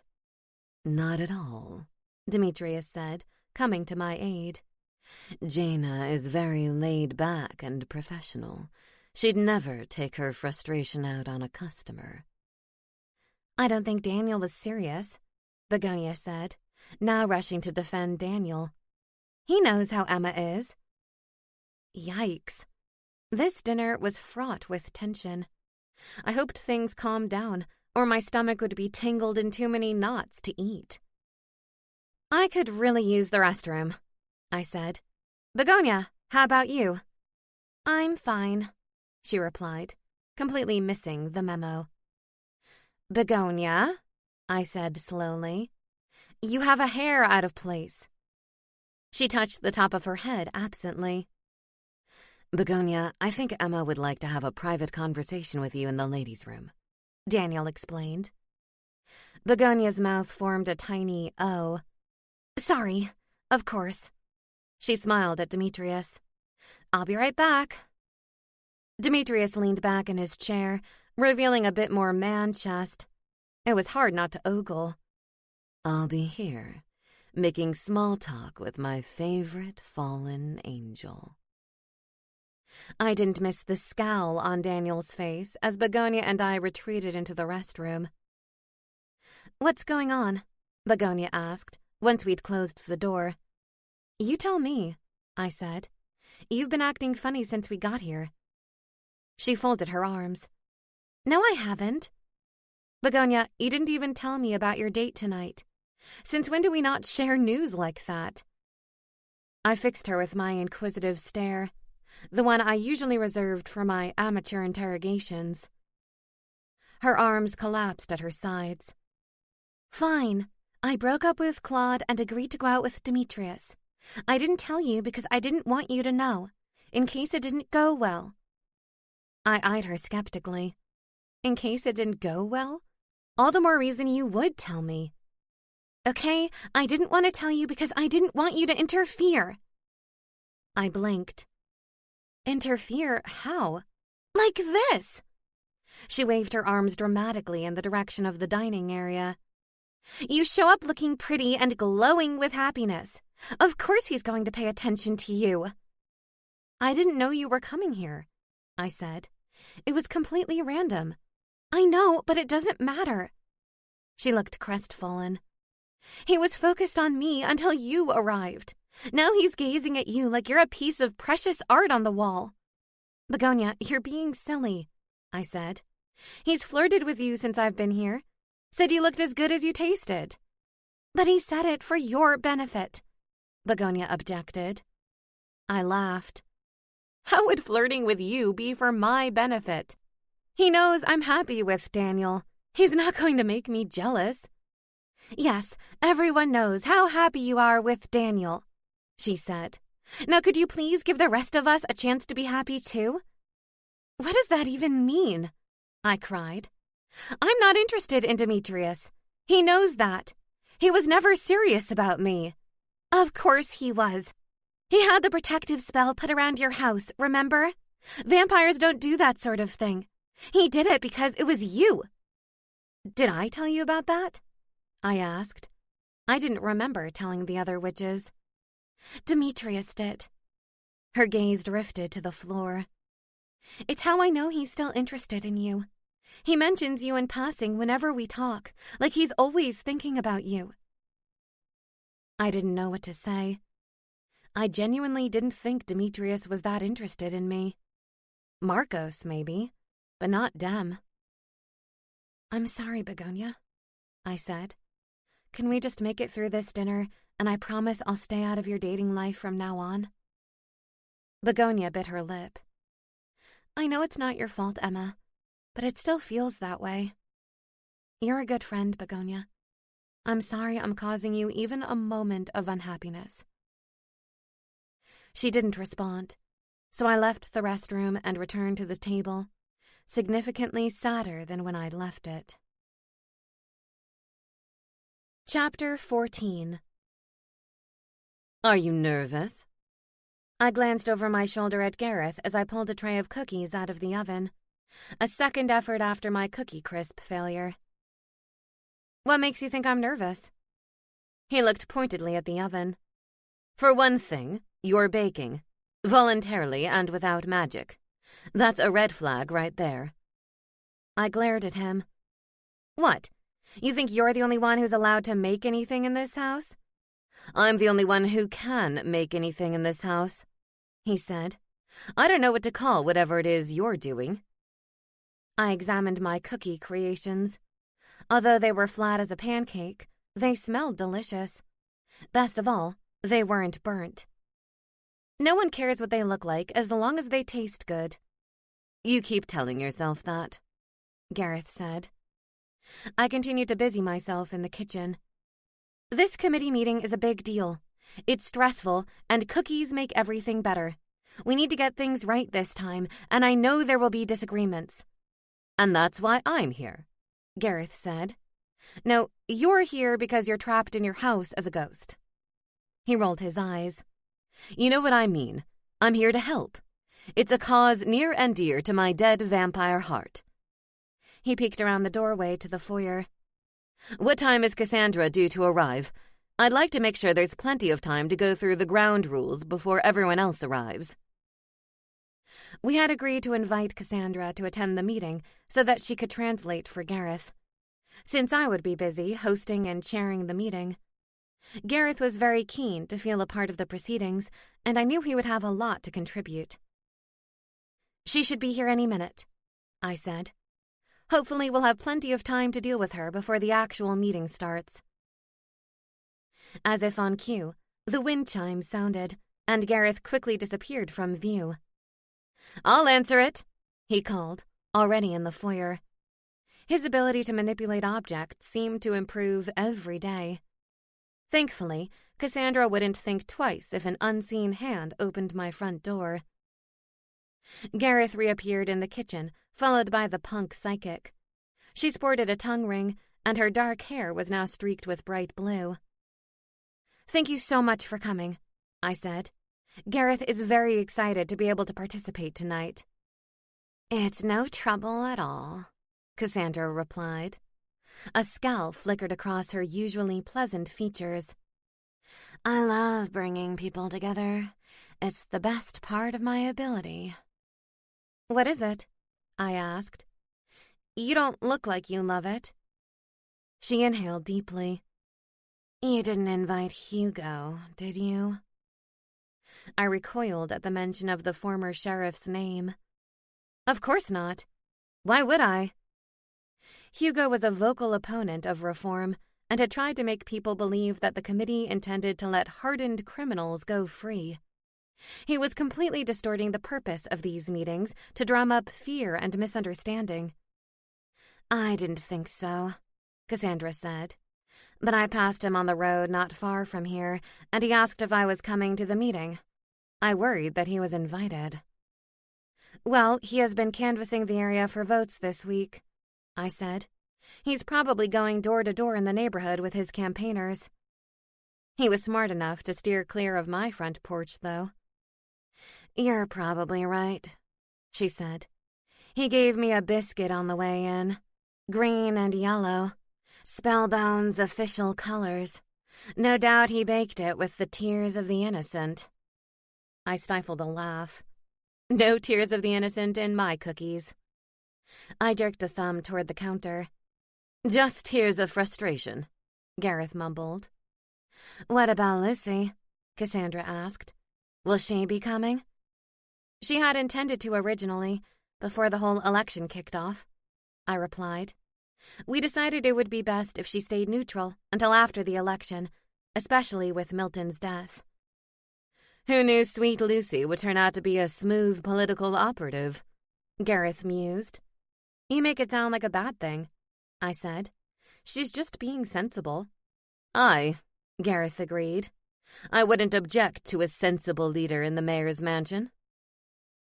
At that moment, Magpie rushed into the room. I suspected he smelled the baked goods and was hoping for a treat. He stopped dead in his tracks when he spotted Cassandra and immediately tried to backtrack out of the kitchen. Unfortunately for the hellbeast, she was too quick for him. She scooped up the cat in her arms and attempted to cuddle him. "There's my little conduit," Cassandra purred. "We will be needing your services this evening, you gorgeous creature." Magpie squirmed and hissed as Cassandra attempted to soothe the savage beast. Gareth ran a ghostly hand over Magpie's fur. "Listen, friend. This is for me tonight. I'd like to be able to feel a part of this meeting, and I need your help to do it. Can you do this for me?" Magpie studied Gareth with his one good eye. "Don't look at me like that," Gareth said. "How often have I ever asked you for a favor? And, more importantly, how often did I keep you happy with tins of tuna?" Magpie's stiff body relaxed, appearing to relent. "Thank you, old chum," Gareth said softly. "It means the world to me." "He's all yours, Cassandra," I said. "Why don't we go into the living room and you can make yourself comfortable?" "Would you mind if I had a drink first?" Cassandra asked. "My mouth feels incredibly dry, and I know I'll be talking quite a bit this evening." A sound in the foyer alerted me to the arrival of another guest. When I stepped into the foyer, I was shocked to see Lady Weatherby standing in the middle of it. I hadn't expected any members of the town council to attend, let alone the head of the coven. "Lady Weatherby, how nice to see you here," I said. "May I take your cloak?" She clutched the ends of the dark material around her throat. "The cloak stays on." "All righty then." "Please come in and sit down. Can I offer you anything to drink?" "No, thank you," she replied politely. "I seem to be early." "Not really. Everyone else seems to be late." I gestured to Cassandra, who sat at the head of the table holding Magpie. "I assume you know Cassandra?" Lady Weatherby nodded. "Yes, of course. Lovely to see you." "Cassandra is here to interpret for Gareth tonight," I explained. "He wants to be able to contribute to the discussion." Lady Weatherby seemed pleased. "I think that's a wise decision to include him." "Well, at least somebody thinks so," Gareth said. I whipped around to face him. "What's that supposed to mean? I think so. If I didn't, I wouldn't have bothered to invite Cassandra. I would have let you mope around in the background, pretending to be disinterested." "I should probably get started before the rest of your guests arrive," Cassandra said. "If we want Gareth to be able to last through the meeting, I need to try and improve my usual method." She lifted the glass of water from the table and took a long sip. I was happy to note that Magpie remained well-behaved on her lap. More wind chimes welcomed more guests. "I'll get it," Gareth said eagerly. If nothing else resulted from this meeting, at least Gareth got to feel like part of the community again. Lord Gilder and Dr. Catherine Hall swept into the room. Together. Another public outing. This was an amazing development. "So glad you two could make it," I said. "Oh, we didn't come together," Dr. Hall said quickly. "We just happened to arrive at the same time." I bit back a laugh. Bless her hardened heart. Dr. Hall was still so gun-shy. Lord Gilder greeted me warmly for a cold-blooded vampire. "This is an important change for the town, and I felt it was critical to attend." He glanced at his colleague, Lady Weatherby. "And I see that I am not the only one who feels this way." Lady Weatherby gave him a respectful nod. More voices. Rochester, Judges Millville and Longbottom, Stan the registrar, Professor Holmes. It was a good group. Very respected, although not the usual suspects found in my home. "Welcome to the first official committee meeting," I said, standing behind Cassandra at the head of the table. "I'm not looking to solve all of the issues in one night, but I hope that we can at least generate ideas to move the ball forward." Nods of assent greeted my words. "You're off to a good start," Gareth said, hovering beside me. Gareth says good luck. You're all going to need it, Cassandra announced. I gave her a sharp glance. Cassandra, that's not what he said, I told her quietly. Why would she say that? They're all paying attention now, Gareth said. Good thing, too. Judge Millville was ready to doze off.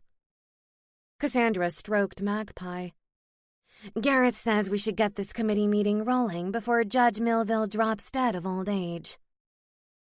Judge Millville glared at the empty space behind Cassandra. If Gareth is going to make insulting remarks instead of a positive contribution to this committee, I suggest he return to whatever hell dimension he belongs in. Lord Gilder and Dr. Hall gasped in unison. Judge Millville, what an incredibly racist thing to say, Lord Gilder told him. Assigning vampires to a hell dimension? Is that how you would treat vampires that come before you in a court of law? Or maybe it's because Gareth is gay, Rochester said. Maybe it was meant as a homophobic slur. How can we revise the sentencing guidelines when there are such obvious differences in morality? Stan asked. This was getting ridiculous. Okay, everyone, please be quiet and let's continue. We seem to have had a bit of miscommunication, but let's get back on track. I placed a hand on Cassandra's shoulder. You only need to relay Gareth's remarks when it's time for comments. And hopefully interpret them correctly next time. I opened the book to the section on sentencing guidelines. The first provision states, Gareth says you should tear up the whole book and start from scratch, Cassandra interjected.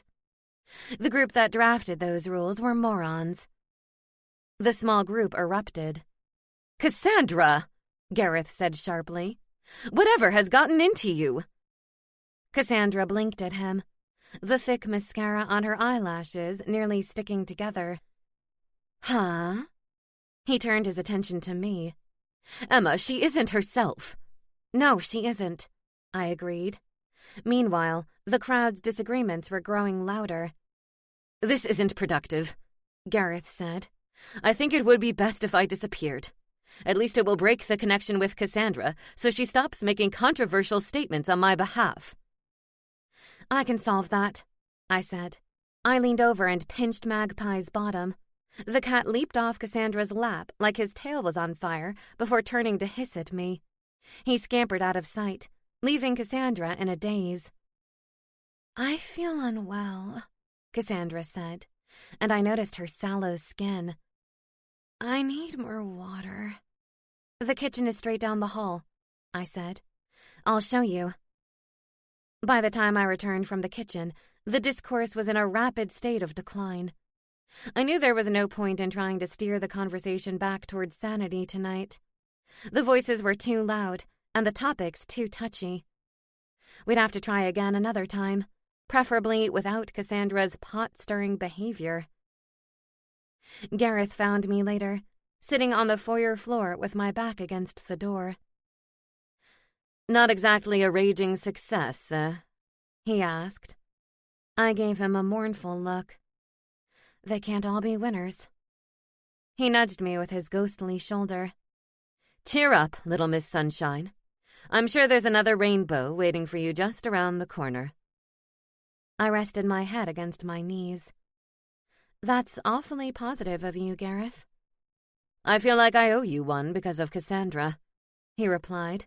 Don't get used to it. I mustered a smile. I wouldn't dream of it. Chapter 15. Astrid and I pulled into the parking lot of Lumberland to interview Marcel Griffith, the owner of the company. Although Britta was supposed to have accompanied her sister, the Deputy Valkyrie opted to police an event at the Shamrock Casino, which Astrid was convinced included drinking and gambling. There's no car, I observed. Maybe he's not here again. He's a centaur, Astrid explained. He doesn't drive a vehicle, he hoofs it. Duh. We entered the small lobby of the Lumberland office to find a vacant front desk. No doubt his administrative staff was already gone for the day. "Hello?" Astrid called. "Mr. Griffith? Are you here?" We didn't hear his hoofbeats before we saw him. For a decent-sized paranormal, the centaur was surprisingly light on his hooves. "It's been so quiet here since the campaign wrapped up. I don't expect any visitors." He shifted his attention to me. "This can't be your sister. Not enough Viking in her." "I'm Emma Hart," I said. "Good to meet you, sir." His brow lifted with interest. "Emma Hart? You don't say. Well, I've certainly heard a lot about you." He proceeded to examine me. "I must admit, you're younger and prettier than I expected." "Really? Because of the whole sorceress thing? Were they all old and haggard? If so, I didn't have much to look forward to." "I guess so," he replied good-naturedly. "To be perfectly honest, I've never actually met a sorceress. The ones I read about in books appear to be difficult on the eyes, if you know what I mean." I laughed. I'm glad to set the record straight then. Astrid steered the conversation back to the matter at hand. "We're here to talk to you about Milton." Marcel's expression darkened. "It's a terrible loss for the community. He was someone to emulate." "We have some questions about your relationship with him," Astrid said. "Do you have a few minutes? Or should we arrange a time to talk in my office?" Marcel gestured us forward. "I'm happy to talk to you right now. I was winding down for the day anyway. As you can see, my staff has gone home." We followed him into his office, and he took his place behind the desk. Astrid and I sat in the wing-back chairs opposite him. "You typically work late?" Astrid asked. "I don't consider it work," Marcel said. "If you love what you do, it never feels like work." "When you love what you do, you never work a day in your life," I said. "My grandfather always liked to say that." Marcel looked at me. "And does he love what he does?" I shook my head dismissively. Oh, no. He hated his job. He wanted better for me, though. I think he believed if he said it often enough, that it would sink in by osmosis. "So what did you do before you acquired the company from Milton?" Astrid asked.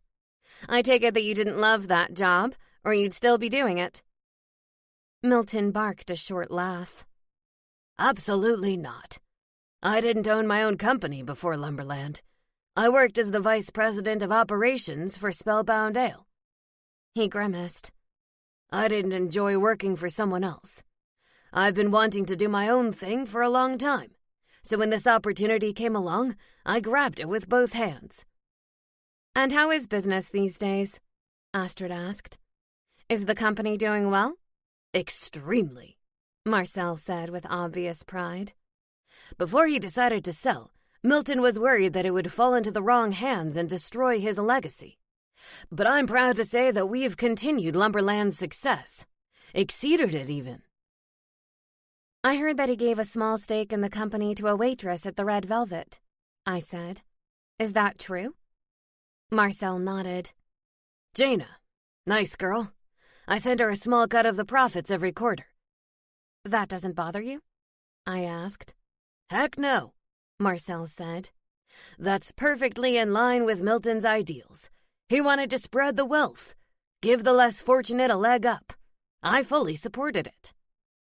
"Would you mind if we took copies of your financial records?" Astrid said. "And also the contract of sale between you and Milton for Lumberland," I added. It was always good practice to look at the underlying contract in a business transaction. Plus, I was curious to review the provision that mentioned Jaina. "No problem at all," Marcel said. He trotted over to the filing cabinet in the corner of the room and pulled several folders from the drawer. "Everything you need should be in here. But let me know if something is missing, and I'll have my assistant look into it." He handed the files to Astrid. "We don't need to take the originals," Astrid said. "Copies are fine." Marcel grunted. "I trust you. You're the sheriff, after all. We need to trust our leaders in Spellbound. Wouldn't you agree? And you trusted Milton? I asked. You believed he'd be a good mayor for the town? Marcel slammed his open palm on the desk in an emphatic gesture. Without a doubt. This town needed someone like Milton in charge. He was a successful businessman. He knew how to run a place without alienating people and destroying the company. Milton's supporters certainly were enthusiastic. Were you at speech night? I asked. Of course, Marcel replied. I wouldn't have missed it for the world. I was a huge campaigner for Milton. Is that why you allowed him to use Lumberland property for his campaign headquarters? Astrid asked. Marcel nodded. Absolutely. Lumberland was his second home. We had the space and resources to provide assistance, so I leapt at the chance to help. He gesticulated to his surroundings. Without him, I would still be miserable working for someone else. Who will you vote for now? I asked. While I realized it was impolite to ask about someone's voting preferences, I was curious to see Marcel's alternative to Milton. I'm writing in Milton's name, Marcel said. It's my understanding that we can do that. Astrid and I exchanged glances. That was exactly what Milton's wife had said. Yes, write-in votes are acceptable, Astrid said. But I would be curious to see what would happen if he won. As far as I know, necromancy is still against the law. Marcel chuckled. I imagine many of his supporters will vote for either Lucy or Hugo now. They won't all be as loyal as I am. Seems like a wasted vote to me, Astrid said. But to each his own. We appreciate your time, Mr. Griffith, I said. You've been a great help. If there's anything else I can do, please, let me know. Milton was a friend, and I'd like to see his killer brought to justice, assuming the new mayor believes in justice, that is. I couldn't speak for Hugo, but I knew Lucy certainly did. Thanks for your help, Mr. Griffith, Astrid said. We left the office and, once in the sheriff's jalopy, Astrid only waited a hot minute before dropping the files onto my lap. You're the one who's going to read these, right? Small print in a contract will make my eyes glaze over. I stared at the pile of papers in my lap. I was hoping to do a bit of light reading later tonight anyway. Of course, I'd expected to be reading My Sorceress myself, but I would make an exception for crime solving. And the next time Britta lets me down, I'll make her do it, Astrid said. I don't think she's letting you down, I said gently. I think she's finding a different role for the deputy than the one you carved out. You were basically doing Sheriff Hugo's job, remember? Now you are the sheriff, so Britta doesn't need to do your job because you're actually good at it. Astrid cast a sidelong glance at me. She's patrolling the Shamrock Casino because it's fun. But it's also necessary, I said. Britta handles the drunk and disorderly better than anybody. Let her carve out her own niche. You know what? That's a really good point, Emma. I didn't think about it like that. She pulled the car out of the parking lot. Has anyone ever told you you're kind of smart? I smiled. Can I take advantage of your good mood and ask you to drive me to the secret lair? I'm supposed to meet the girls to work on our special projects. If it's a secret lair, how can I drive you there? She asked. I know a place where you can drop me, I said. Keeps the integrity of the location intact. Astrid turned the wheel away from town.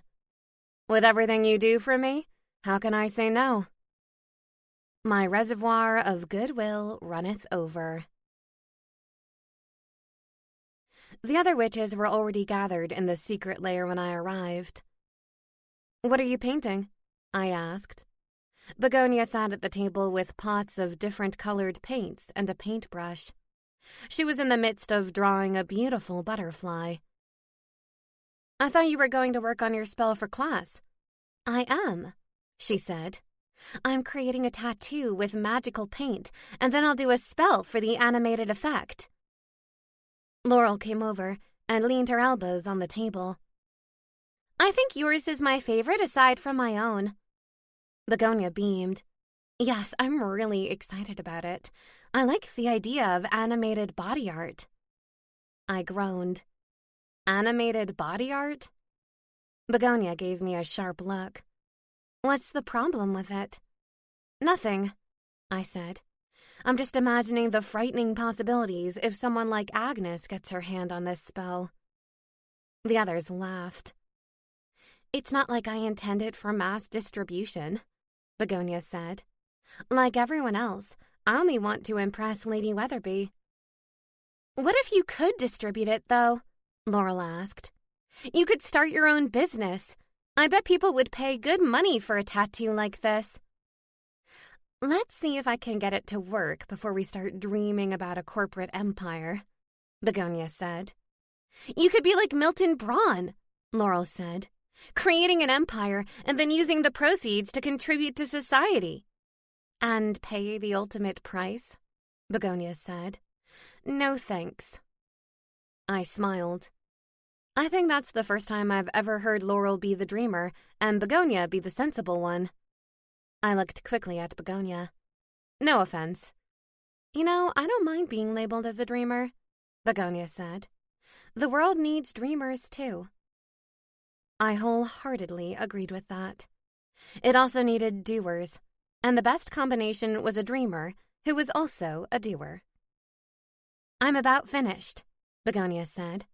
Who wants to be my guinea pig? Sophie raised her hand. I've always wanted a tattoo, but my mother says not until I'm at least 25.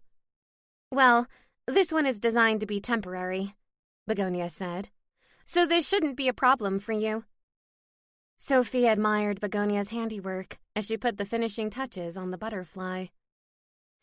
It's so pretty, Sophie said. Where will you put it on me? That's up to you, Begonia said. Your ankle? A shoulder blade? Sophie tapped her chin thoughtfully. What about my hip? She tapped her left side. When I twist left and right, it will be even more animated. It will look so cool when I'm dancing. Sounds good to me, Begonia said. Laurel, will you hold up the paper with the butterfly while I perform the final part of the spell? Laurel lifted the paper from the spell and stood beside Sophie. Begonia took her place in front of them and held out her wand. A remedial witch's invocation.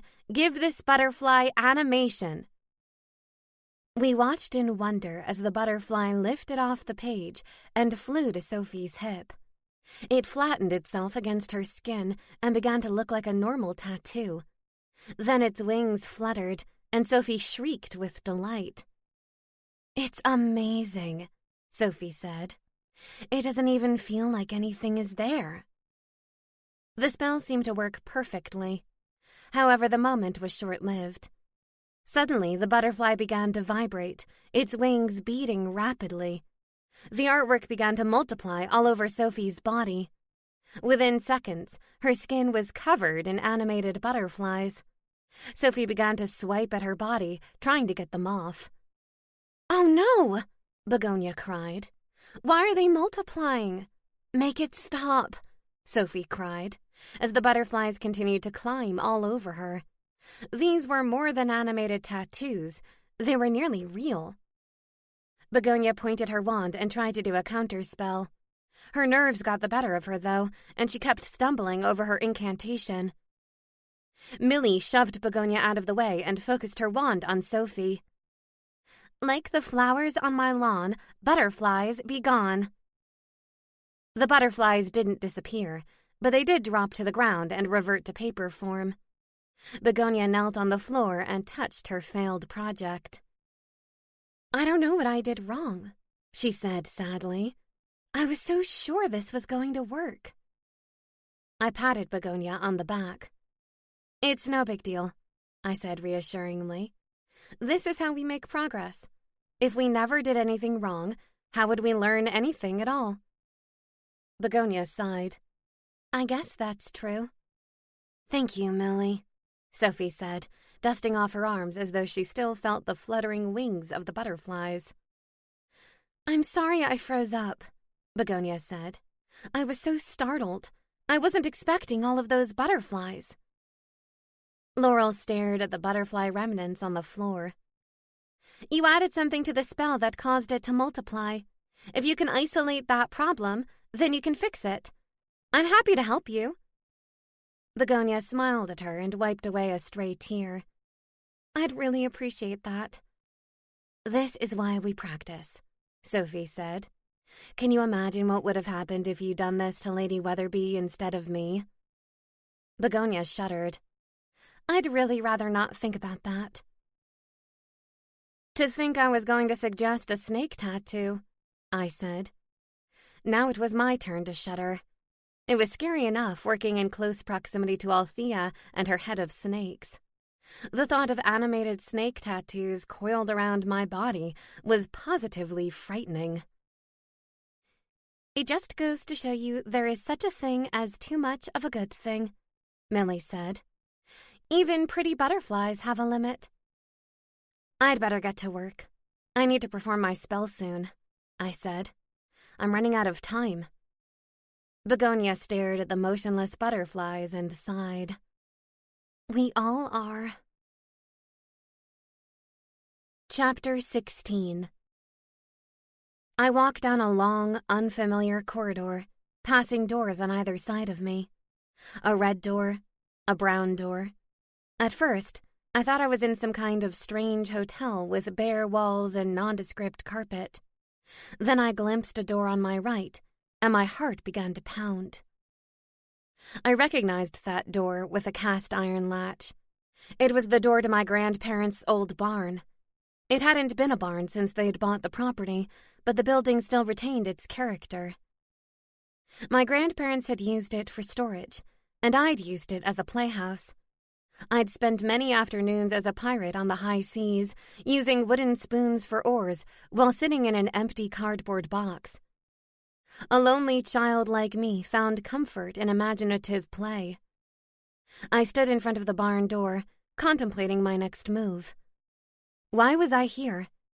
Did I open the door? If I dared, what would I find? I lived in a paranormal town with witches, vampires, and shifters. What could I possibly fear behind a door? I sucked in a deep breath and pushed it open. The interior seemed dark at first, until my eyes adjusted to the dim light. The small building was exactly as I remembered it. Boxes piled neatly on top of each other. Containers marked Christmas and Easter. Was this a memory or a dream? Right now, I wasn't sure if I was asleep or in one of Dr. Hall's sessions. I touched a nearby plastic container to make sure it was real. It certainly felt real.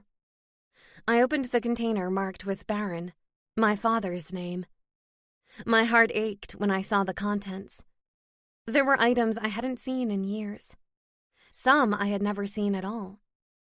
A Father's Day card in my feeble handwriting featuring a cat that looked more like an octopus. Apparently, my artistic skills hadn't matured much since childhood. Happy Father's Day to the best dad in the whole world. I recognized this card. It was the last one I'd made for him before he died.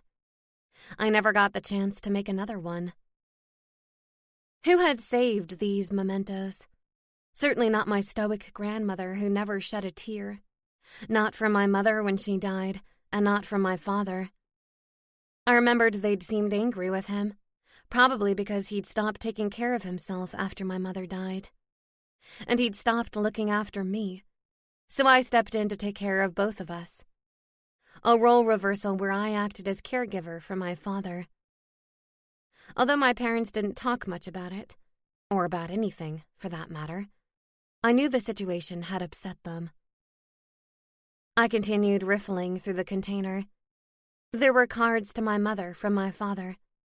Happy anniversary, happy birthday. Lots of cards with owls. I sighed contentedly. How my mother loved owls. At the very bottom of the container, In an unmarked manila envelope was a stack of letters wrapped in a yellow ribbon. I quickly untied the ribbon and examined the contents of the letters. Each one bore the same elaborate script, and each one was signed with the letter B. It only took a cursory glance to realize that the letters were about me. How tall is she now? How much does she weigh? Does she have her father's smile? Has anyone come for her? Has anyone come for her? I swallowed hard. Were these letters written by my biological mother? The woman who looked like me on my parents' doorstep? Or was she someone else with an interest in my well-being? Who was B? And why didn't she come for me after my father died? Or after my grandparents died? My breathing became rapid and shallow. I couldn't tell how much of my dreams to believe. Was this an unearthed memory? Was everything I'd been experiencing lately an elaborate, imaginative dream? I was, after all, the product of an imaginative childhood. Maybe none of this was accurate. I sank beside the container and continued to pore over the letters, analyzing each and every word for clues. All the letters were short and vaguely desperate. There were no envelopes, so no postmarks or even dates. I counted 27 letters in the packet. 27 times someone inquired after me. Someone who seemingly cared about me. Were these letters the reason I was revisiting this memory of the barn? Had I ever looked through these containers as a child, or even a teenager? Surely I would have remembered a stranger sending repeated requests for updates about me. All children are narcissists to a certain degree, and I was no exception. I slapped the letters onto the concrete floor, wondering whether to return to the strange corridor. My breathing halted. On the back of the letter was a symbol. An oval wreath. It looked like the same oval wreath from the goddess in the tarot card deck. The goddess of creation and destruction. I whipped through the back of every letter. Each one bore the same symbol. It was like a watermark. I clutched the letters in my hand. If I shoved them in my pocket, would they return to Spellbound with me? Or would I need to memorize them? What if I awoke and remembered none of this? I rose to my feet and folded the letters carefully before placing them in my pocket. It was worth a try. I placed the lid back on the container because my grandmother would have objected if I didn't. Dream or no dream. Then I pulled open the barn and stepped into the corridor. Why are you crying? I blinked and glanced around the room. My bedroom. Gareth hovered beside me like a mother hen. I squinted. Gareth? Is that you? Well, I'm not blonde, angelic, and over 6 feet tall, so yes. I sat up against the headboard. Is it nighttime? Outside my window, the sky appeared in inky black. Aye, Gareth said. I heard an odd noise coming from in here, so I came to investigate. Turns out you have a weird cry. I do not, I objected hotly. It's nothing to be ashamed of, Gareth said. You also make an ugly crying face. It's perfectly normal. My mouth dropped open. I do not make an ugly crying face. You take that back, or I'll exorcise you right out of this house. Gareth flashed a devilish grin. You also have an amusing, outraged expression, like that one. I drew my knees to my chest.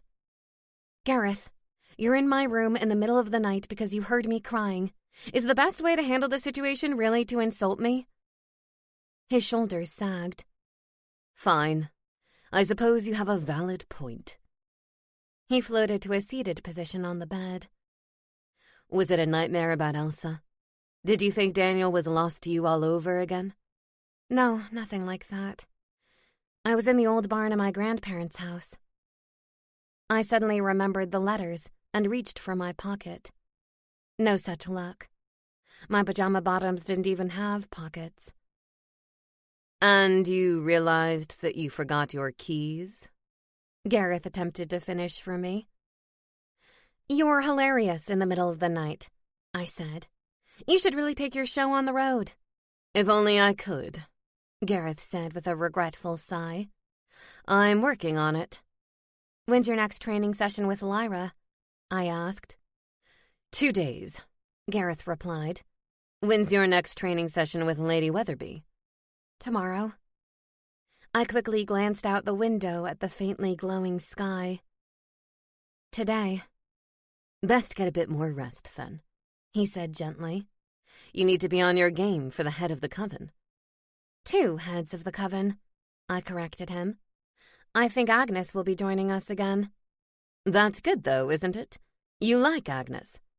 I do. She's not everyone's idea of a good teacher, or a good witch, or a good mother. But she's smart and seems to understand what I need in order to master these new skills.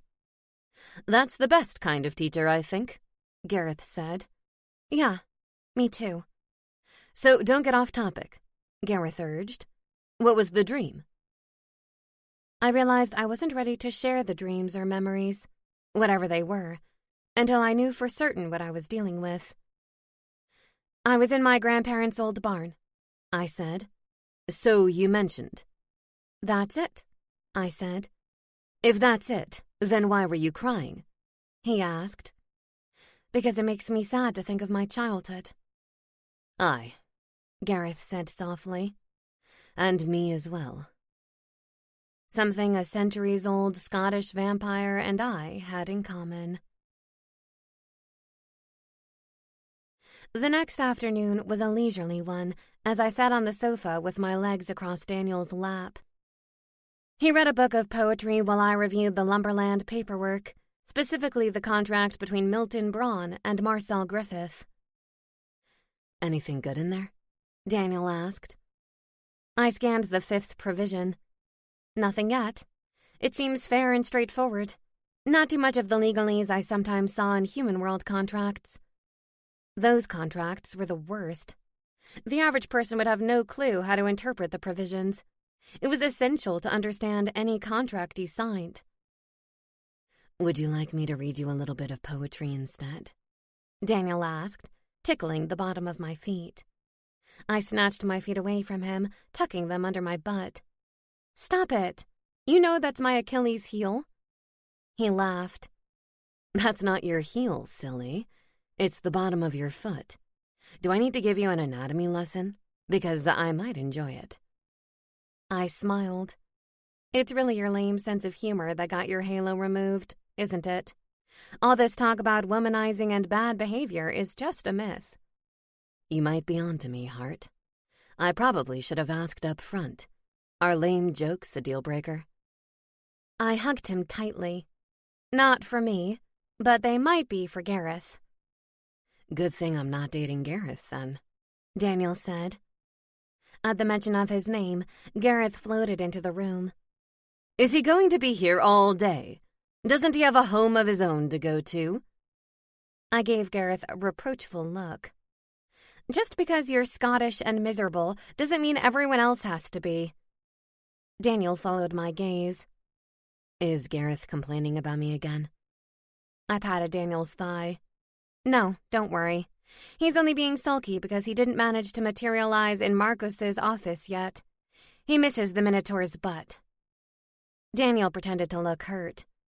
And what's wrong with my butt? I kissed his cheek. Nothing at all. Gareth made a gagging noise. Now you've given me an idea. I think I will try to materialize in Marcos's office again today. Because that's not at all creepy, I said. Gareth shrugged. It's better than his house. Fair enough. Maybe the Angel of Death will be gone by the time I get back, Gareth said. I scowled at my vampire ghost roommate. You'd better get used to his presence, you know. Gareth whipped his cloak around him in a dramatic gesture. Never, he cried, and disappeared. Drama queen, I muttered. I returned my attention to the contract. I think it's sweet that Milton wanted to carve out a small piece of lumberland for Jaina. Daniel laughed. Carve out a piece of lumberland? Your jokes are as lame as mine. I wasn't making a joke, I said, and smiled. But I see your point. It's unusual, right? Daniel asked. Maybe it's tied to Milton's death? I don't know, I said. Jaina gets nothing different as a result of Milton's death. She still gets quarterly payments from Marcel. I scanned the rest of the contract. Like I said, everything else appears straightforward. Warranties and representations, dispute resolution, reversionary rights. I stopped reading when I realized the last page was missing. Oh, no. I only have the title of the provision, and I'm missing the rest of the contract. So just the signatures? Daniel asked. I shrugged. The rest of the reversionary rights provision, and at least one or two more. No waiver is usually here somewhere. Other than that, it all looks to be in order. It all looks to be boring, Daniel said, glancing over my shoulder at the contract. Financial records are worse, I said. I didn't see anything amiss there either. The business is doing well, just like Marcel said. No sour grapes about buying a lemon. That's too much fruit in one sentence, Daniel commented. If you're finished playing detective, do you want to play doctor? As tempting as that sounds, I can't. I kissed his shoulder tenderly. I'm presenting my special skill to Lady Weatherby tomorrow, and I still need to add the finishing touches. And now I needed to ask Marcel for the missing page of the contract, too. Will you share it with me when it's finished? He asked. Of course, I replied. When it's perfect. Then I will leave you to perfect it, he said, giving my thigh a quick squeeze. Gareth will be pleased to have me gone by the time he gets back. He doesn't mind, really, I said. He just likes to fuss. Daniel gave me a knowing look. You're more than welcome to spend time at my house. I know, and I will, I said, lowering my gaze. But let me guess, you don't want to abandon the motley crew in this house. They need me, I said. Magpie can't eat without my help. Gareth can move objects now, Daniel pointed out.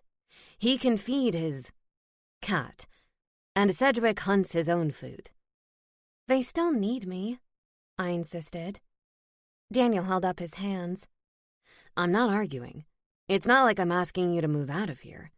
All I'm saying is that it would be nice if we could spend more time at my house, where we have more privacy. I grabbed his hands and pulled myself to my feet. Privacy sounds divine. I stood on my tiptoes and kissed his lips. The tiny thrill I felt never seemed to get old. Good luck with your special spell, he said. Let me know how it goes. You'll probably hear the screams of frustration all the way from your place, I said. You'll do well. I'll be cheering you on from a safe distance. He held me against his chest, and I immediately calmed. Who needed an anti-anxiety potion when Daniel was around? Have I mentioned lately how lucky we are to have found each other? I asked. He grinned. Only a couple of 100 times. I kissed him again. Go now before I change my mind. He pressed his forehead against mine. Maybe I want you to change your mind. I summoned my will and placed my hands against his chest. Another time. Some enchantress you are, he said with a wink, and darted for the front door. I'm a sorceress, I called, and heard him laugh as the door closed behind him. Chapter 17. I tried my best, but I couldn't focus on my spell when there was a missing page of the contract. Gareth's OCD was rubbing off on me. I decided to drive Sigmund over to Lumberland and grab the paper from Marcel. Even though it was after hours, I knew he'd likely be there. There was no one in the office when I arrived, so I decided to check the other two buildings. I started with the one on the left, since I had been in that one before, and I was pretty sure it was empty. The door was unlocked, so I slipped inside, leaving the door ajar behind me. It was only slightly different from the last time I was here. The tables and chairs were folded neatly against the wall, and the leftover signposts were in a pile on the floor. The signs themselves were no longer here, probably taken to the recycling center. I noticed a set of boxes on the far side of the room that wasn't here before. Marcel's attempt to reclaim the warehouse, presumably. As I was about to leave, the door swung open and the centaur appeared, his nostrils flaring in a way that reminded me of Sheriff Hugo. He didn't appear as surprised to see me as I would have expected. "Marcel," I said, "just the centaur I was looking for." He studied me. "Miss Hart, to what do I owe the pleasure?"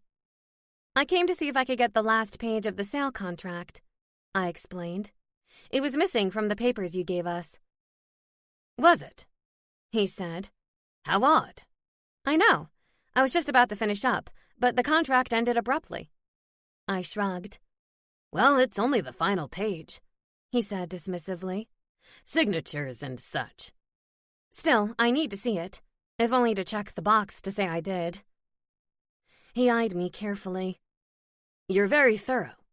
"A personality flaw, I admit."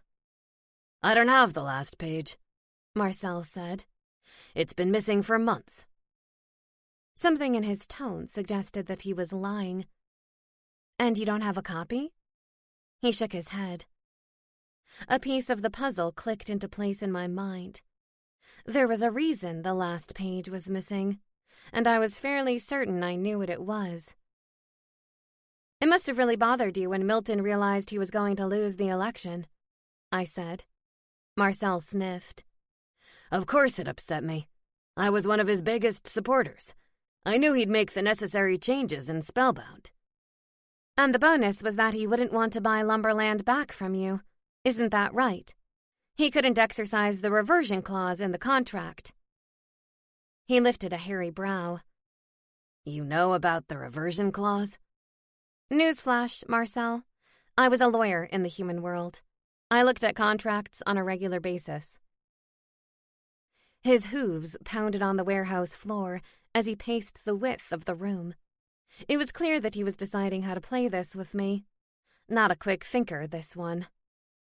"I've done a lot with this company in the last year," Marcel said. "It would have been a shame to hand the reins back to Milton." "But the contract provided for that," I said. "I bet you would have been compensated handsomely for any increase in profits in the last year." Marcel snorted. "It wasn't about compensation. I've put my heart and soul into this company for the past year. And for what? So that Milton could get bored with his altruism and come back to steal it away from me?" I kept a careful distance from the centaur. "But he wouldn't have been stealing it back from you. It was specifically written into the contract.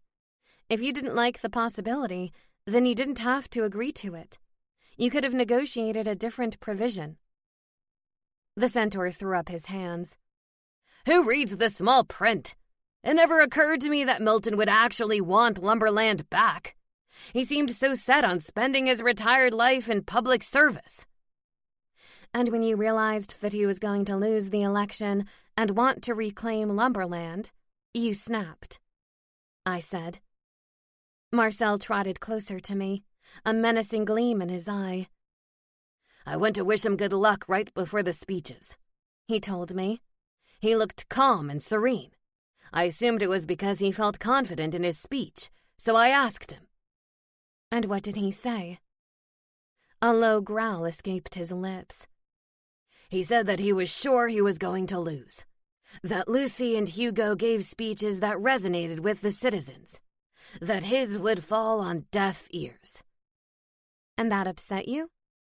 Marcel shook his head. "No. It wasn't until I asked him why he looked so calm about it that he said the words that irked me." Marcel drew a steadying breath. "He said it didn't matter if he lost, because he already knew what his next move would be. He said his lawyer would be in touch about exercising the reversion provision to buy back lumberland. And then he laughed." The centaur stomped a hoof on the concrete floor. "He laughed! He was calm and serene because he had already moved on to Plan B, which involved taking away my Plan A. He gave no thought to my feelings on the subject. It was just business to him. I really felt for Marcel. Lumberland had become a symbol of his independence. Even more than that, Milton had threatened to take away his dream. No wonder Marcel responded so violently. I remembered how I felt when my dream of being with Daniel seemed impossible, thanks to Elsa's treachery. Although I hadn't been violent toward her, I could certainly understand the impulse. In fairness, Marcel, I said softly, he probably thought it was just business to you. If he hadn't laughed... Marcel's ears flicked. I grabbed the nearest sign on the ground. I didn't even stop to think. I just plunged the end of the post straight into his heart. Marcel paused, remembering the moment. A shadow passed across his features. He died instantly. I panicked and disappeared back into the crowd. That was why we'd seen centaur prints near the body. They hadn't belonged to Hugo after all. They'd belonged to Marcel Griffith. Milton was one of the good ones, I said. I bet if you had tried to relay your feelings to him, he might have been able to work out an arrangement that would have suited both of you. Milton only wanted Lumberland so that he could continue to fund his good works. It sounds like you would have supported that to some degree. But he didn't consider that option either, Marcel shouted. He just was going to steal it back without any regard for me. I wasn't getting through to Marcel. He was too emotional on the subject. I could see his anger flaring, and I didn't want to be the object of it. If I didn't get out of here soon, I was going to be in trouble. If Hugo was any indication, angry centaurs and I didn't mix well. How did you figure out it was me? Marcel asked. I didn't until I got here, I said. But, as always, a confession seals the deal. Marcel glared at me. Yes, but it's not an official confession, is it? No one has heard it except you. An uneasy feeling swept over me. That may be true, but the sheriff is on the way. A necessary lie. Marcel glanced over his shoulder at the empty parking lot. Is that so? I wonder what's taking her so long. It could be the large tree that dropped in the road on the way to Lumberland. He chuckled. Not sure how that happened, really. My workers are usually more careful. I swallowed hard. So Marcel knew somehow that I was alone here. He'd blocked the road so that the sheriff would have to arrive on foot, giving him enough time to dispose of me and make his escape. Escape where? I had no idea. A fleeing suspect would never get far in Spellbound. Foolish, foolish witch, he said slowly, dragging out each syllable. I focused my will and threw out my hands toward him. Not a witch, Marcel, I said, feeling the spark of energy at my fingertips. A sorceress. The signposts went hurtling toward him, and, for a brief moment, I was concerned that the pointy ends would stake him to death. Poetic justice, but still. The wooden pieces shot into the air and landed in a square around him. They didn't simply land willy-nilly either. They linked together to form a cage, complete with the top high enough to fit a centaur's head. "What are you doing?" he screamed. "What does it look like? I'm keeping you contained until Astrid arrives to arrest you properly." He thrashed and rattled the wooden bars, but they were too sturdy to budge. "I'm a centaur," he cried. "These wooden stakes can't hold me." I twisted my fingers as though turning an invisible lock. "They can with my protective spell." "Let me out," he seethed. "Let me out and I promise not to tear you to pieces." The time for negotiation has passed, Marcel. This is a done deal. I moved a few paces back and focused my will again, this time for a different purpose. "What are you doing?" Marcel cried. "You can't use magic on me. I object." I ignored him and continued my summoning spell. Sedgwick appeared in my arms, thoroughly annoyed. Did you mess up the spell again? Your precious Huey is on the desk in your office. No, I said. This time I actually intended to get you here. Why? He sniveled his neck. I need you to get Astrid here, I said. She needs to come quickly. I've nabbed Milton's murderer. Fine. I'll do your bidding, Your Highness. He gave a dramatic sigh. As usual. Thank you, Sedgwick. I don't see Huey doing you any favors. Huey is a stuffed toy. Exactly. Once Sedgwick flew off, it didn't take long for the sheriff to arrive. Astrid's blonde head poked in the doorway. Emma? She stepped into the warehouse and froze at the sight of Marcel in a makeshift wooden prison. Marcel is the murderer? I'm afraid so. Marcel growled. It's her word against mine. No one will believe a sorceress. I do, Astrid said, removing her handcuffs and a magical cattle prod out of an abundance of caution.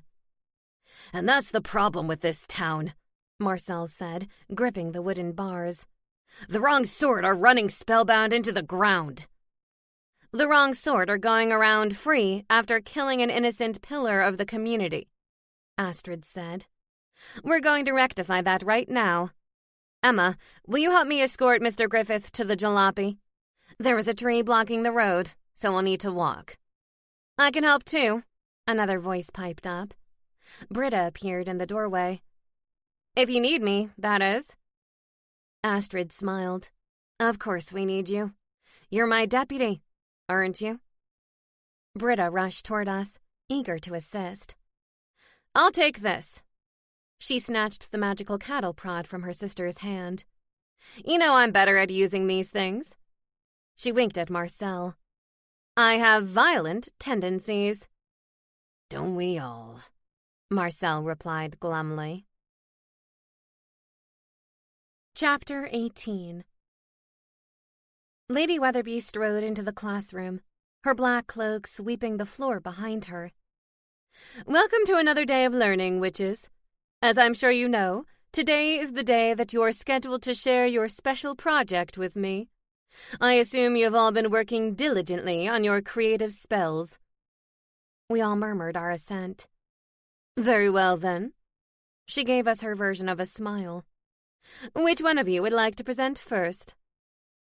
The door at the back of the classroom swung open, and Professor Holmes entered the room. Don't start without me, he said hurriedly. I don't want to miss this. It sounds like there are some interesting spells to be presented today. Indeed, Professor Holmes, Lady Weatherby said. I've heard much the same. Emma, Professor Holmes said, it's my understanding that you've been working on a spell that would interest me. Would you mind presenting first? I would love to, I said. Really, I would rather stick my head in a bag and barf, but I would present first and take one for the team. I walked to the front of the classroom and began unpacking my bag. I placed the quills and parchment on the table in front of me and silently prayed that nothing would go wrong this time. Not in front of Lady Weatherby and her judgy, twisted antlers. First, why don't you introduce the spell? Lady Weatherby prompted. I call my spell, Where There's a Quill, There's a Way, I said. How adorable, Lady Weatherby said, her voice laced with sarcasm. The purpose of my spell is to control the quill without touching it. If the spell is performed correctly, then the quill will write what I want to say on the parchment, while my hands remain free to do other tasks. If the spell goes really well, then I could work on multiple parchments at the same time using multiple quills. It was sort of like dictation. Professor Holmes nodded, pleased. Very ambitious. Yes, ambitious, Lady Weatherby agreed in her drawl tone. But let's see if it actually works. Now I was more determined than ever not to screw up. I held my hands out in front of me, palms flat. No wand? Professor Holmes queried. I glanced over my shoulder. No. Is that okay? Professor Holmes looked to Lady Weatherby for confirmation. I think that is permissible, Lady Weatherby said. After all, we want you to explore your particular abilities in a safe environment. This project is meant to be a creative endeavor, after all. I turned back to the quills and continued the spell. 2 parchments and 2 quills. Bend these items to my will. I focused fully on the task at hand. 2 quills lifted and drifted to the ink pots before returning to the parchments. I watched letters form on the pages. Once I was certain that the connection between us was secure, I removed a book from my bag and began to read. Miss Hart, may I ask what you're doing? Lady Weatherby asked. I took a seat on a nearby chair and placed my feet on the table while I read. I'm performing another task while the quills are writing for me. Brilliant, Professor Holmes exclaimed. He moved closer to the table to examine the parchment. Although, I must admit, I don't understand what you've written. I glanced up from my book. Is the handwriting too sloppy? Because I think I can adjust that in the spell. No, I can read it just fine, Professor Holmes said. I simply don't understand what it means. All work and no play makes Emma a dull girl. I snapped the book closed and went to review the text on the parchments. Sure enough, the quills had written identical statements over and over again. I grimaced. Sorry about that, I said. It's based on a scary movie I saw when I was a kid in the human world. It was called The Shining. What did you intend for the quills to write? Lady Weatherby inquired. 2 different proposals for modifications to the sentencing guidelines, I said. I was trying to show that I could do substantive work using the spell. And I failed miserably. Good job, Emma. To my surprise, Lady Weatherby gave me an approving nod. Well done, Miss Hart. I think the spell shows a lot of promise. If you manage to perfect it, please let us know. I think we would find it useful in the coven. My spirits lifted. I certainly wasn't expecting that reaction. Thank you, I said. I will. I packed up my belongings and placed them back in the bag, returning to my seat. Who's next? Professor Holmes asked, surveying the room. How about you, Laurel? Laurel scooted from her seat and moved eagerly to the front of the classroom, clutching the antique magic mirror in her hand. Ah, a mirror. This one looks interesting, Professor Holmes said. I wanted to create a spell that allowed this mirror to show me the person I name in real time, Laurel said. I was inspired by the magic mirror in The Beauty and the Beast. The Peeping Tom mirror. A tale as old as time. Isn't there also a magic mirror in Snow White? Millie asked. Laurel scrunched her nose. That magic mirror acted more like a person. This one is indifferent. It just shows me the person I want. That's it. We're ready when you are, Lady Weatherby said. Laurel retrieved her wand and tapped the mirror gently. Mirror, mirror in my hand, show us the only minotaur in the land. The mirror showed us only static. It's not working, Millie said. Laurel smiled brightly. Actually, it is. The static means that Marcos is indisposed. I need to try someone else right now. She closed her eyes and said, Mirror, mirror, most bizarre, show me the town registrar. The mirror glowed, and we retreated to a vision of Stan filling out paperwork in his office near the Great Hall. Professor Holmes clapped heartily. Excellent work, Laurel. Another useful spell. I concur, Lady Weatherby said. Can you use it to find objects, do you think? Suppose I was missing my prized headdress. Would the mirror be able to locate a lost item for me? Laurel's brow creased. I don't see why not. I'd have to tweak it and see whether I can make that work. Thanks for the idea. I must say that I am very impressed so far, Lady Weatherby said. I'm glad you have put such thought and effort into the project. Millie raised her hand. Speaking of thought and effort, I'd like to go next. I was surprised it had taken her this long to volunteer. I'd half expected her to shove me aside when I was presenting. Millie took her place at the front of the classroom and held up the necklace with the red amulet. The purpose of my spell is to make me appear to be the ideal beauty when I'm wearing this amulet. I've taken the idea that beauty is in the eye of the beholder and created a spell around it. A surprising choice, Professor Holmes murmured. Millie placed the necklace over her head and, once the amulet settled against her chest, it began to glow a deep red. She turned to face Lady Weatherby. "What do you think, Lady Weatherby?" Millie asked expectantly. Lady Weatherby's eyebrows lifted a fraction. The movement would have been imperceptible to anyone who wasn't watching closely for a reaction, which I happened to be. I was desperate to know what the stern head of the coven's ideal beauty looked like. "Impressive, Millie," Lady Weatherby said. "Turn to me now," Professor Holmes said, practically giddy. He was like a boy wizard in a magic toy store. Millie faced the kindly professor, and he laughed. "Wonderful, wonderful," he said. "I'm not sure how useful it is, but I like it all the same." "The assignment wasn't to make the spell useful," Millie countered, her nose in the air. "It was to be creative, and I've achieved that." "Of course you have," Professor Holmes said gently. "No one is saying otherwise." "Thank you, Millie," Lady Weatherby said. "Next, we'll have Begonia Spence."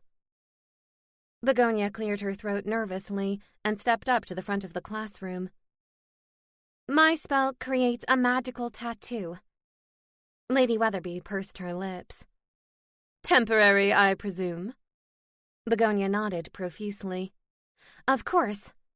She held up a few selections for Lady Weatherby. "Which one would you like to try?" Lady Weatherby clucked her tongue. "Oh, surely Professor Holmes is a better subject for magical tattoos." Undeterred, Begonia turned toward the professor with her same plucky attitude. "Unicorn, butterfly, or a begonia?" He leaned forward and studied the paintings. "They're all very pretty. What a talented artist you are." "Thank you." She shoved the papers closer. "Now choose one." He straightened. "The unicorn, please." I sucked in a breath. If the spell went awry like it had with the butterflies, Professor Holmes could be trampled to death by unicorns. We all could. "Where would you like the tattoo?" Begonia asked. Professor Holmes rolled up his sleeve and patted his upper arm. "Very well, then." Begonia touched the unicorn with her wand and said, "As unique as a single golden horn, make a tattoo of a unicorn." A small unicorn galloped through the air from the paper to the professor's bare arm.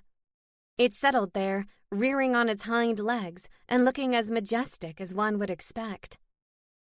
I breathed a sigh of relief that the spell had gone off without a hitch. "This is lovely, Begonia," he said, admiring it closely. "Look at the level of detail." "I dare say that I am amazed," Lady Weatherby said, walking over to examine the tattoo. "This is extremely good work, Begonia." Her face was flushed with pride. "Thank you. I enjoyed creating the spell." "It shows," Lady Weatherby said. "How long will the tattoo last?" "It seems to keep for an hour in my experiments," she replied. "So you have an hour to show it off, Professor Holmes," Lady Weatherby said. "Do make the most of it." He smiled. "I think I will." He nodded to the rest of us. "Thank you, witches. I've enjoyed this immensely." Lady Weatherby addressed Sophie. "I believe you are the last to go." "Yes, ma'am." Sophie walked up to the front of the room, holding a spray bottle. Let me guess, Lady Weatherby said. You've made a perfume that smells like anything the wearer desires. No, but that's a good idea, Sophie replied. To demonstrate my spell, I'll need the assistance of Chairman Meow. Would you kindly ask him to join us? If Lady Weatherby was surprised, she didn't show it. She simply nodded and stared off into the distance, no doubt summoning her familiar telepathically. Moments later, Chairman Meow sauntered through the door at the back of the room, his little antlered headdress slightly askew. He stopped and sat at Sophie's feet, awaiting further instructions. Would you mind hopping up onto the table so everyone can see? Sophie asked. He leaped onto the table and stared at Sophie. She spritzed the cat in the face with purple liquid. The proud cat closed his eyes and hissed in response. Sophie, what in the name of Arabella St. Simon are you doing to my familiar? Lady Weatherby demanded. I'm not hurting him, Sophie said defensively. You'll see. She rubbed the purple liquid into his fur, and the moment triggered a memory. Great balls of fire, I said aloud. Everyone turned to look at me, and I winced. Sorry, I just realized something. Carry on. As much as I was enjoying everyone's presentations, I couldn't wait until class was over. Are you quite finished yet? Chairman Meow asked. Lady Weatherby nearly fell backward into her chair. Chairman Meow? The cat glanced at the witch.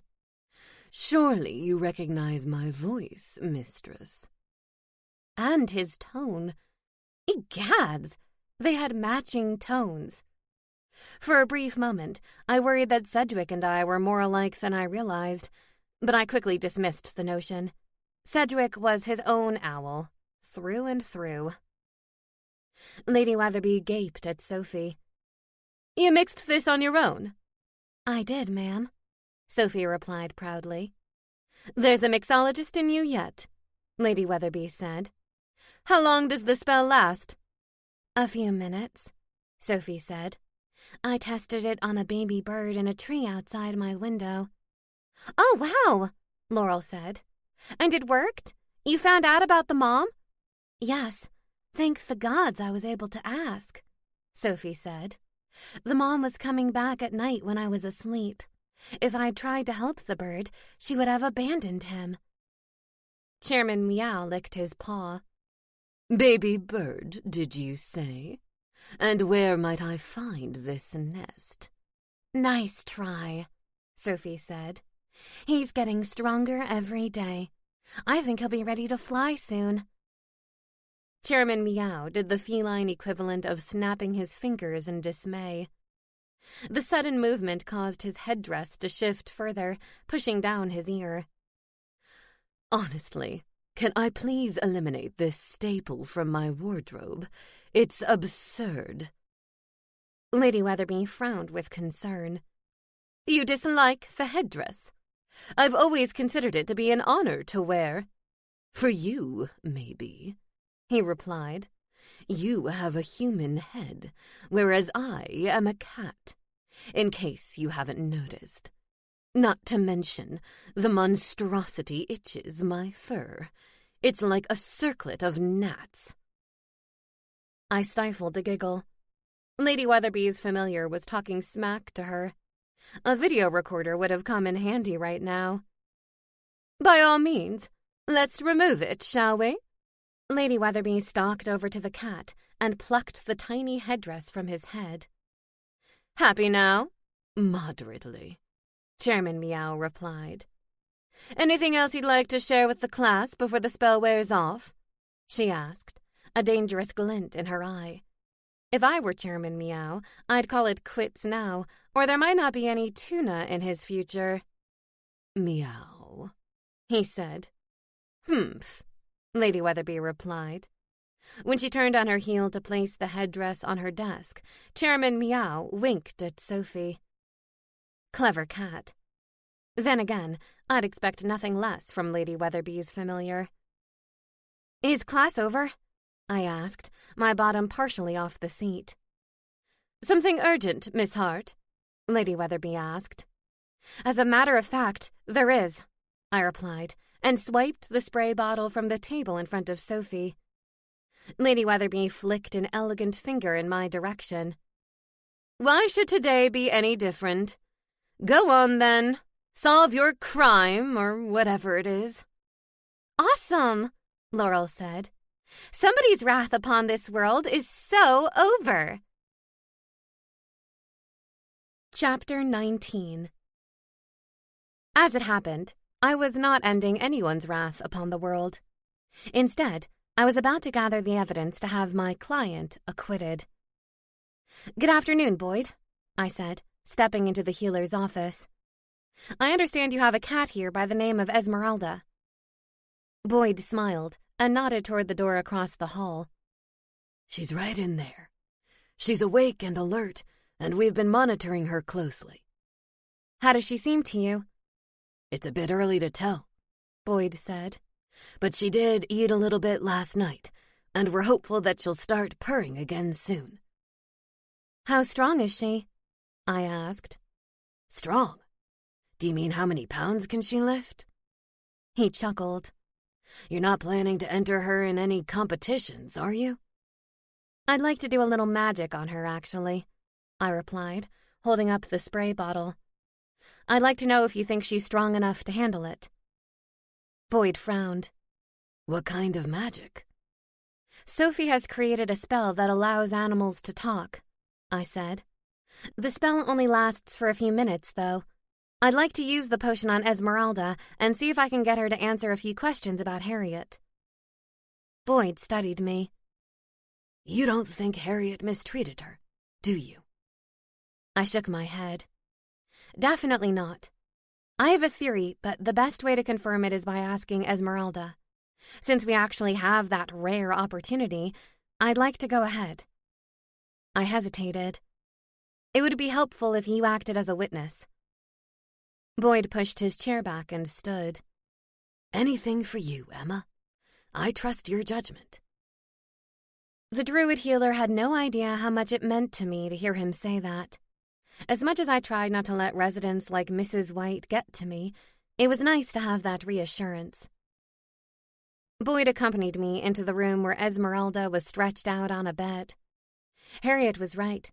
Esmeralda was a striking cat, with a beautiful black fur coat and piercing green eyes.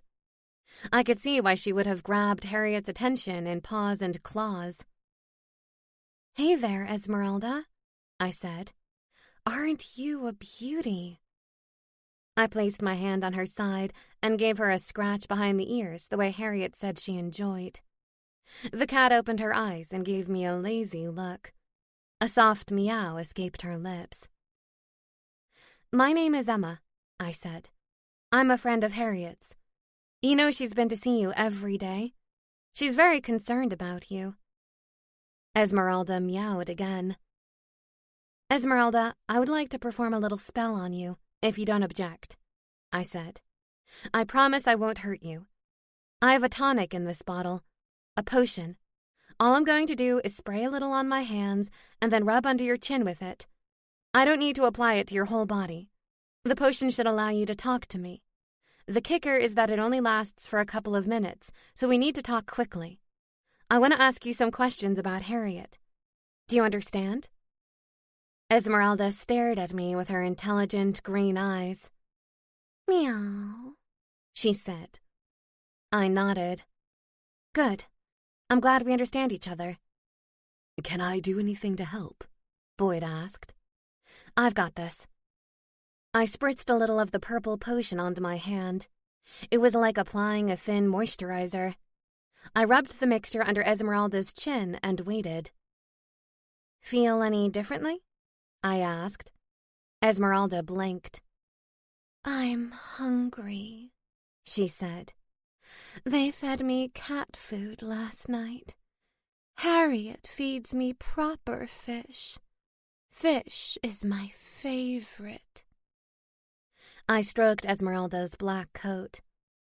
Harriet takes good care of you, doesn't she? Of course she does, Esmeralda said. Do you think I would stay with someone who didn't take good care of me? I'm not a doormat." "How did you end up here?" I asked. "Can you tell me what happened?" Esmeralda yawned.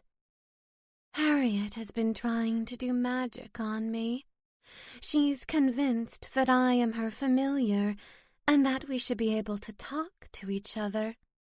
I would love that more than anything, but I'm a regular house cat and she's a nymph.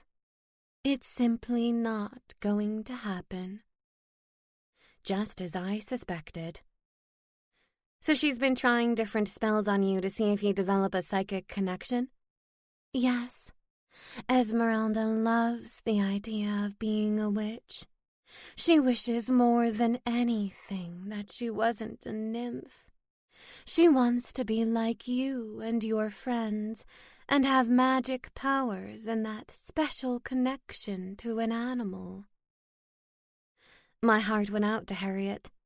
I remembered how excited she was by my relationship with Sedgwick. She desperately wanted that same connection with Esmeralda. "Did she hurt you with any of these attempts?" I asked. "Not usually," Esmeralda replied. "The last time was an accident. My tail whipped across the desk and tipped over the potion before she was ready to use it. I doused myself with it. She tried to wash it off in the bath, but it was burning. She rushed me here, and that was the last thing I remembered until waking up with this guy's face looming over me." "The name is Boyd," the druid said, "and a thank you would be nice for saving your life." Esmeralda fixed her green eyes on the healer. "Thank you, kind sir." Her curt tone suggested she could give Sedgwick a run for his money in the smart-ass department. "Your neighbor, Mrs. White, seemed to suggest that Harriet has been mistreating you," I said. "Why do you think she believes that?" Esmeralda laughed. It was a strange sound coming from a cat's mouth. "It was a comedy of errors, really.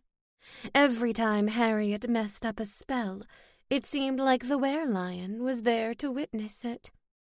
The whole thing would be comical if I hadn't gotten hurt." "So to be clear, Harriet has never been cruel to you or mistreated you?" "Only when she gives me those chicken biscuits instead of tuna," she replied. "She knows I hate chicken. Otherwise, no. Harriet is my best friend. I knew what I was doing that day in Paws and Claws. Even though I was only a young kitten, I knew a good heart when I saw one." Tears pricked my eyes. I turned to Boyd. "Are you satisfied?" Boyd nodded solemnly. "I'll support you. Just tell me what we need to do." I rubbed Esmeralda's back. "The spell is probably going to wear off in a few seconds," I said. "Is there anything else you'd like to say before you lose the ability?" "Tell Harriet that I'm sorry I caused her any problems. Tell her she's the best friend a cat ever had. But please, stop trying to keep me off the desk. It's my favorite place to lie in the whole house." "I'll be sure to mention it. Thank you for your help, Esmeralda. Harriet and I both appreciate it." Esmeralda opened her mouth to speak, but only a soft meow came out. The spell was finished. My next order of business was to summon the Leaf-Bottom family to my office. I didn't waste any time revealing my discovery. "Harriet, why didn't you tell us the truth?" Leaf demanded. Instead of apple knitwear, today he and his wife wore matching sweater vests with a shiny green pear embroidered on them. "Because I knew how you would react," Harriet replied. "You and Mom are proud nymphs. You'd be embarrassed by me wanting to be a witch. We're more embarrassed that you were arrested for animal cruelty, her mother said. Neighbors have been giving us funny looks ever since it happened. We couldn't move out of Spellbound to escape the stigma, even if we wanted to.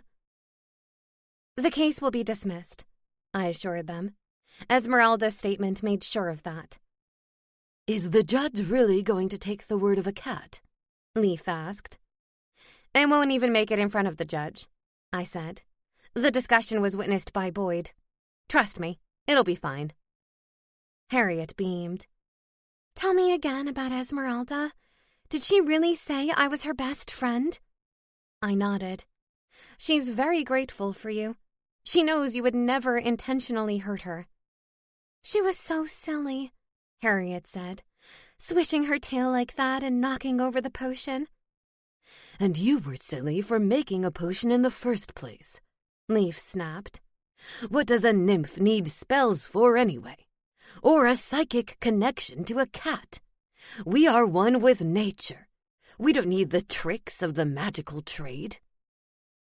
I resisted the urge to be insulted. Mr. Leafbottom, it's natural for young people to struggle to figure out their identities. Sometimes that means breaking away from their parents and what they know. I've always loved the idea of being a witch, Harriet said. I used to sneak out of school at lunchtime and watch the witches at the academy. Sometimes I'd even peer in the windows to see them casting spells. That's very odd, Harriet Leafbottom, her father said, clearly ruffled by his daughter's admission. Why is it odd? She challenged him. Nymphs don't do anything cool. We love Mother Nature and have a special relationship with trees. Big deal. She threw out her arms. Witches can control Mother Nature. They can create wind or rain. They can make animals talk. All we can do is rub their bellies. Harriet's enthusiasm began to rub off on me. Even though witchcraft was still new to me, I'd become a bit jaded about magic recently, thanks to Elsa and Spellbound's general distrust of sorcery. The nymph reminded me exactly how amazing my new life was. I was a badass sorceress. I could perform incredible feats, if I ever bothered to learn. You know, Harriet, I said, there are plenty of non-magic users who learn how to successfully do magic. The library has a huge collection of books that might interest you. I don't want her wasting her time on that nonsense, Leaf said. Heather placed a hand on her husband's arm. You know, dear, I think Miss Hart has a point. Remember when we were young? You wanted to play in a band. That wasn't the nymph way, but your mother indulged you. She let you keep that set of drums in the garage for years. Leaf's jaw tightened. That was different. That was music. Was it really so different? Heather queried. You were figuring out who you were, same as Harriet is doing now. Leaf eyed his daughter. Perhaps we've been hasty in our judgment. Just do everyone a favor and keep your magical efforts indoors, I said. We don't need Mrs. White to have a heart attack. Leaf pursed his lips and murmured, Or maybe we do. I'll pretend I didn't hear that, I said.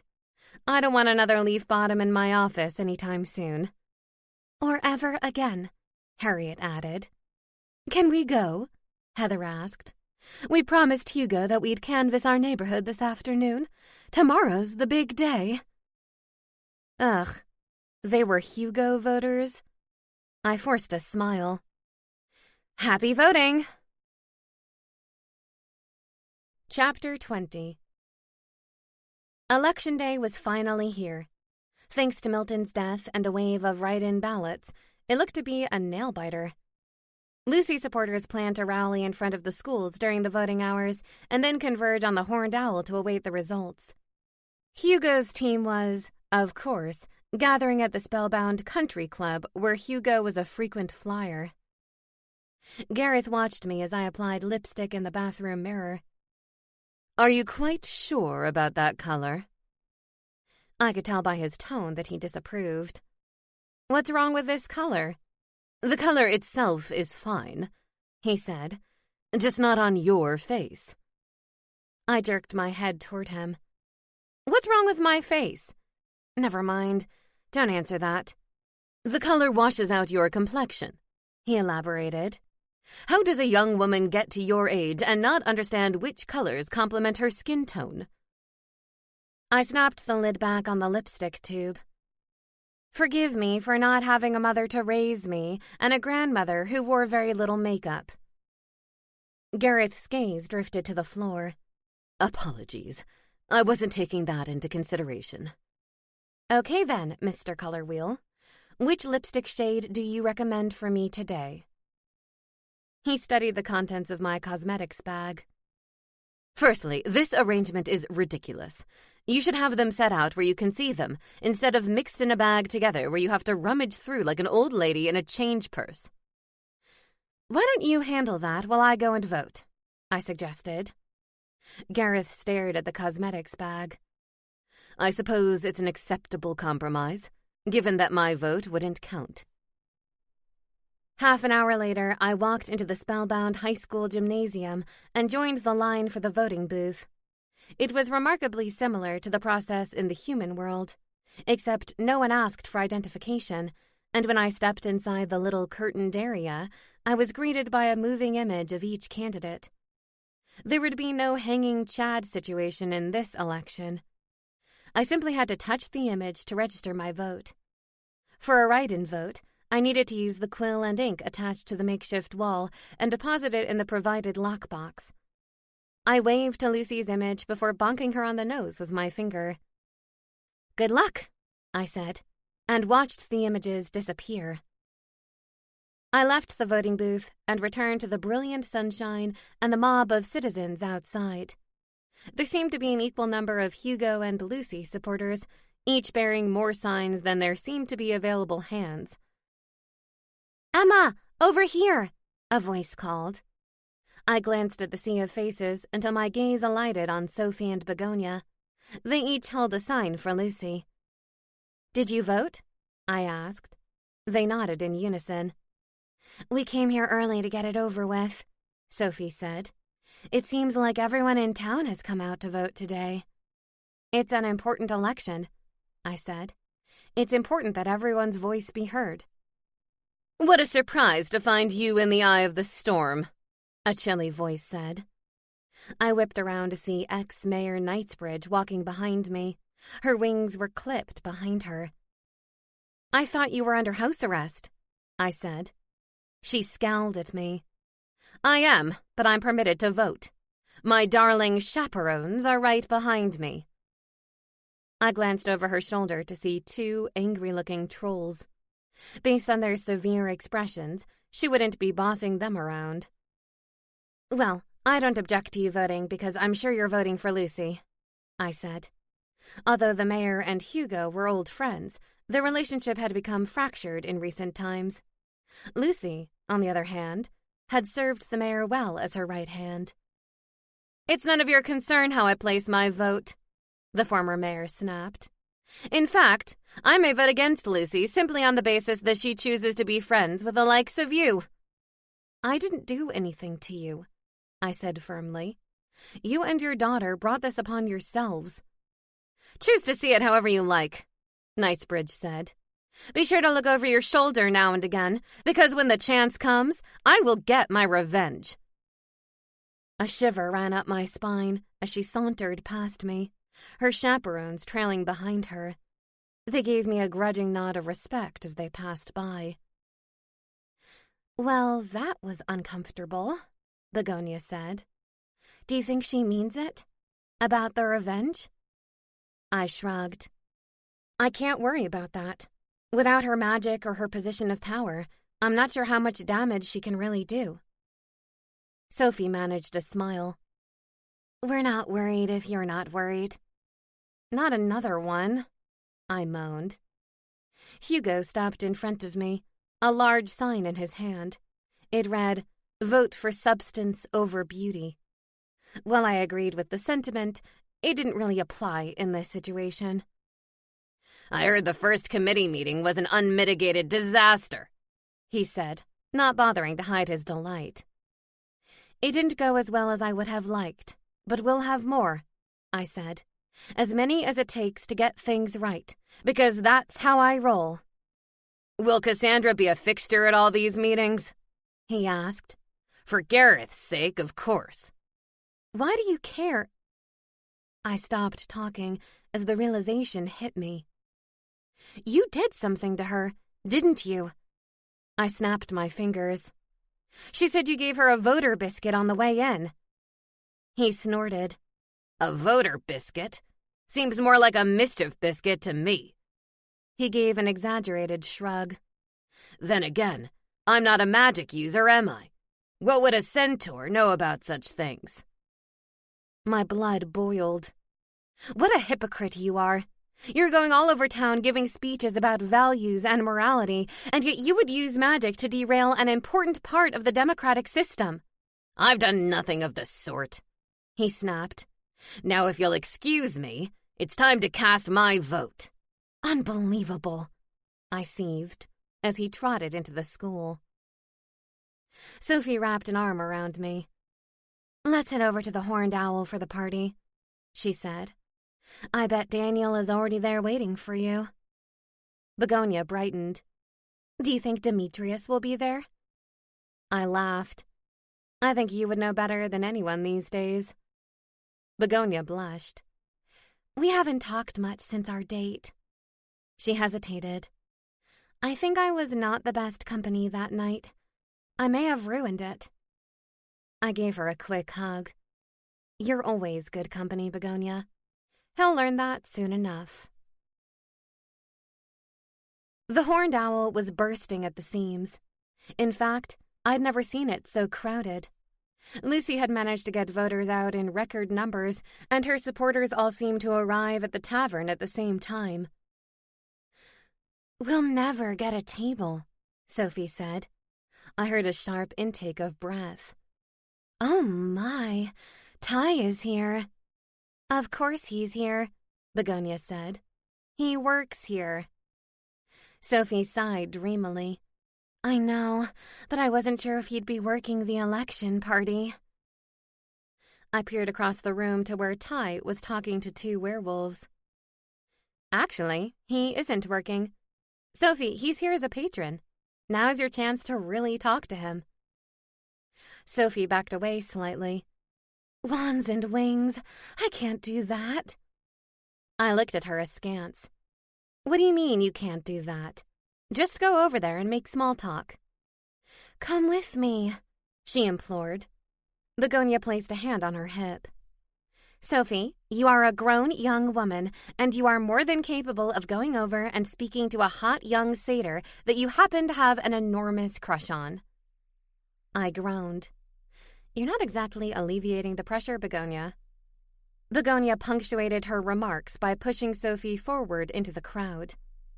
Sophie had no choice but to make her way over to Ty. We watched from a careful distance as she attempted to initiate conversation. This is almost painful to watch, I said. What's that? Your attempt at dancing? Daniel stood beside me, grinning wickedly. I nudged him in the ribs. Hey, I will have you know that I'm a fabulous dancer. If Lucy wins, I'm sure there will be dancing in the streets, Daniel said. I hope you're right, I said. I can't imagine a Spellbound where Hugo is in charge. I shuddered. Talk about a nightmare. How will we know the results of the election? Begonia asked. This is my first time voting. Demetrius appeared, snaking an arm around Begonia's waist. I can tell you anything you like about the election process. I've been through about 100 of them. Begonia's pale cheeks grew flushed at his touch. Hello, Dem. We weren't sure if we'd see you here. I sent an owl to your house earlier to ask you to join me, but I guess you were already out for the day, he said. I saw a look of excitement flash in Begonia's blue eyes. Oh? More vampires flooded the Horned Owl behind Demetrius. Wouldn't your friends rather be at the Spotted Owl? I asked the sexy vampire. Not tonight, he replied. They voted for Lucy. All of the Lucy voters want to be here when the announcement is made. I craned my neck to search for the fairy. I'm surprised she's not here yet. Probably shaking more hands and kissing more babies, Millie said, scrunching her nose in disgust. She deserves the job for putting up with all that. Hey, isn't that Jaina over there? I asked. I recognized the succubus waitress from Red Velvet. At least she doesn't have to work tonight. Demetrius shot me a look of surprise. You haven't heard the news? What news? Jaina is the proud new owner of Lumberland, he replied. It turns out that Marcel had no will and no heirs, so Jaina has taken control of the company thanks to her small ownership stake. I watched as Jaina huddled in a corner with Alaric, the owner of Wands Aplenty. They seemed to have their business faces on. That's amazing, I said. I'm so pleased for her. Couldn't have happened to a nicer person, Demetrius agreed. He gave Begonia a quick kiss on the cheek. Present company accepted, of course. That's okay, Begonia said, enjoying the flattery. I don't want to own Lumberland. I might try and expand my tattoo spell and turn that into a business. I love that idea, I said. Fireworks boomed overhead, and the crowd poured out of the tavern and into the street. Bright colors dotted the sky, spelling out, "Congrats, Mayor Langtree." "Lucy's the new mayor!" I cried, and the crowd cheered. Lucy's victory was the start of a new era. It seemed that everyone around me was beginning to hit her stride. It was an incredible feeling to be a part of it.